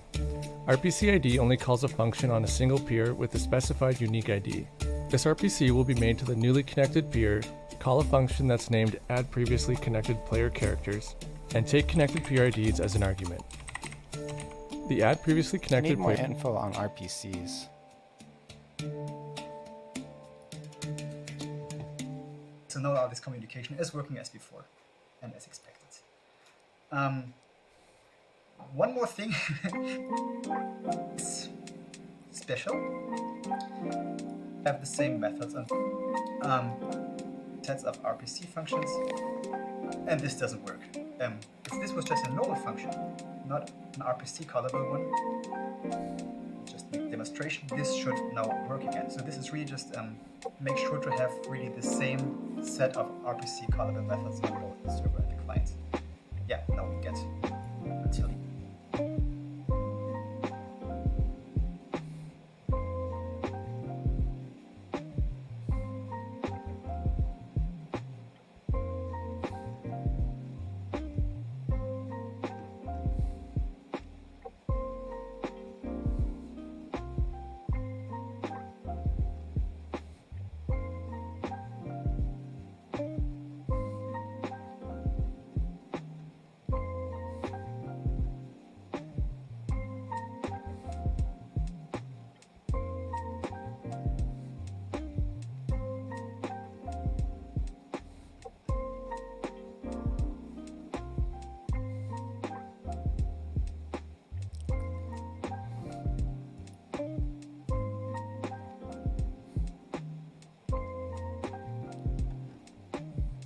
See if this guy has any videos about RPC or chat. Online multiplayer. Let's watch this video. I've seen this one. camera.rotation he has a x chat equals, feature. and I'll copy this, clamp, and paste that, and then comma, -pi over 2. Yeah, I don't think that's gonna... I mean, I watched that video and it's good, but it's not exactly what I want.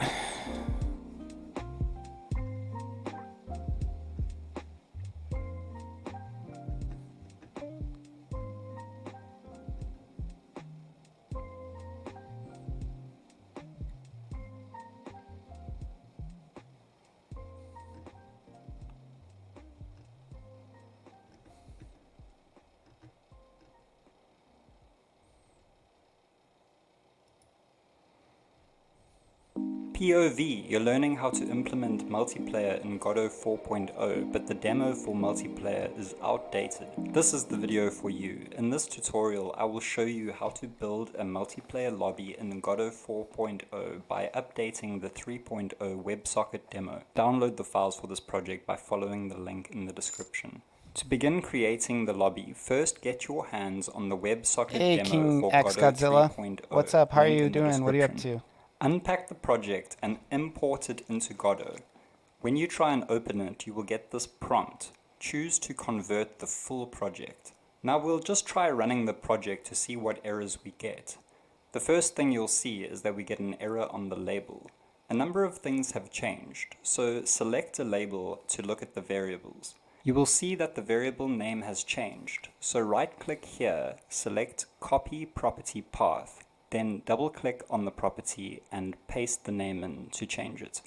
The enumeration for the value has also changed. We can either set it as the number, in this case 1, because it's the second in the list, or King we X can Godzilla, hold it's your first Control chat. and press the label Hey, text. welcome, man. Holding Control. If you got some time, check out my game. It's free on itch and Steam. Or it's free on Steam and Android. No iPhone version. Clicking an underlined word will open up the docs for that word. From here we can select the property and then view the enumerations here. Copy this text and paste it as the assigned value. The next error is about WebSocket server, which is depreciated. I have seen from other examples that the new class to use for implementing multiplayer peers is eNet multiplayer peer. It has changed further though, as the way it works now is by creating a server or a client using the same peer. So we can move this declaration to a global position and into the ready function using onReady, so that we can use it for the server and the client connection. Change the variable name to multiplayer peer and use it to create a server in the onHostPressed function. This function calls when the host button is pressed. We need a port to create the server, which is already declared at the top. Paste the variable name defPort into the parameter. The server will start listening immediately, so we can delete this line. All references to getTree must be changed to multiplayer, which is a new property that is available to all classes. Make sure to change all references to peer to multiplayer peer, as we have changed the name of that eNet multiplayer peer variable, which we declared at the top. Now repeat this process for the connect button with a few changes. Firstly, create the client in the same way we created the server. The client needs a URL as well as a port to be created, which we can grab from this text edit box. Create a var to capture this text with a node path to the text box, and then create this check to make sure it's not empty. Finally, add the text to the parameter. The client connects as soon as it is created, so we do not need this line.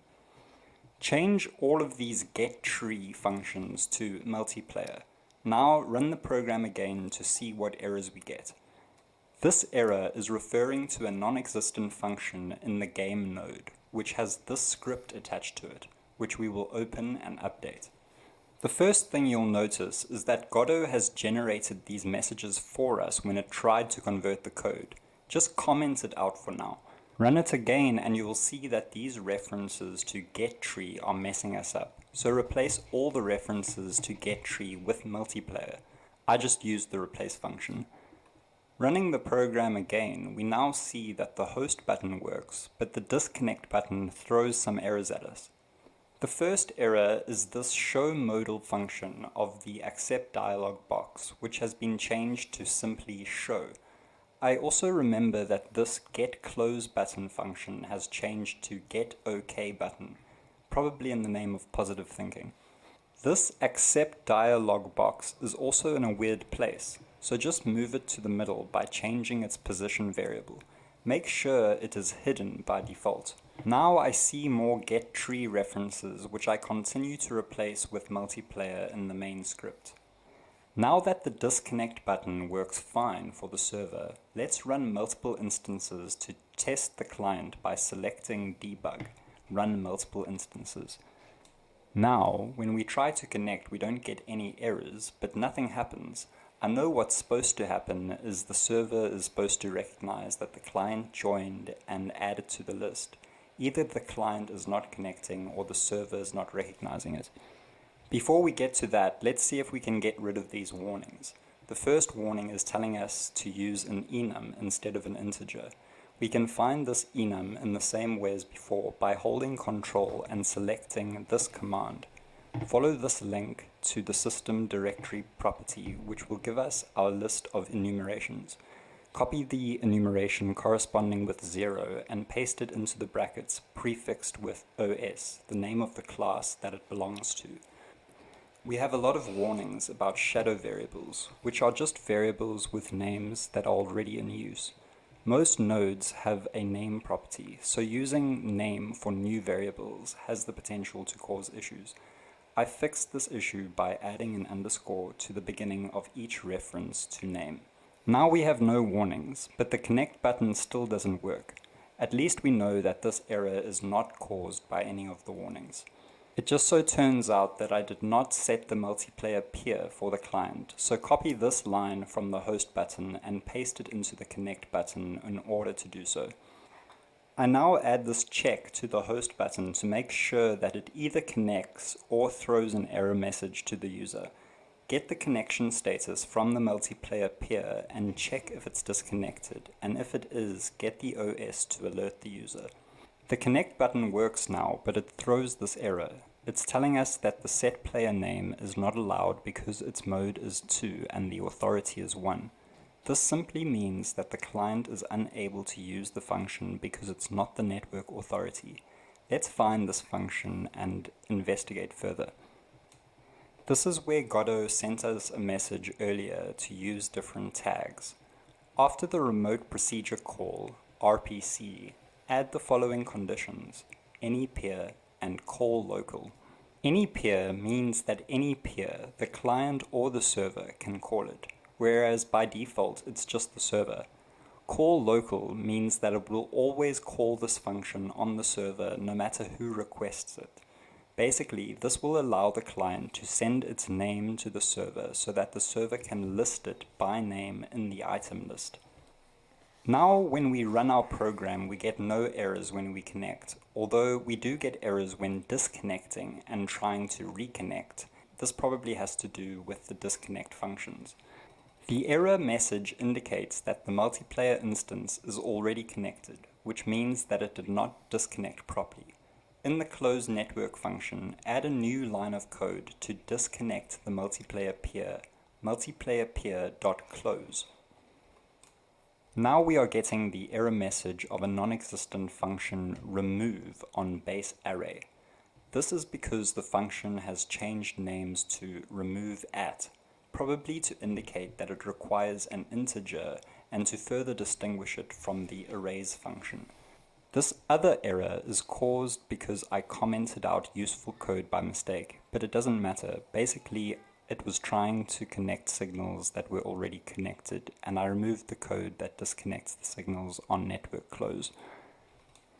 When we close the multiplayer, we need to create a new one for reconnecting, so copy this declaration from the top and paste it into the close connection function to create a new empty peer after the old one closes.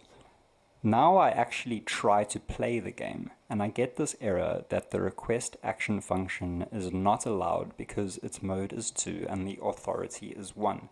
This is the same error as before, and we can give access to the client by adding the anyPeer keyword to the remote procedure tag, as well as the call local keyword. When we try play the game, it works perfectly. I pushed the testing further by running 3 instances of the game at once, with no issues. The only problem is that when I close the host or server, we get some errors, and this is because I have not coded this eventuality.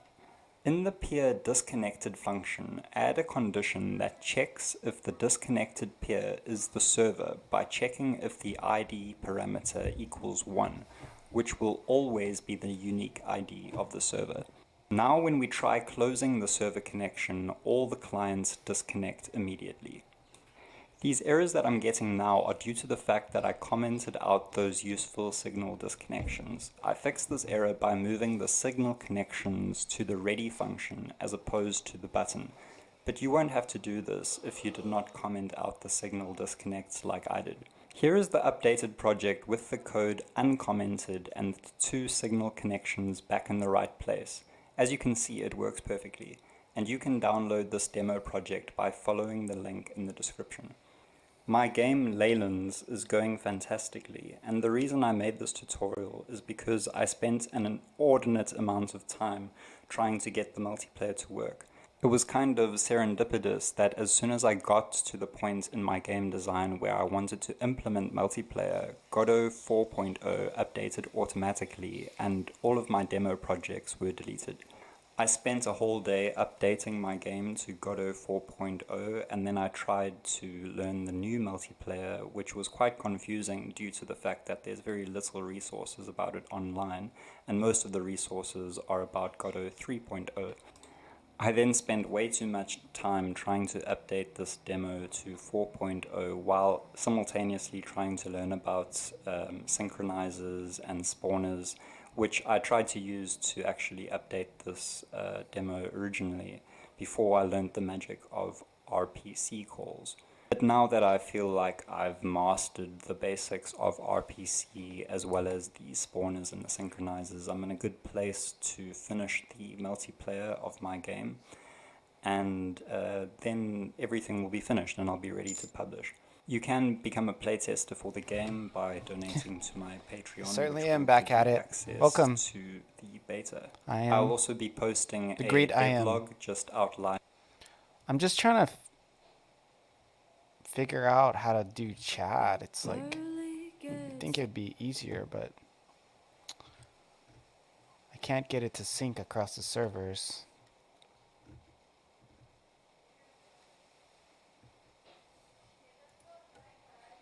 So I just kind of set up some UI stuff that wasn't networked. So if I go host, now you can push enter and it pulls up the text. If you push enter again and you have nothing on there, it just closes it. If you push enter and then you type in something, it posts it. Also, if you push nothing on send, it doesn't do anything. Or if you type something, it does something. So that's basically what I did today. Yeah, I basically just worked on the chat thing. But what I want, with the problem that I'm having and I can't figure out is how to, so I have the chat, right? And what I want is I want it for it to go across the network. So if I join the game, you can see both characters are in here. I want the chat to be able to work on both. And for whatever reason, it doesn't. And it actually does this weird thing where it like erases the previous one when someone joins. So there's some networking stuff I just don't know how to do. It's like it resets it when someone joins, which I don't want that either. So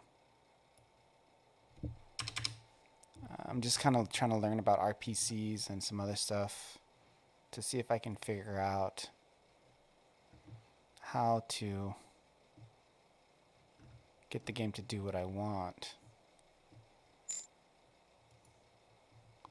Not enough docs on 4.0. Yes, it is.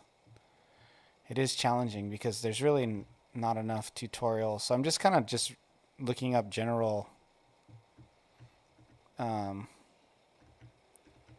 just general stuff, you know, trying to find something.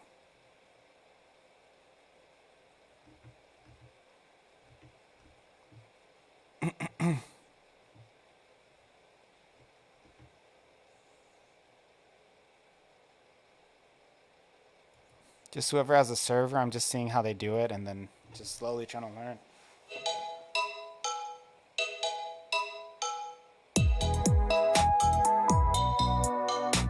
This guy looks like he has a chat.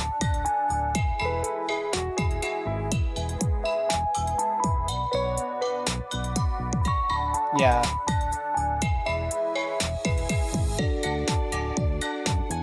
This video is super loud, sorry. Well, I'm here to learn with you. Let's get it. Yeah, for sure. So this is just the server has started. Oh, this game is cool, dude.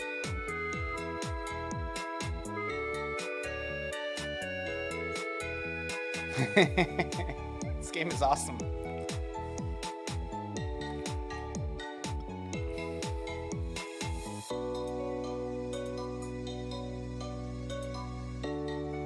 Oh, look, he's got chat.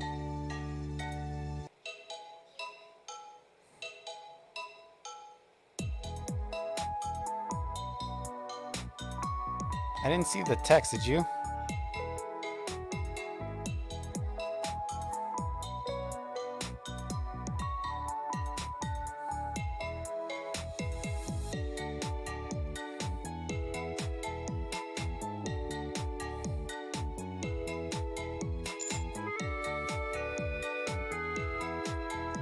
It's a separate chat window, yeah. That's weird.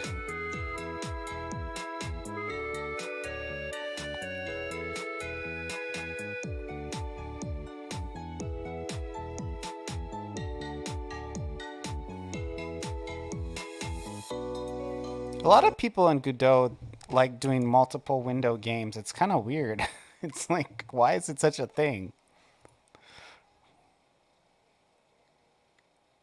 I guess because a lot of the games are peer-to-peer hosted, so it's nice to have a separate window for the hosting.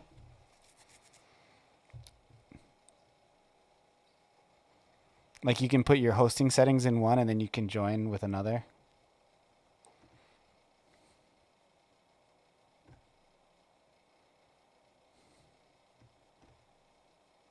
See, look at all these windows with multiple windows. It's like a thing a lot of people are trying to do.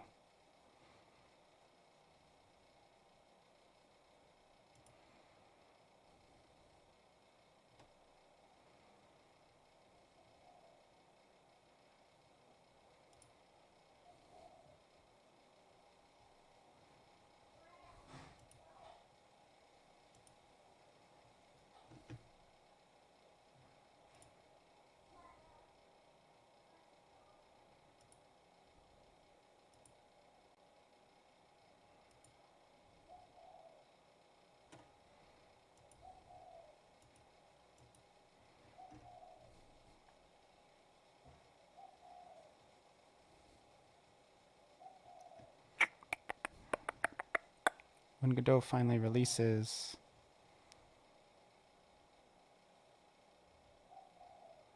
Making a backroom horror game. Okay, we are no longer waiting.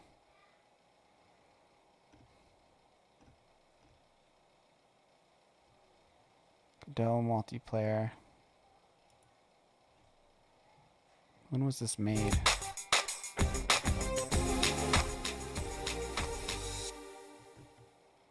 Oh, too old. Too old. Wrong language.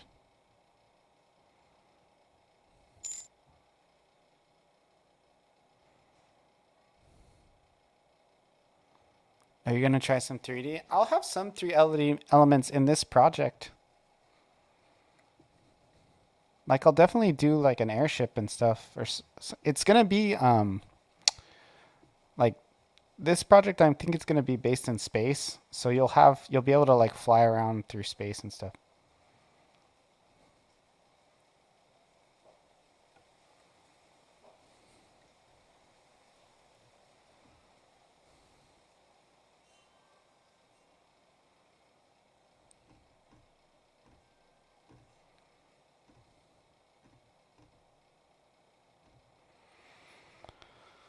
Yeah,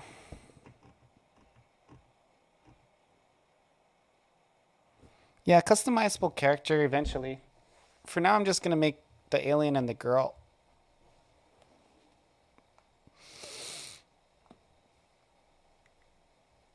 It's easy with pixel art to do customizable characters. You can use shaders for colors, and you know, you just get like 5.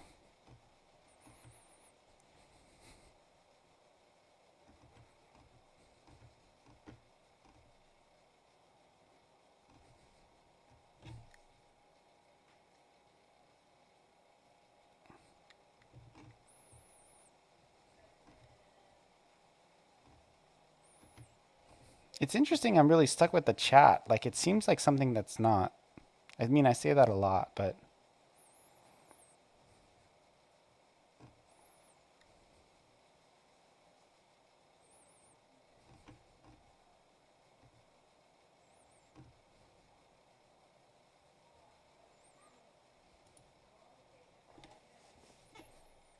In this video, you'll... What are some of the newer videos for GD Quest? No, there's not. GD Quest ain't doing nothing. They're chilling. So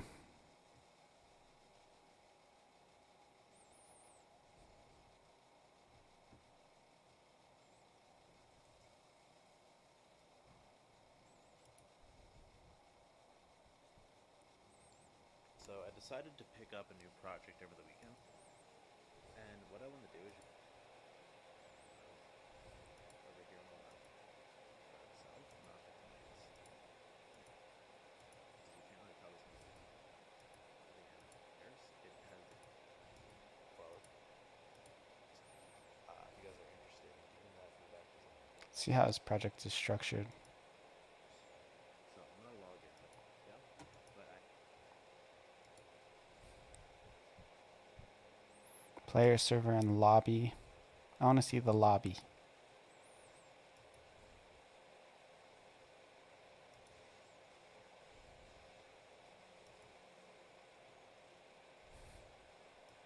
Oh, it doesn't even show the lobby.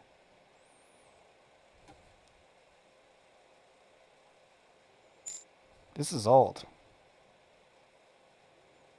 This is an old version of Godot. Because he has the remote funk.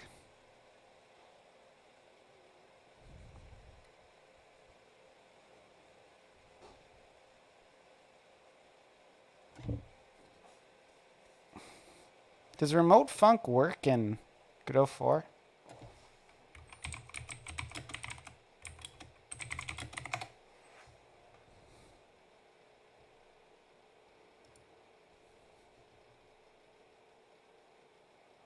No, you use RPC.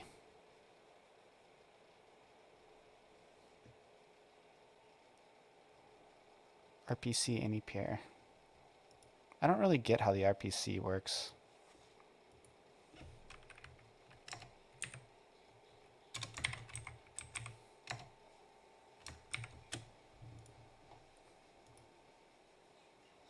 I'm in that same article right now. Yeah. After I get this working, I'm gonna upload it already.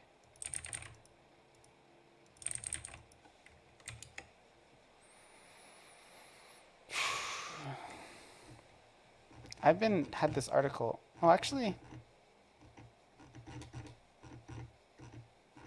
Okay, I'm just gonna read through it on the stream. Multiplayer Godot RPG sound text channel ordering.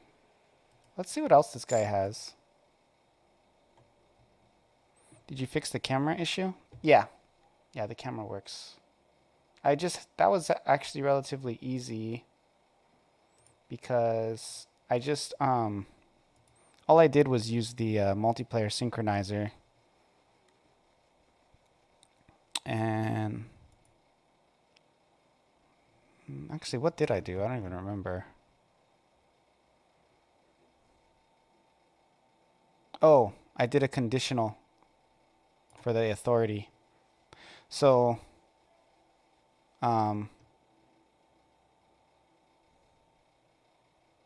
basically, there's This one right here. So if you have multiplayer authority, then you can make the camera current. See, it's weird because I know how to give authority to everything, or to like check if you don't have authority, you can't do it. But for chat, it's like the opposite, right? Like you want one thing that affects everything. Like you want one player to affect everything.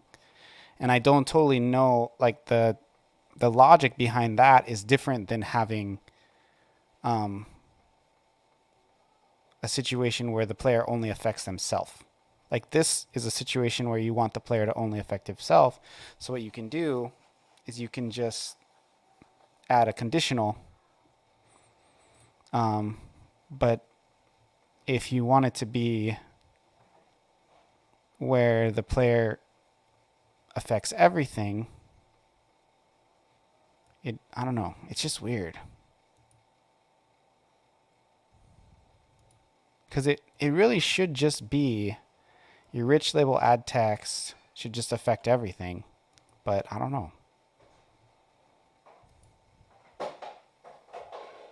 Maybe on button press doesn't have the same authority as function ready.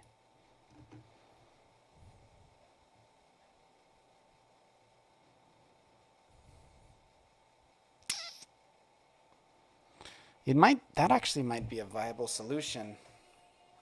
Like I might be able to make a function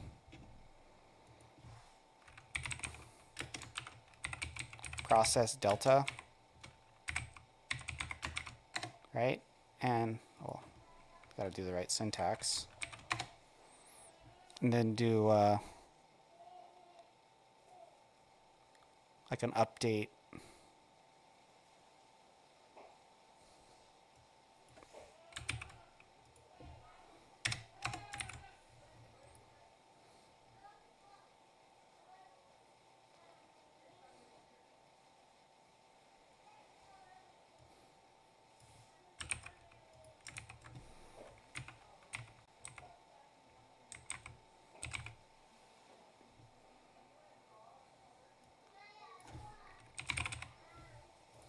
I don't think that's right, but we'll try real quick.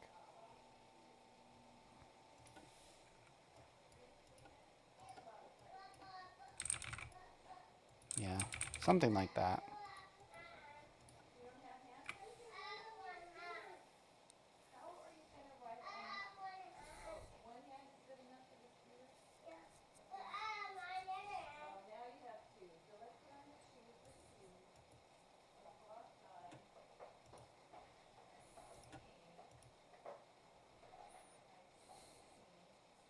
But yeah, did that answer your question?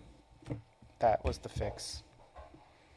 Some of the contents might be outdated. This is a September 2021 article. So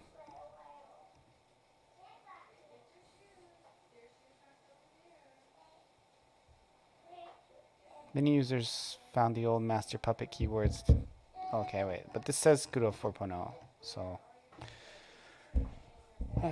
master keyword would mean that the function could be called on the network master, while the puppet that a function could be called only on the non-master peers. Additionally, the old master keyword had very little usage, since remote could be used in place with little to no effort. Learning from this, we decided to have unified RPC annotation with a few optional parameters. By default, RPC only allows calls from the multiplayer authority, which is the server by default. You can optionally set the number of multiplayer authorities per node basis via node.setMultiplayerAuthority method.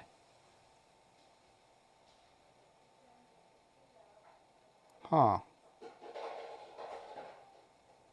In this sense, RPC annotation alone behaves like an old puppet keyword. As mentioned above, the RPC annotation can also take optional parameters. Can I just set the multiplayer authority of that? Huh. It's piqued my interest.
Okay, well I know that that's doing something,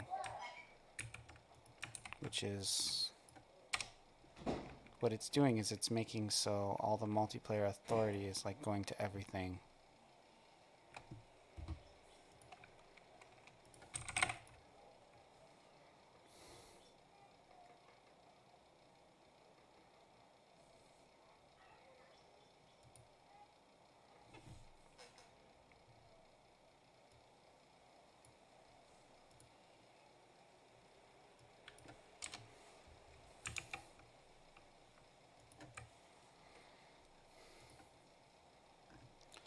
As mentioned above,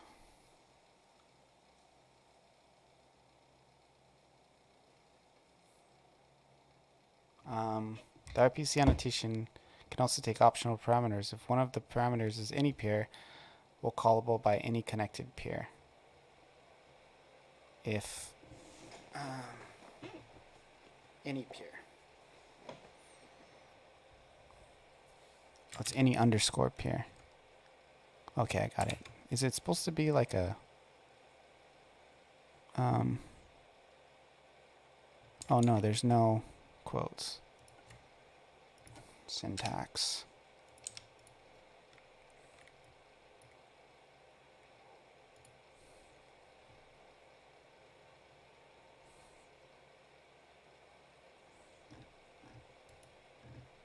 Any peer is not declared? Shouldn't need to be declared.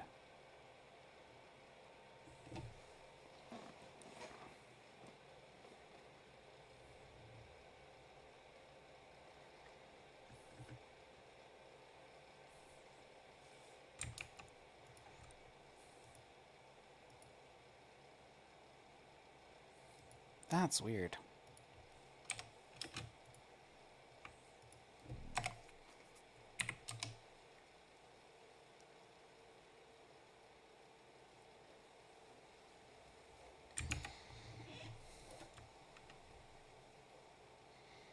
Any underscore peer, right?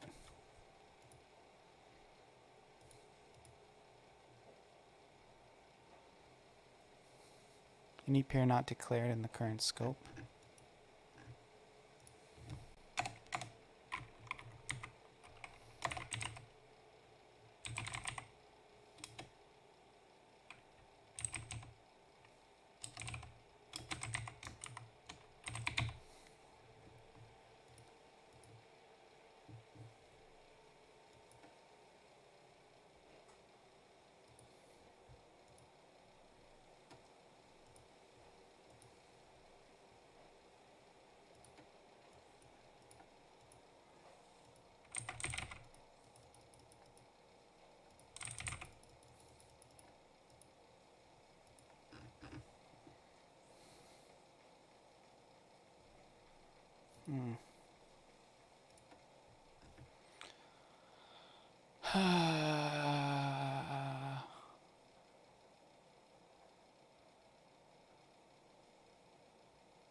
Calling functions locally.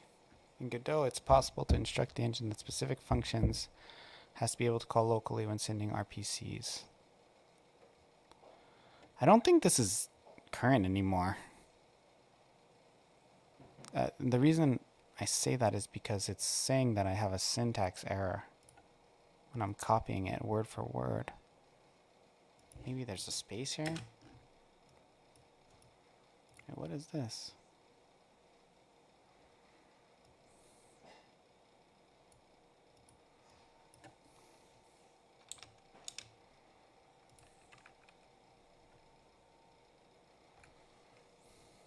Any peer doesn't work.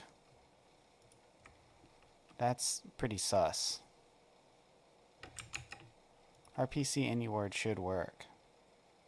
It's not a subsidiary, right? Or a child.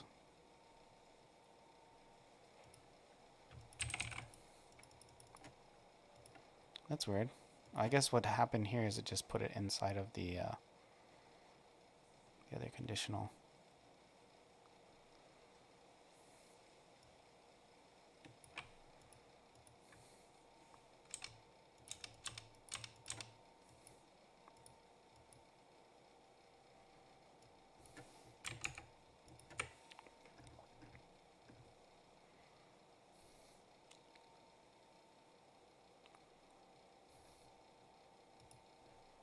Let's try unreliable.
Hey, never know 247. How's it going, guys? Let me give a shout out to this guy. He's a pretty awesome streamer.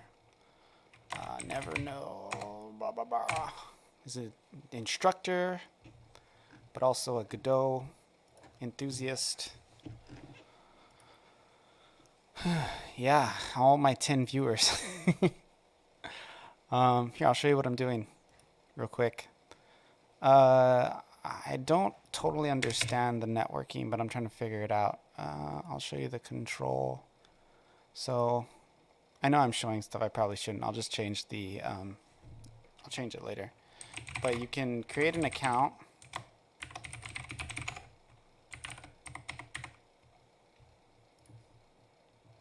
And host. And there's a chat. And it'll show you the first part of your email address. You can log in with a different one.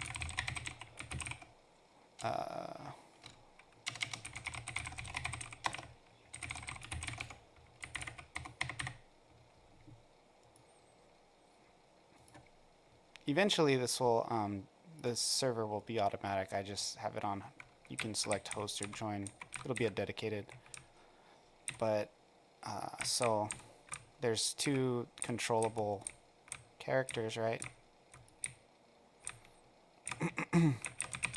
And what I was trying to do is create a chat that's shared across both. And that's kind of the spot that I've been stuck today. I got the UI all set up for the chat so that it doesn't like spam if you just keep pushing enter. If you keep pushing send, you have to actually have something in there. So that's kind of what I did today. Oh, you can do like a real shout out too. Shout.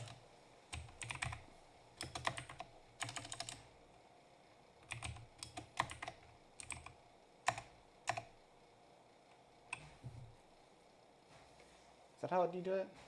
Or is there like a shout out command? I don't remember.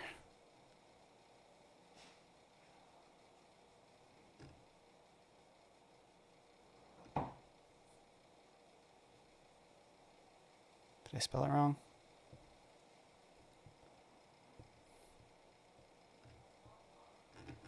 I don't know how to shout out anything. There's like an actual Twitch built-in shout out that I totally forgot how to do.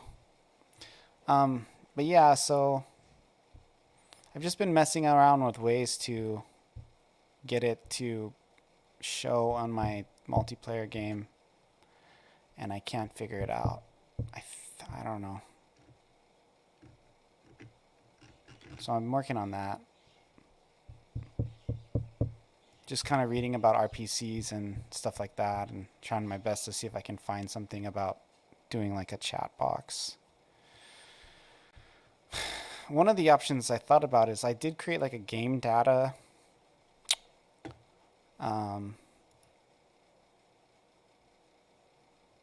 this guy where I can hold vars And I could technically turn the whole thing into like an array, but that's kind of very inefficient, and I don't really want it to. I don't want to like load it.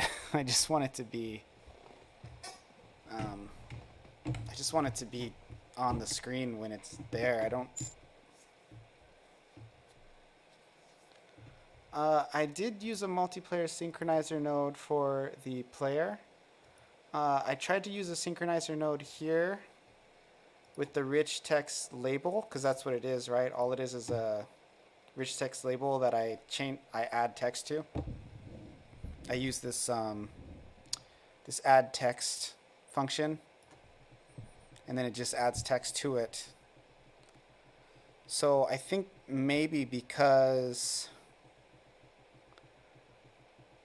for some reason when I use the the replication here, my initial thought was that I would be able to just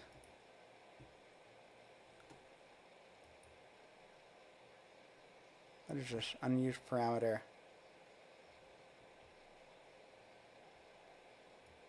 Can I do set this parameter? No.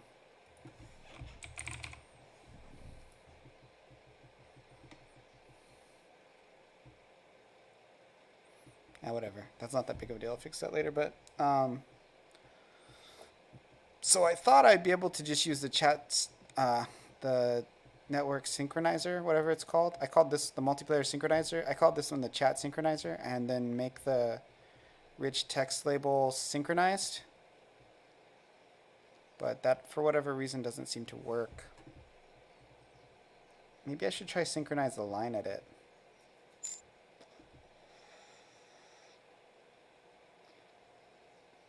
Is the server hosting the chat? I don't even know how to check that.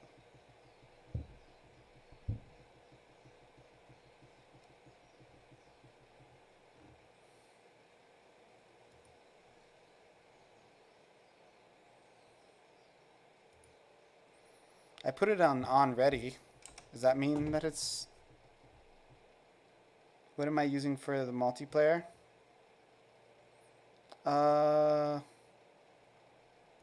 I don't know what you mean. Enet multiplayer, is that what you're asking? Like what multi...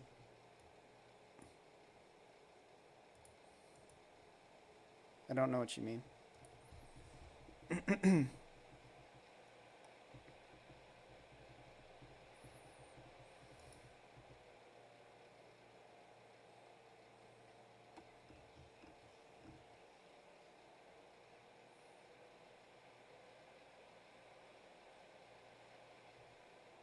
I think I can do this.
Like, are you hosting with the service? Currently, I'm just trying to get it to work on localhost, I think. But I will probably move it over to AWS whenever I get it working. Currently, there is no separate server and client, but I can just separate them out later. Just take the stuff for the server on one and then take the client for the other and just make it go straight to hosting. Yeah, this is a local host.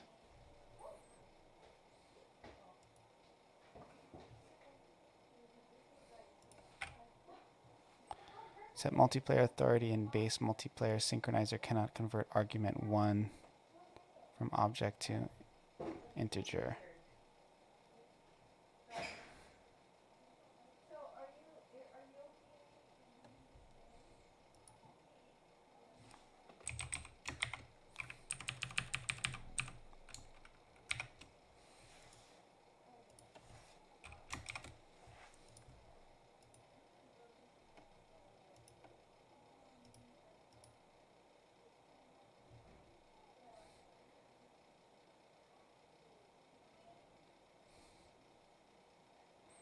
Chat synchronizer. I'm trying to think of a way now. Yeah, it's a little, I don't totally understand what I'm doing. I know how to set it, put it on a server once I get it because I'm a web developer. But I don't totally understand the features of wait, what?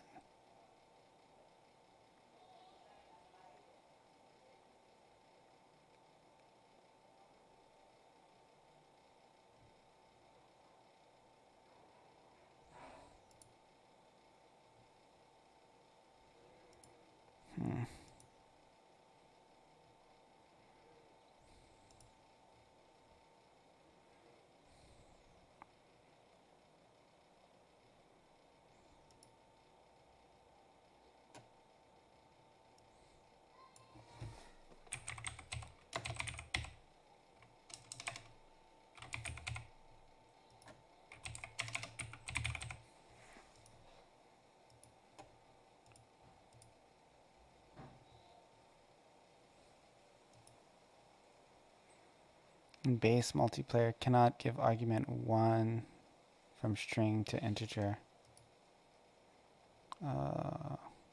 So the chat, the synchronizer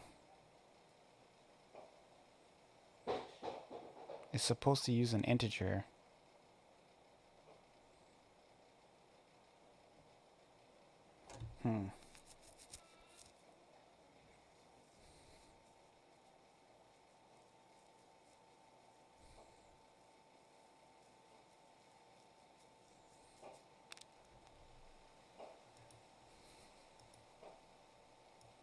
Yeah, this isn't working.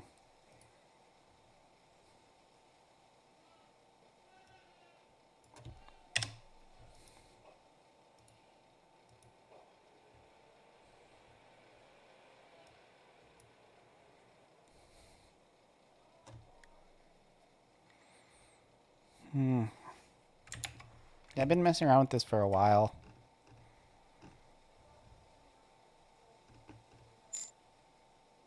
Could you store the chat in an array and then write it in the chat box? You could be able to add the properties of the synchronizer in the replication window below. I could do that. The problem would be is that would just store all of the chat messages as long as the server's on. I would much prefer to send the chat messages through the network and then show them locally, because I don't want to store like a super long chat on my server, at least not now. But what I would like, yeah, so hopefully that's clear. Like I want, whenever you do the post, I want it to just post to each individual client. Like when you click chat, I want it to just show it on each one, not necessarily create a file that has all of it in there. Because then eventually I can just change the scope of what shows where. I don't really want to create a JSON file or yet, and then I'm pretty hesitant to store something that could become unlimitedly large on, like, in the game, like on the live server. You know, so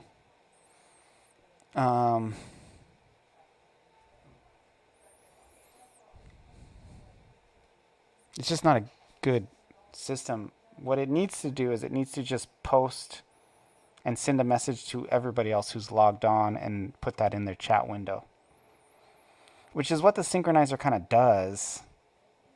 It's weird because the movement was no problem to set up. I think maybe the synchronizer is a little bit less buggy for that. I wouldn't call it no problem, but I could figure it out. This I'm pretty lost. I tried to create a chat synchronizer and make...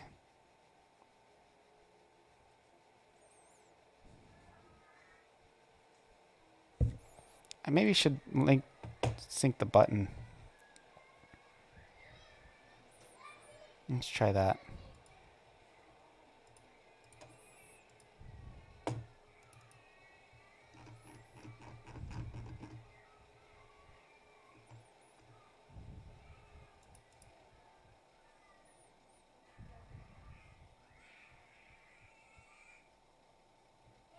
No, that's not going to do it.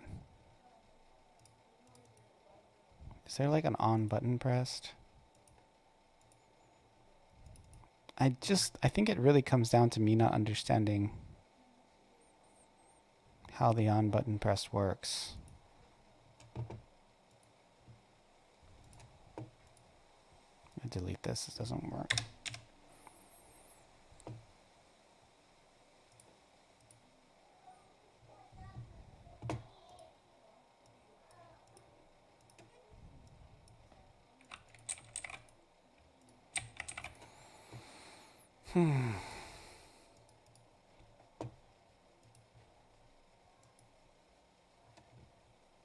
Replication is very odd. So let's just look at all the things I use, and I'm just going to put them all in there. So I have the chat synchronizer, the rich text label, and the line edit. I'm just going to try and sync them all just for kicks. Line edit, text, add property, rich label text.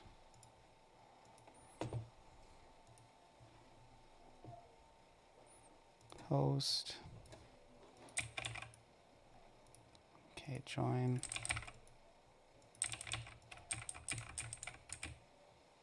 It doesn't work with two. Oh.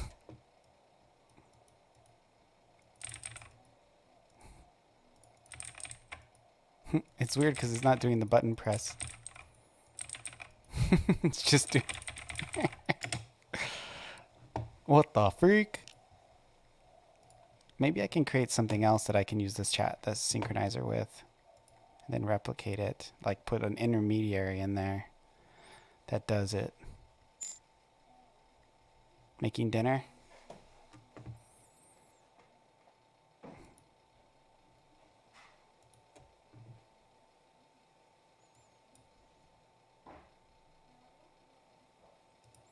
How do you code this? Like if I could see how this interface is like done with code, I would be good. Like I would have it.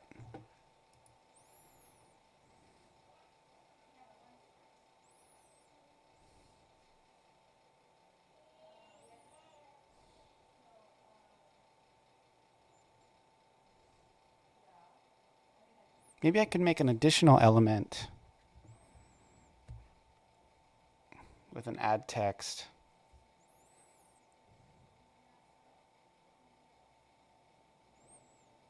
And I add text to that, like a net add text.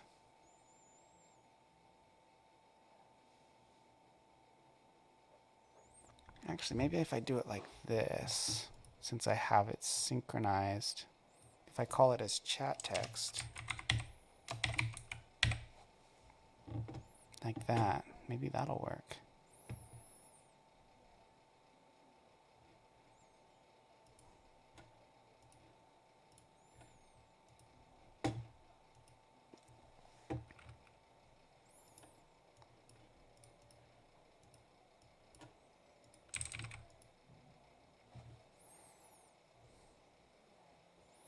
Add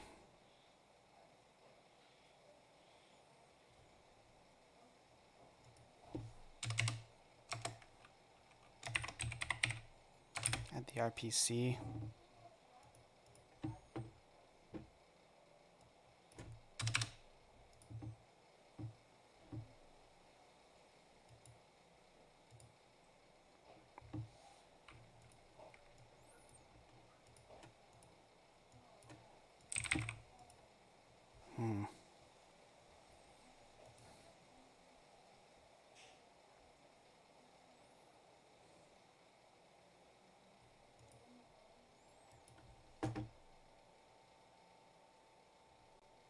Oh, if I do this, maybe.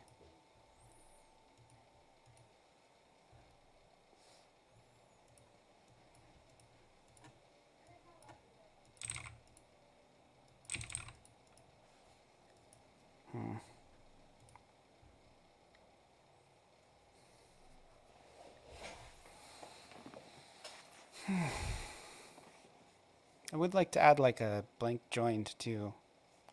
Blank left.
Between on-ready and on-ready.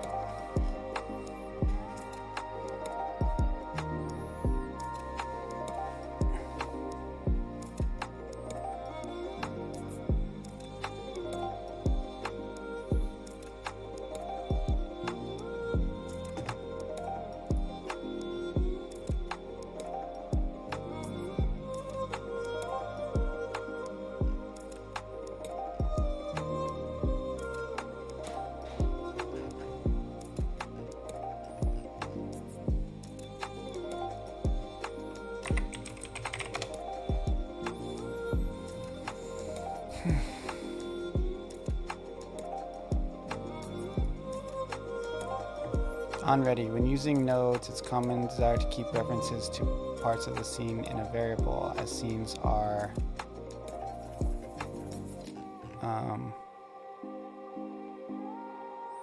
warranted to be configured when entering the active scene tree. The subnodes can only be obtained when a call to node ready is made. On-ready export. On-ready var label my label. This is a little cumbersome, especially when nodes of external references pile up. For this, GDScript has an onReady annotation that defers initialization of a member variable until ready is called. You can replace the above code with a single line.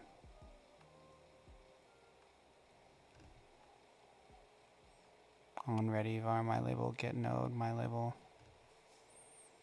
comment. And then export. What does that do? There are some special key tokens used that act like keywords but are not. They are annotations instead. Every annotation starts with a character and is specified by name. A detailed description of each example for each annotation can be found inside GDScript class reference. Where's the annotations? Okay, here you are. So we have export. Mark the following properties exported: editable in the inspector doc and save disk. Save to disk. To control the type of exported property. Export category, a string, and then a name. Find the new category. Export color. Export directory. Export enumerator. EXP easing file.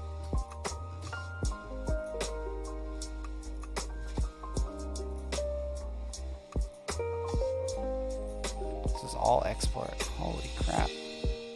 Okay, so here we have onReady. RPC, string mode, mark authority method for, like the following method for remote procedural calls, see high level multiplayer.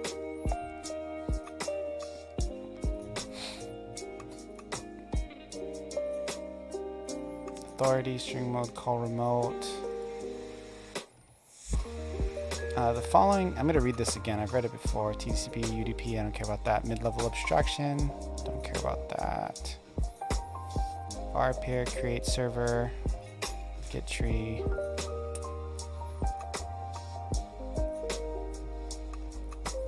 RPC function name. To communicate between peers, the easiest way is to use RPC as implemented in a set of functions node. Member variables. All are set unreliable. Function.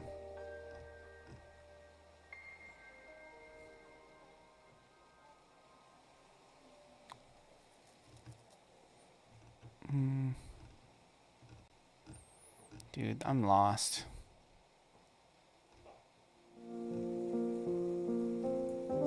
So lost. I feel so lost.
Functions can be called in two fashions.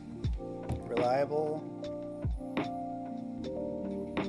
when function call arrives, an acknowledge will be sent back. If function isn't received after a certain amount of time, the function will be sent only once without checking to see if it arrived or not, but also without any extra overhead. In most cases, reliable is desired. Unreliable, mostly useful in synchronizing object positions. Sync must happen constantly, and if the packet is lost, it is not a bad because a new one will eventually arrive and it would be likely outdated. There is also the get RPC sender ID function in the scene tree, which can be used to check which peer or peer ID sent to RPC. Let's get back to the lobby. Imagine that each player that connects to the server will tell everyone about it.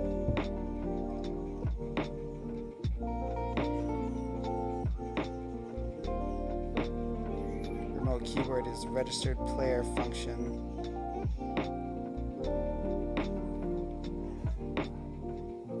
Keyword has two main uses. The first is to let Godot know when the function can be called from RPC. If no keywords are added, Godot will block any attempts to call functions for security. This makes security work a lot easier, so a client can't call a function to delete a file or another client system.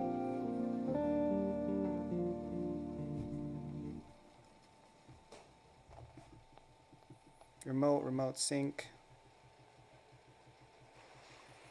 means that the RPC will go via network and execute remotely. It will also execute locally.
So when we create the new one, it actually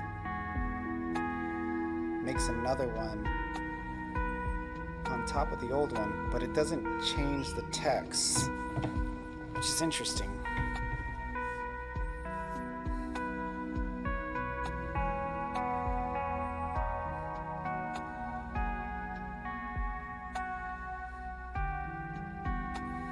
It's almost like I could use the spawner.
I don't need this, right?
gonna figure this out.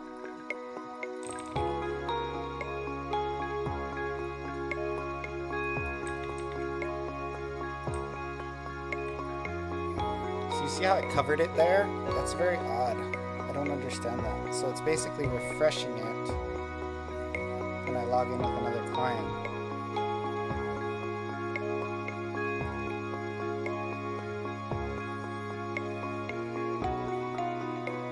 But it's not writing the shit.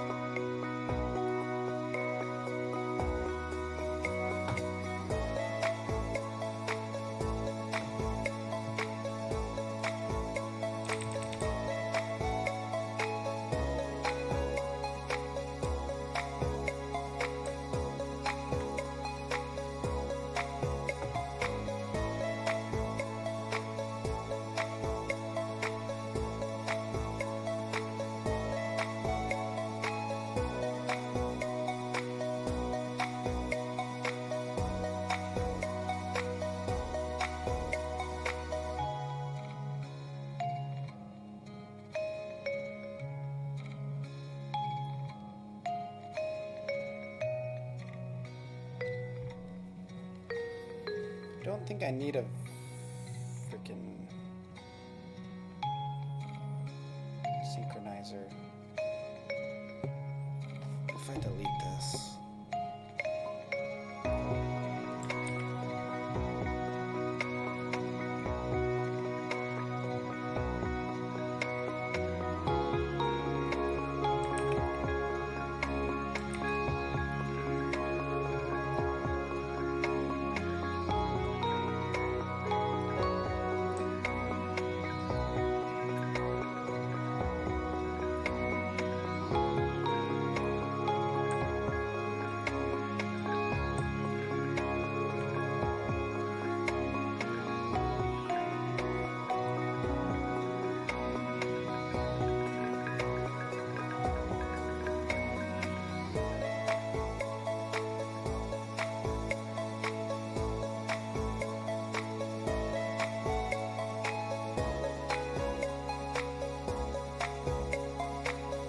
It has to be something where like on load, add text.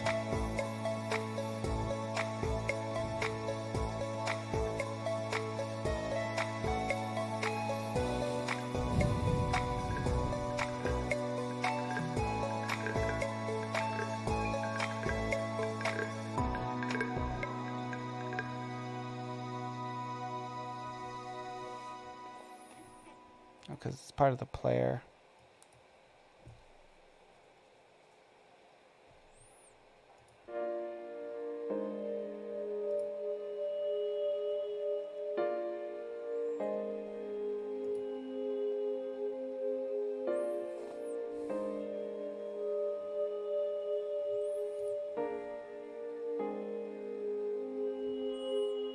Maybe I should put the chat in the level.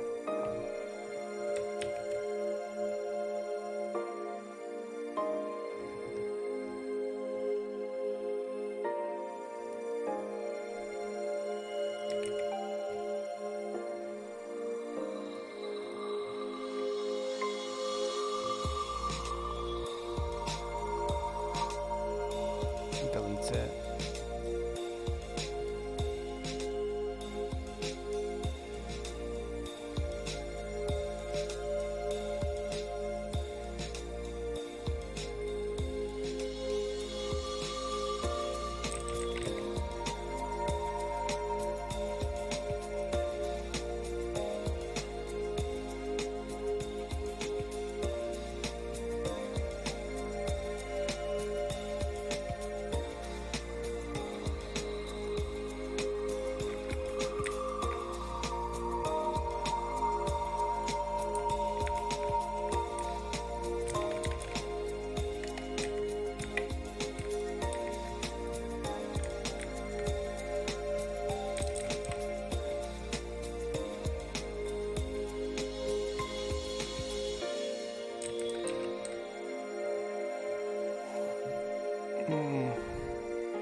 the heck?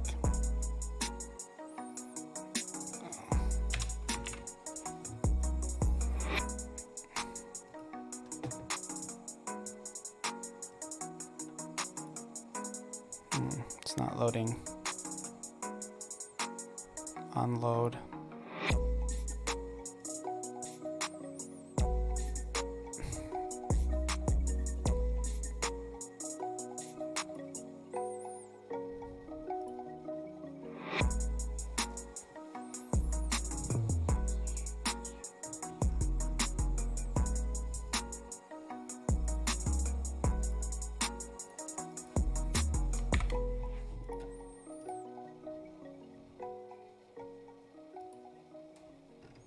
The print doesn't work.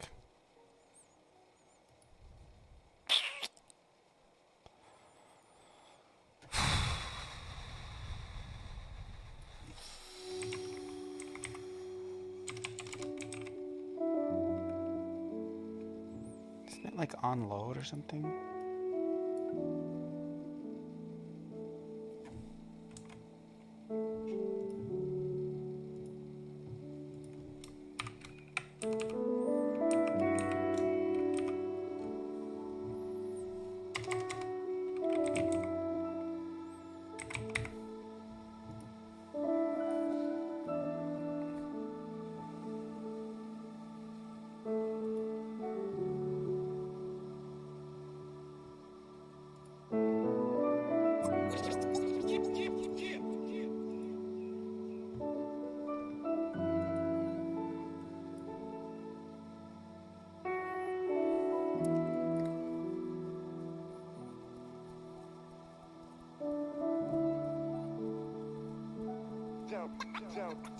Don't stop.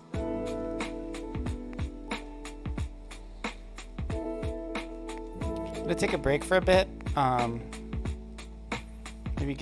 Maybe go eat some food, and see if I can let my brain refresh a little and see what happens. Chat loaded.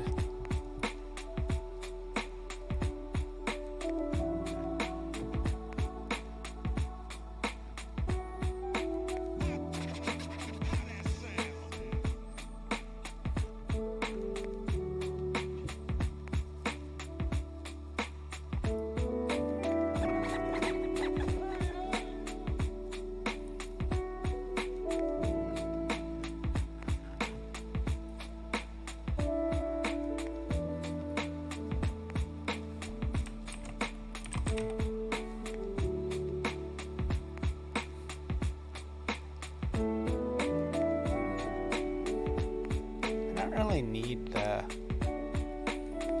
menu to be var.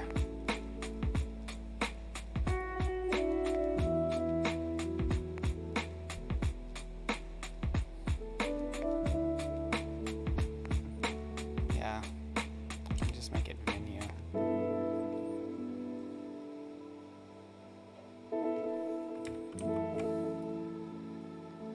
That's weird. It requires you to have it on ready. Default value. Turn nodes in the scene tree before ready. Okay, so you have to have on ready too.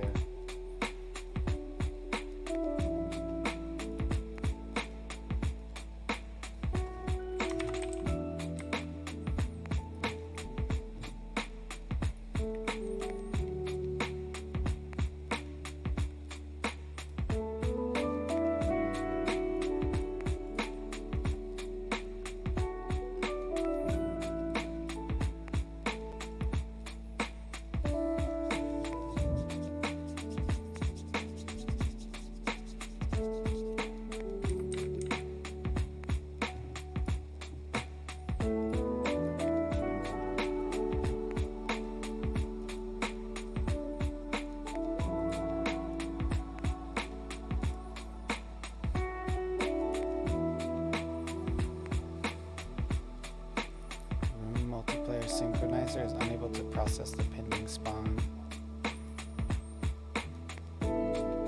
since it has no network ID.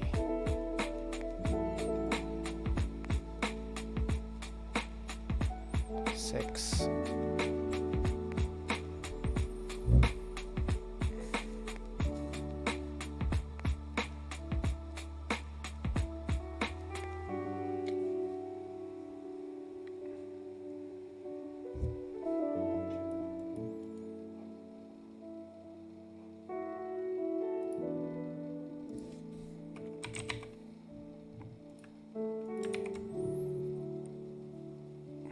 Make sure to only change the authority of multiplayer synchronizers during the intertree.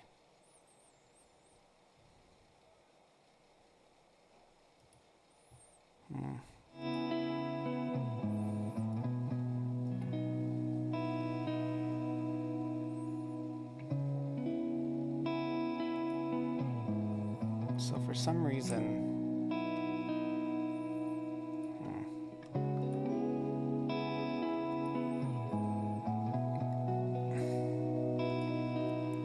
host gets no errors, but join does. That's so weird.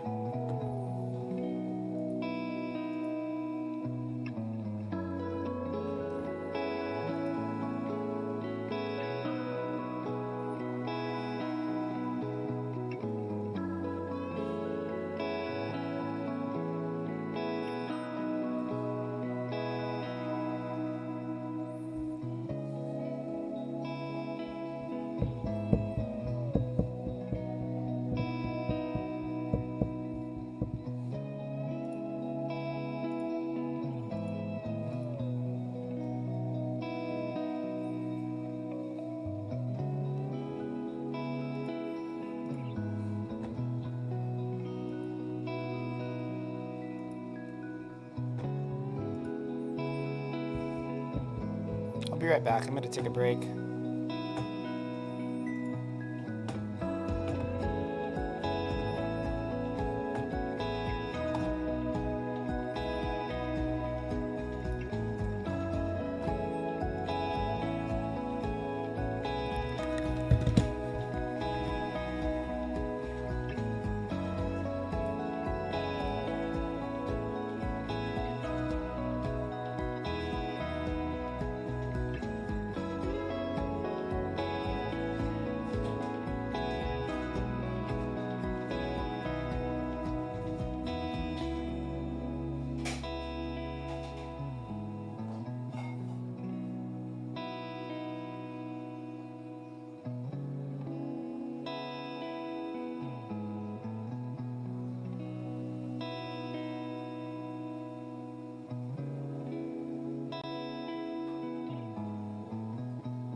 support.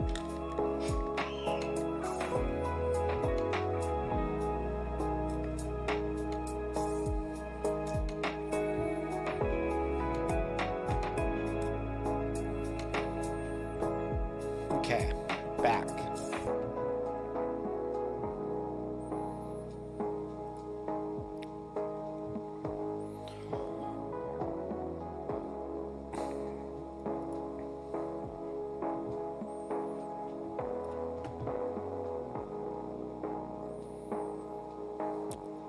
Look at my TikTok.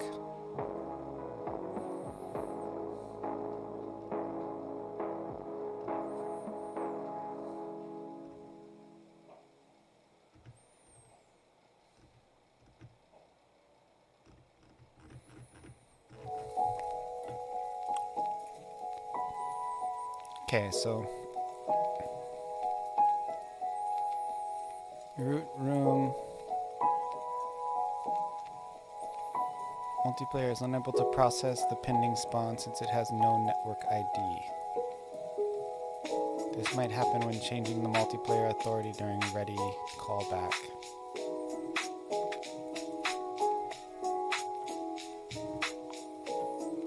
What does that mean?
Hughes Studios.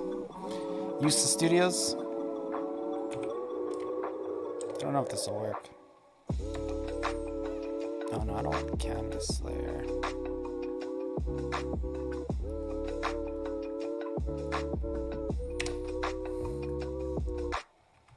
Might have to convert it to a... I'm messing around with the multiplayer for Godot.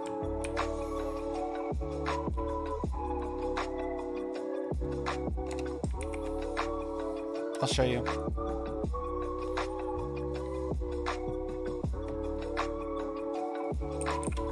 So I basically have a thing where you can log in. And right now what I'm trying to get is I'm trying to get the chat to be synced. They don't have a name, so it just goes as blank, but this is like the chat. It'll be like blankety blank, join the game. The players are controllable. Control pad, arrow keys, all the stuff. It saves, there's a account creation set up. But I'm just trying to figure out the chat right now.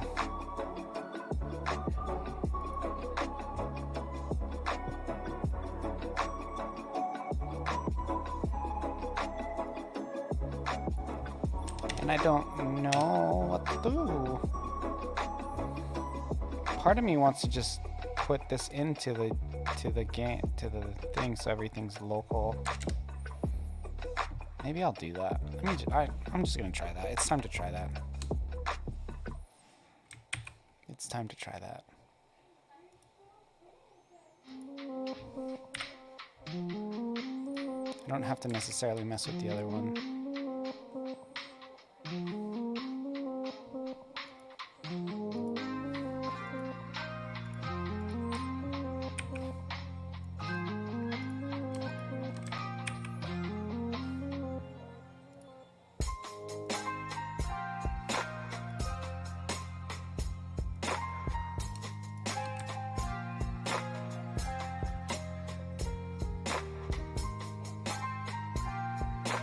Also, hi, Useless Studios. If you want to try my game that I already made, it's on Steam and Android Play Store. Check it out. It's free. Check it out. Check it out. Do it.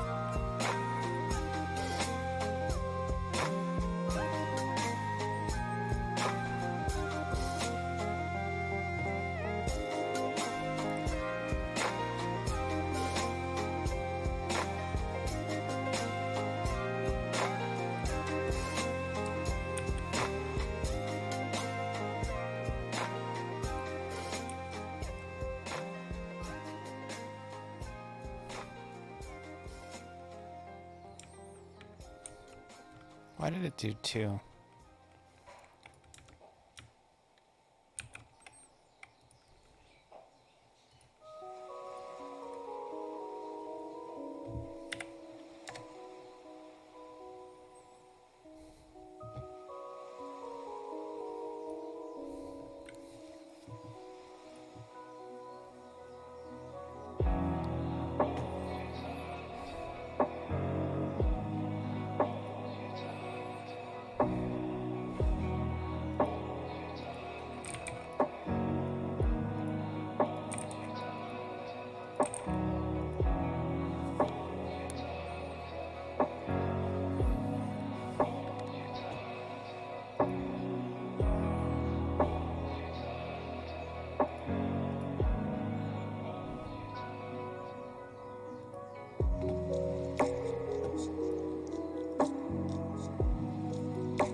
How do you do this? I don't know how.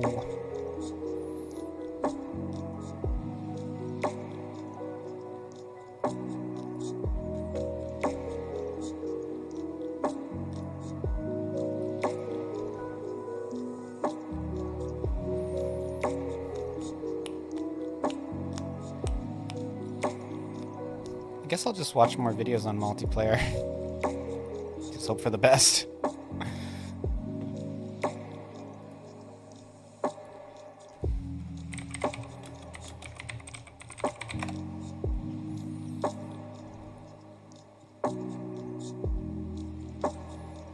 This is too far back.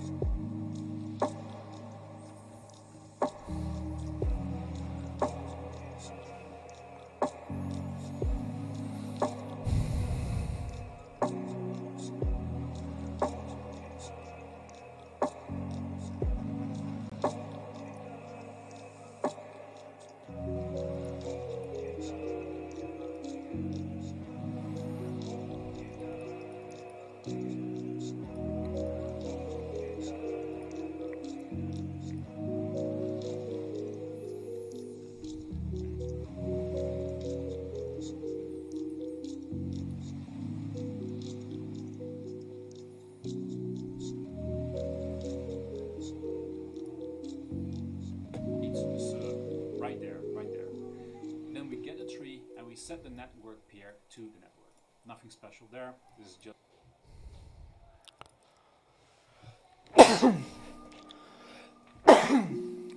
I could watch that guy's video.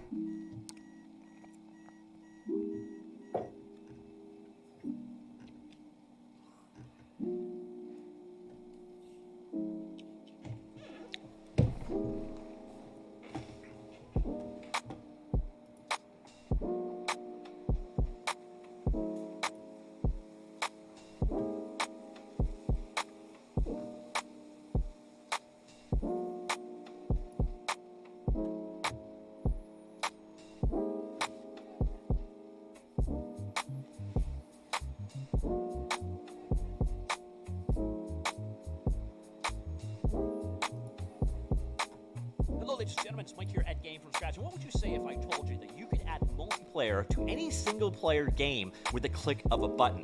If you said, Mike, you're a damned liar, well, you're only half right. What we're looking at today is something called GOMPS, the Generic Online Multiplayer System, and it actually allows you to add rudimentary, very, very basic multiplayer to single-player games. Now, there are some catches right now. It is only for Unity games, and it is very...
assistant function add text and base item list.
Oh, it is a rich table of text.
Fuck.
This music's so relaxing, falling asleep.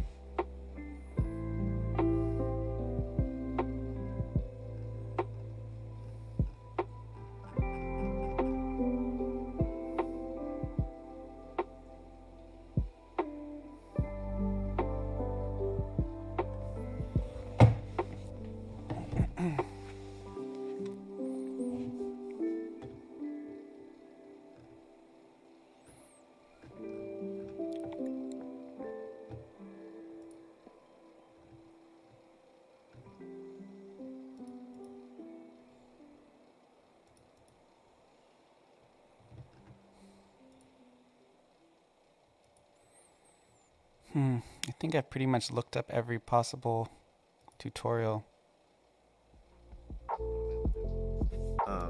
Machines. And what I want to do is just show you guys how it works, right? So there's a server, which I'm running right now.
Okay, I need to take a break. I'm kind of losing my mind. I'll be right back. I'm like getting nowhere, and that's kind of hard.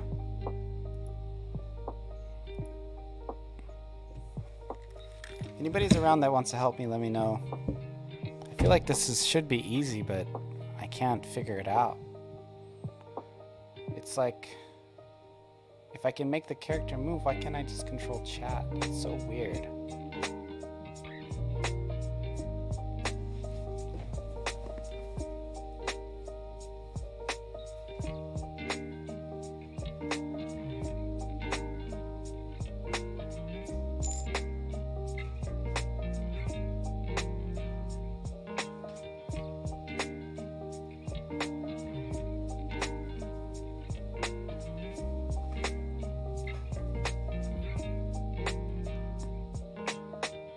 Watching a YouTube video on it? Cool.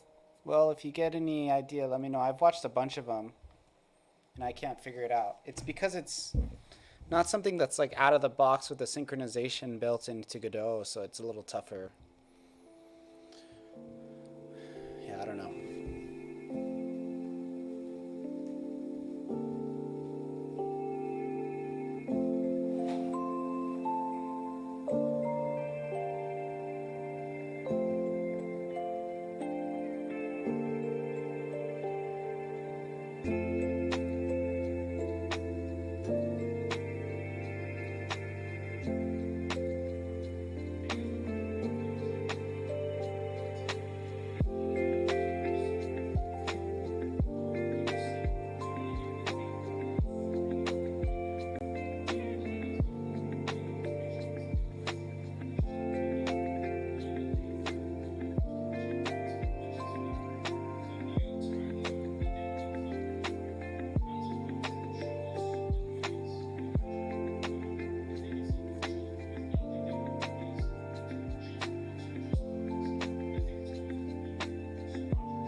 Oh, okay, that was a nice break. That's a nice break. I'm gonna work for a little bit and then I'm gonna take another break.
Oh, I didn't change the camera view.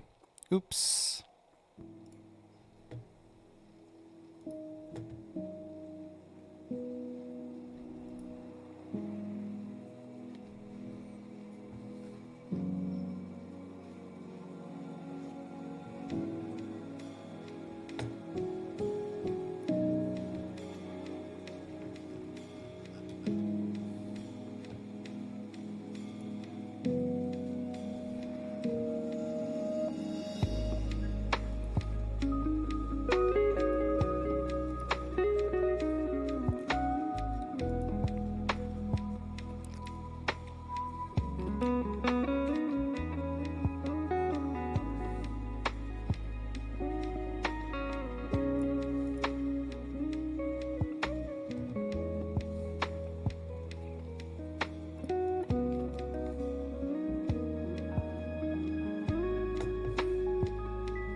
I think I can kind of reverse engineer it from here.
Okay, so this is where the chat messages are entered.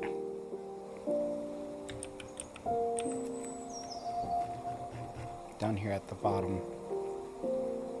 Log. What? What is this what? Business.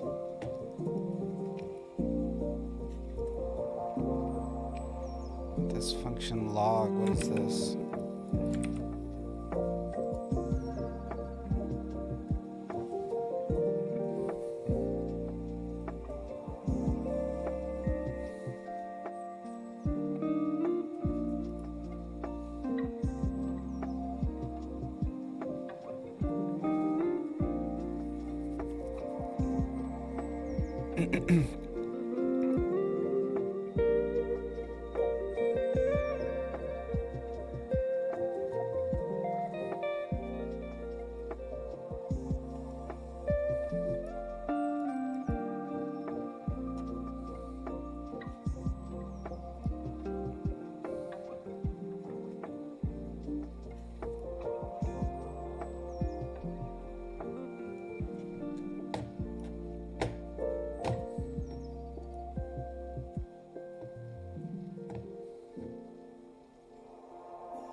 Is that just like an action?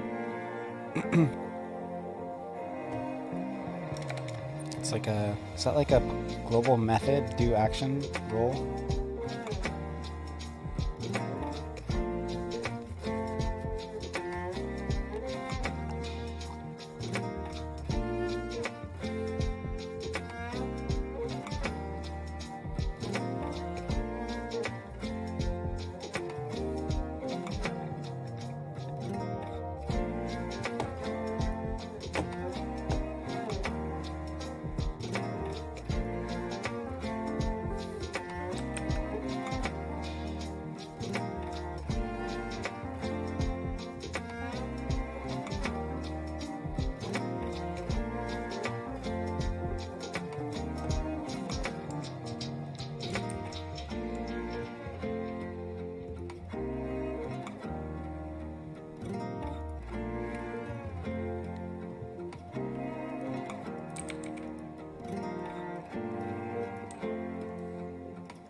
Dang it, man. I'll never figure this crap out.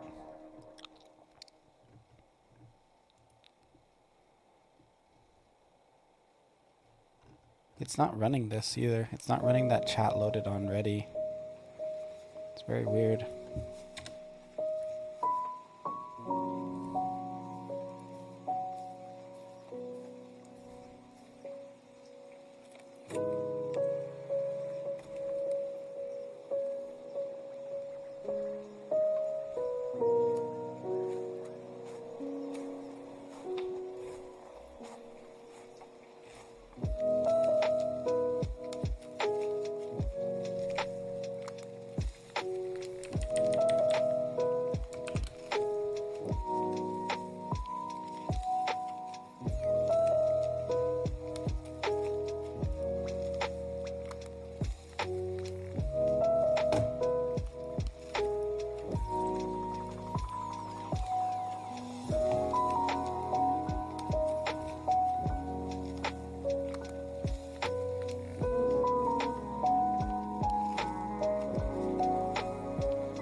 till the end. So this is again a bit... Hi everyone, how is it going? I wanted to make a quick tutorial or overview over how I found the new Godot 4 multiplayer RPC notation is working. Because I'm currently converting my project from Godot 3 to Godot 4, and of course I have to convert a lot of code, and I found a couple of tutorials, and they are quite neat and nice and showing how the new setup works with these new notations. But they often only work in kind of like a listen server setup, where you have like in one project, in one script, both the code for the server and the client, which from some cases might work, but for instance, if you want to have an authoritative dedicated server setup, which I think for many cases is actually quite an interesting thing, then you have to take a bit more care than you had to do with Godot 3. And yeah, I just want to quickly show you a demo example. So I have two projects. One is called like the server, and yeah, it just is, has this server label here, and a bit of script that just kind of creates the multiplayer peer down here. Actually, yeah, creates this init multiplayer peer, create server, and setting this multiplayer peer. This line, all this is just standard, and I set up a connection. So when another peer connects to this server, then it will just print this to console, and I made this small print to vbox method here, which in this overview just kind of like adds more labels here so that we kind of have a pseudo console here. Then, quite similarly here, the client project, so it's actually a different project, as I also would have it with my game. So I have one server project that kind of lies somewhere on a dedicated server with no output, so it's a headless server setup. And then I have my other project with the client code. Of course, here like the level structure is the same. This is, I think, this was the same already. It's important to have this. Yeah, this was very same in Godot 3. Sorry for speaking a bit in loops. Again, here the code's very straightforward as well. I make the connection, so when between the single connected to server to a joined client.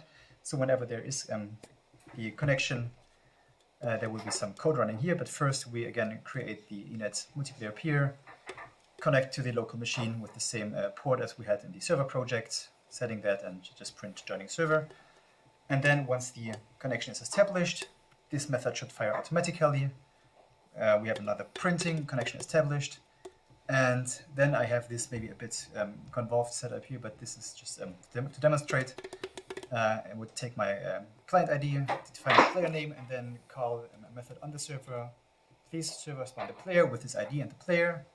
And we have here these corresponding methods, which again, as a placeholder, just says, okay, spawn the player, and then calls to, actually this would run to all connected clients, but in this example, just back to this connected client saying, okay, now please create the player node, and this method, of course, then is present here. So this should kind of work, or at least this was kind of how it worked in Godot 3. And let's see what happens if we start the server. And the client. So we see, okay, connection is established. So the server sees, okay, the peer is coming in. And it says here also, I'm joining the server, connection established, calling to spawn player, but then it stops. It does not actually call the spawn method on the server. And what's happening here? We already get indications from the debugger here, telling that in this method, join as client, unable to get the RPC configuration for the function server spawn player, which we call here. So this is now the thing which is new in Godot 4, that the RPC configuration, like how this RPC is called, is it reliable, unreliable, whatever, who can call it. This is all kind of done in this annotations here as the function decorators, and not from within this call itself, how it was before in Godot 3. So in order to kind of deduce all this behavior, of course, this project needs to know this function, which currently it doesn't. The server is only present on the server. This function is only present on the server, so the workaround here is to take this function head, just copy it over here, and can be empty. It's just important that it's present and that the project can deduce the notation and how this RPC is supposed to be called. Vice versa, the server here calls the other method on the client, please create the player node. And again, this will fail because the server doesn't know the notation for this function. So again, vice versa, we just copy that over to the server. Schwupps, can replace that just by pass this tree, just kind of that this line works. It needs to have this very same method in the same script. And then we can give it a try. Server starting. Schwupps. Client starting. And schwupps, now we have all the lines that we want. So we have the connection. We have the call that the player wants to be spawned with the test name, with the player name test player. And here we have the connection established, and then it's actually running the code to create the player. Great, so now all this communication is working as before and as expected. One more thing, because I mean, now this is working and fine, but we can still very easily break it. Because, for instance, now we're on the client. Let's just say we still have some client-specific RPC function, which now doesn't do anything. And this is also an RPC, which can be called. Let's see what happens now if we just add in this one function. Starting the server. Voila, starting the client. And guess what? It's not working anymore. So we only get to the connection, but now the other RPCs actually don't work anymore. And why the hell is that?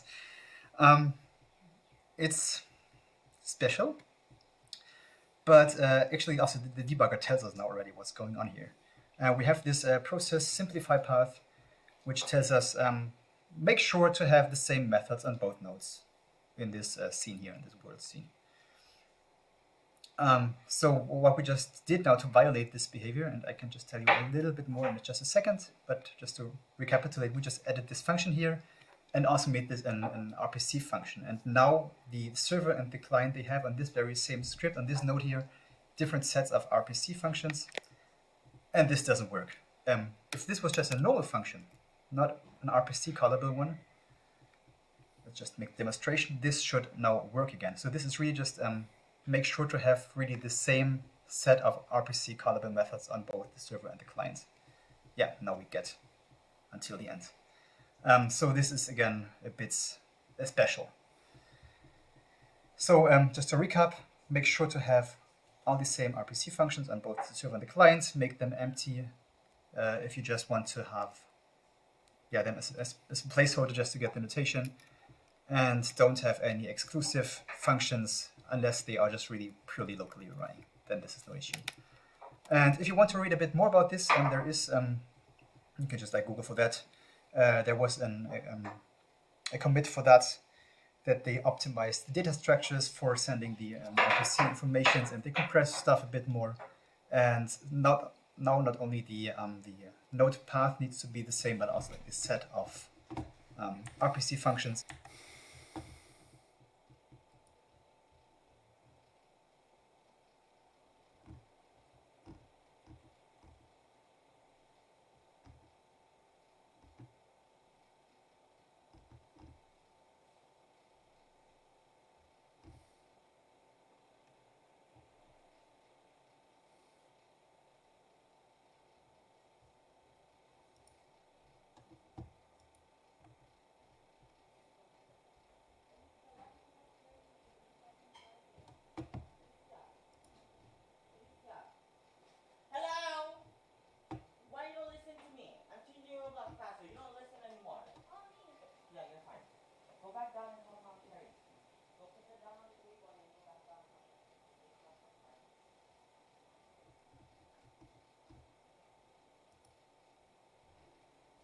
Find the variables that it's going to replicate, and it's got a replication interval.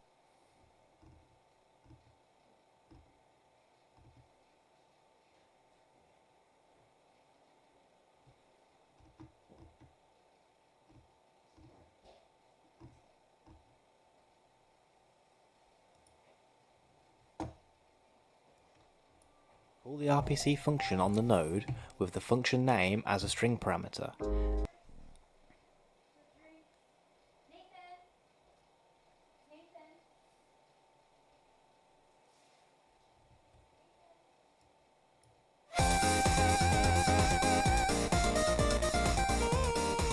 Godot 4 has brought some new things to the table that makes creating multiplayer games even easier. In this video, I'll go over the new features and demonstrate how they were used to build a tank game in the background. I'm going to be focusing on the high level multiplayer features in this video. If you'd like to see a tutorial on the low level stuff, drop a comment below. Let's start with the new additions. First up, we have the multiplayer spawner node. To set up this node, you provide it with a root node path and a list of spawnable scenes. Then, whenever a scene from the list is instantiated under the root node, it will automatically get replicated across all connected peers. If that node is later deleted, that gets synced across the lobby too. It also keeps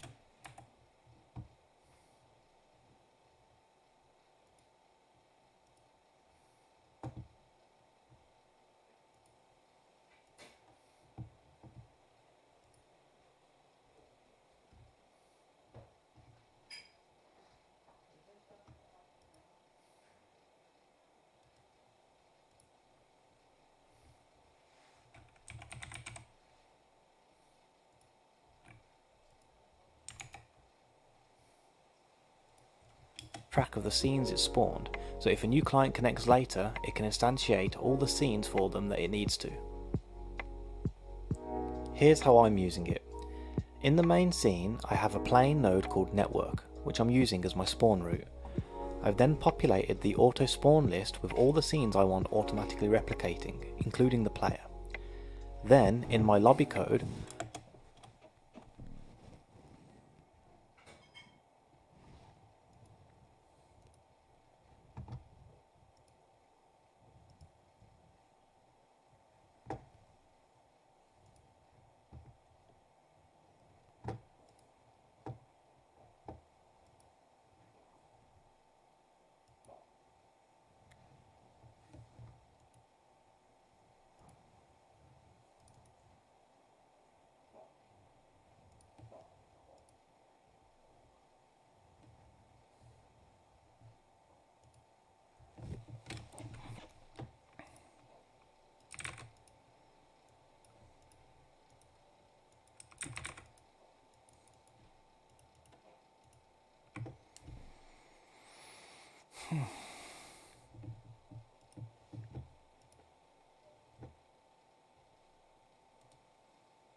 go.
Hey, what's up? Yeah, I've been back for a little bit.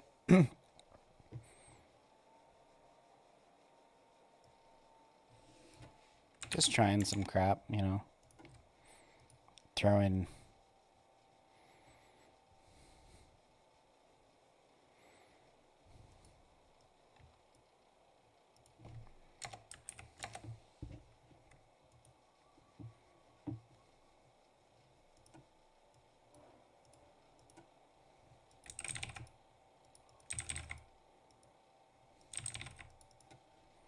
Fuck, man. This is really frustrating. I've been trying to figure this out for like so long. Client connects, I create a new player for them and just add it as a child of the network node. This will then be synced to all players without any extra code from us, and as already demonstrated, all the existing players will be spawned in for the new client too. Scenes to replicate don't have to be instantiated directly under the network node either. It works with nested scenes too. Here I have a basic shield scene. It's set up to deflect bullets and deletes itself after 3 seconds. Then, when the player is killed and respawns, I just instantiate the shield as a child of the player. Because the shield is also within the auto spawn list and the player is under the network node, the shield is automatically replicated for all peers without any extra multiplayer logic from us. The new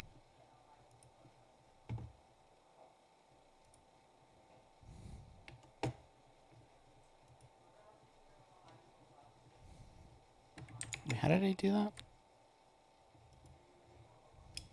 have to be instantiated directly under the network node either. It works with nested this is the scenes animation too. now. Here I have a basic shield scene. Games. It allows you to synchronize properties across clients without writing any code. To use this, just place it within a scene, set the root and give it a path to the properties you want to synchronize. If a client is a network authority, it will update the set properties on its peers. You can also set if these properties only need to sync on spawn and continuously. You could even set... So I think what I need to do is I need to give the chat the network authority.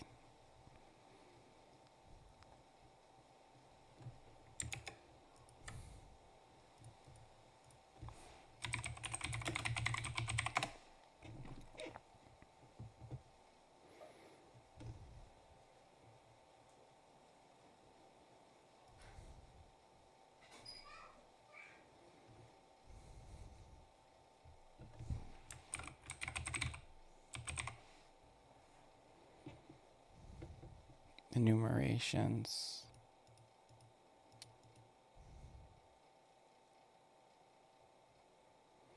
The peer object to handle RPC system effectively enabling network when set. Depending on the peer itself, the multiplayer API will become a network server. Root nodes network to become a regular client peer.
Chat synchronizer.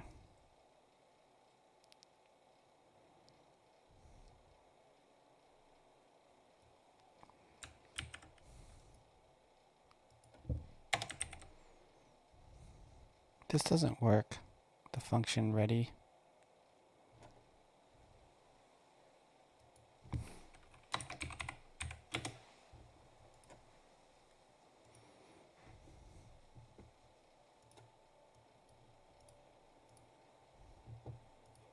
What? Shit is broken. I broke it somehow. How?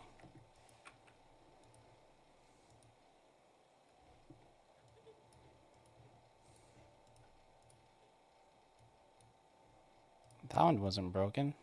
What? Why was one broken and the other one? I must have hit join twice or something.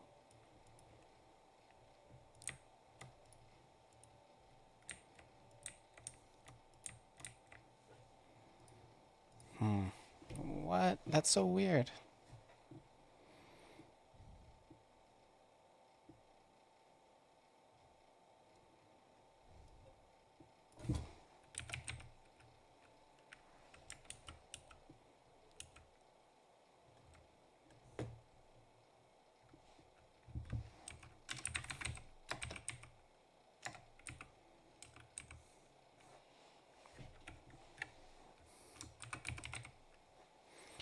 Okay, I think by making this one the multiplayer authority, it like broke it because it took away the power from the other one.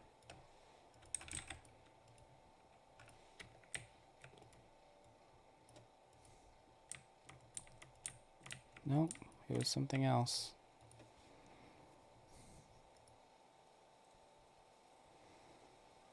What did I do?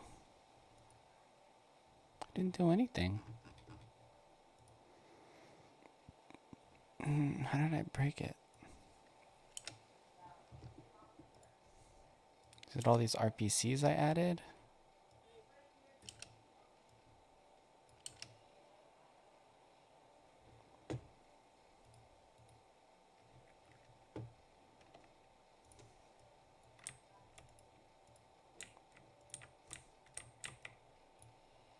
What the hell? What did I do?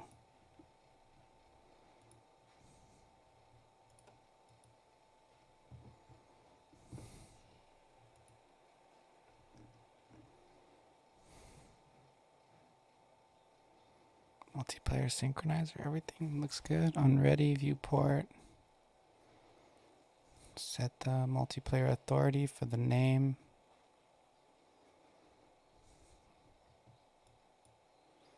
If it's the multiplayer authority, give it the camera.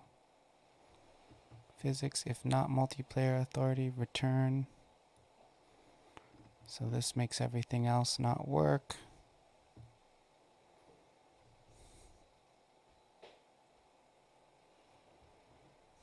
I broke it.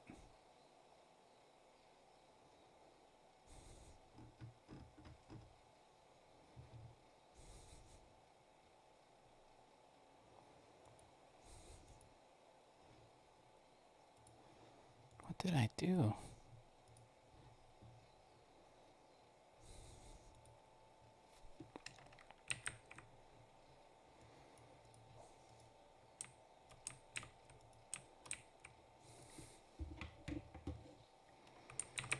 What in the world did I do, man? Oh, that might be it.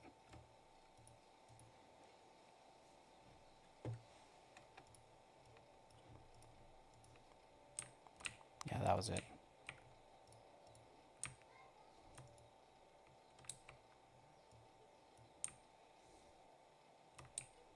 I was using the wrong already.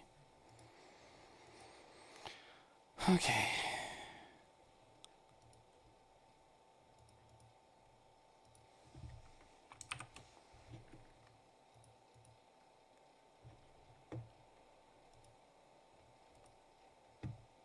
Oh, cool. The chat loaded that time. Okay.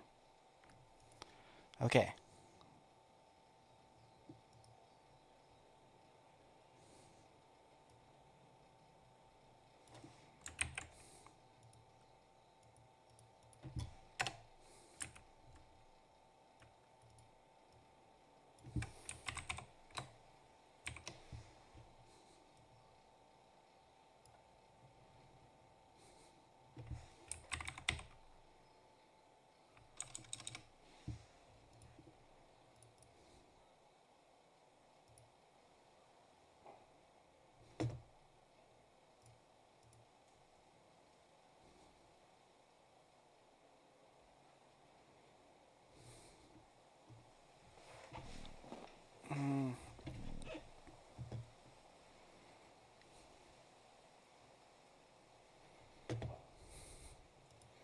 Code, if you're there, you have any guesses as to, you have any thoughts about what I could possibly do to get this chat to work?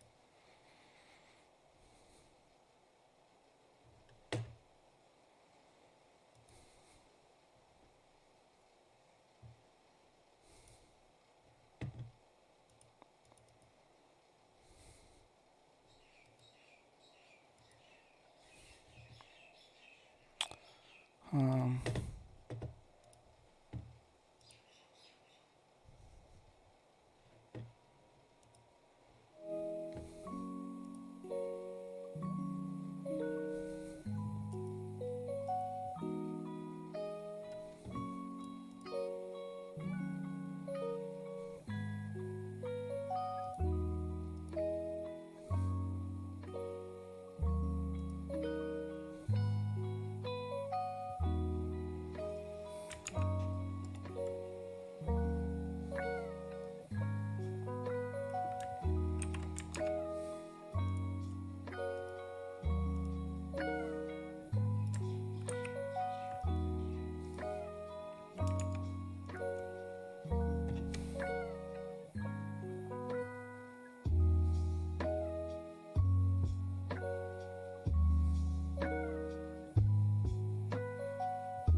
Set multiplayer authority.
How do you do this?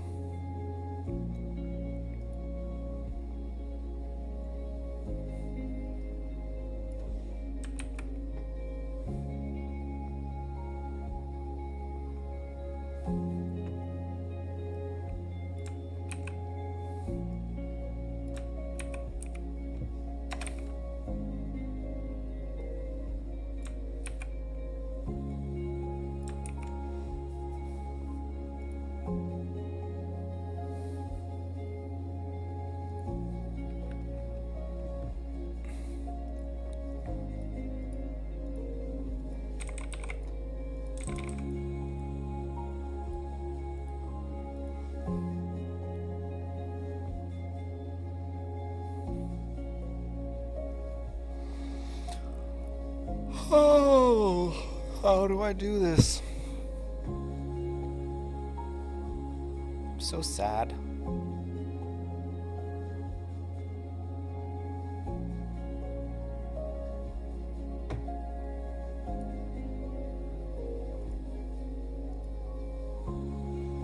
Oh, did you see the person who came in and asked me for tips on how to code earlier? They left all mad.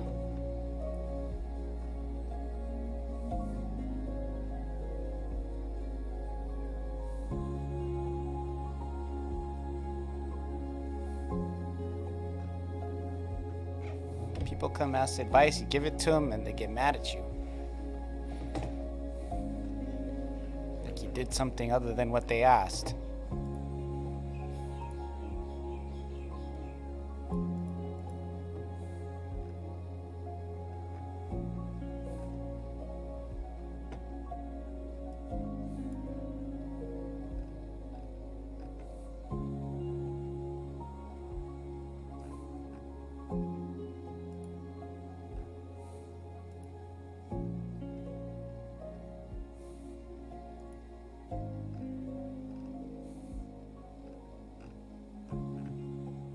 This migration section.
Hello and welcome. So you can see I've got 4 instances of this chat room. You'll see I've got a host and I've named them, we've got different colours.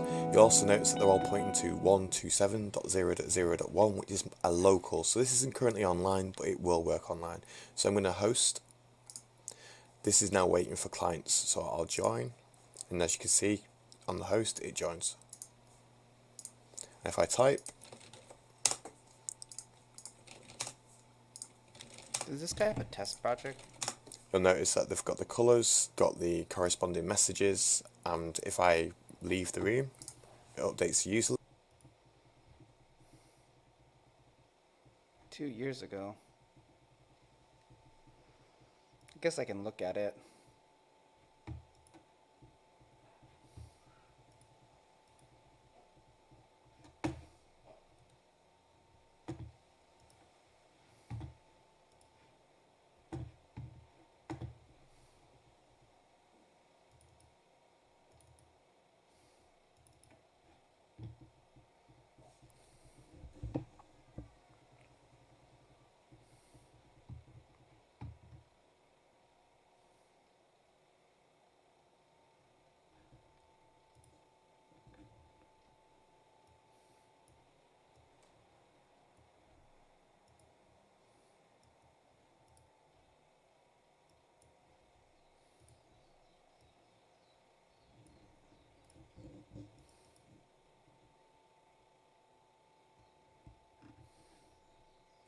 And the networking is so different.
I think I'm going to call it a night.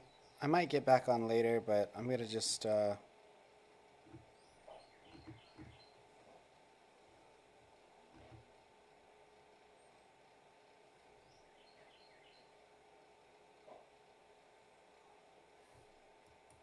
raid this guy.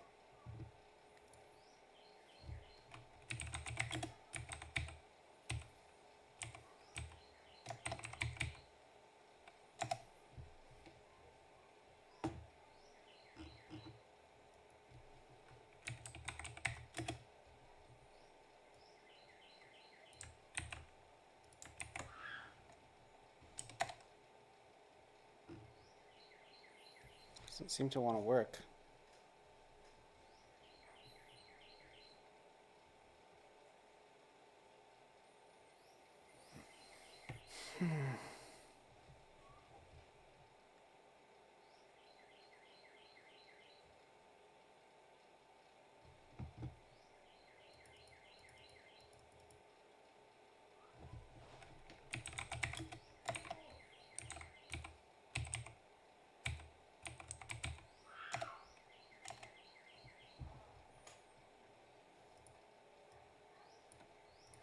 It's not letting me raid.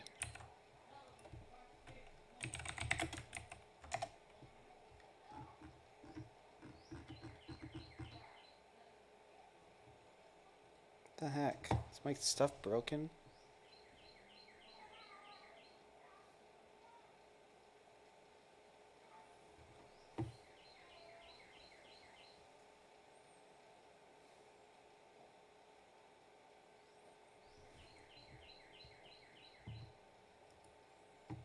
This guy like not allow raids or something?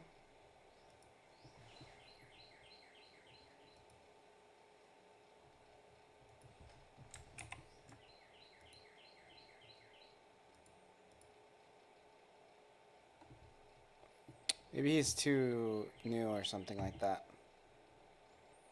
So we'll go somewhere else.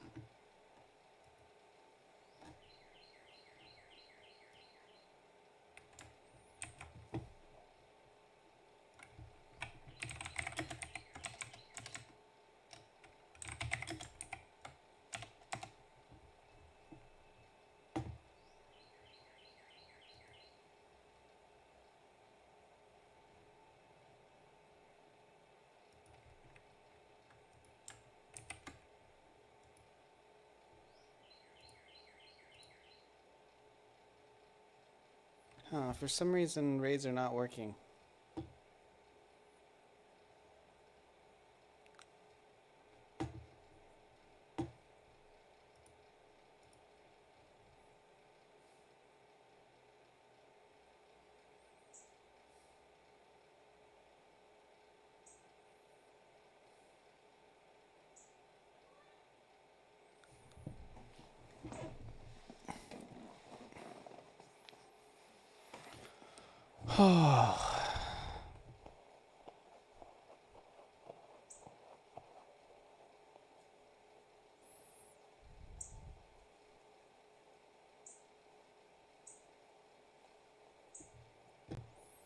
Dang, man.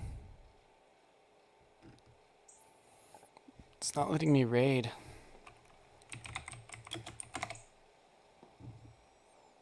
Okay, now it's letting me raid. Okay, we'll raid this guy. It's been a blast. I'll still probably be around. If you guys want to talk to me, hit me up on Discord. I'm not going anywhere. I just want to get offline so I can try to like do more stuff.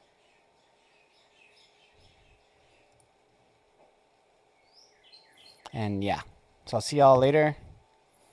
It was a good day today. I was on like 10 hours. I took some breaks, but still, I really need to figure out this chat thing. If I can't figure out this chat thing tonight, like on Monday, I'm going to just go ahead.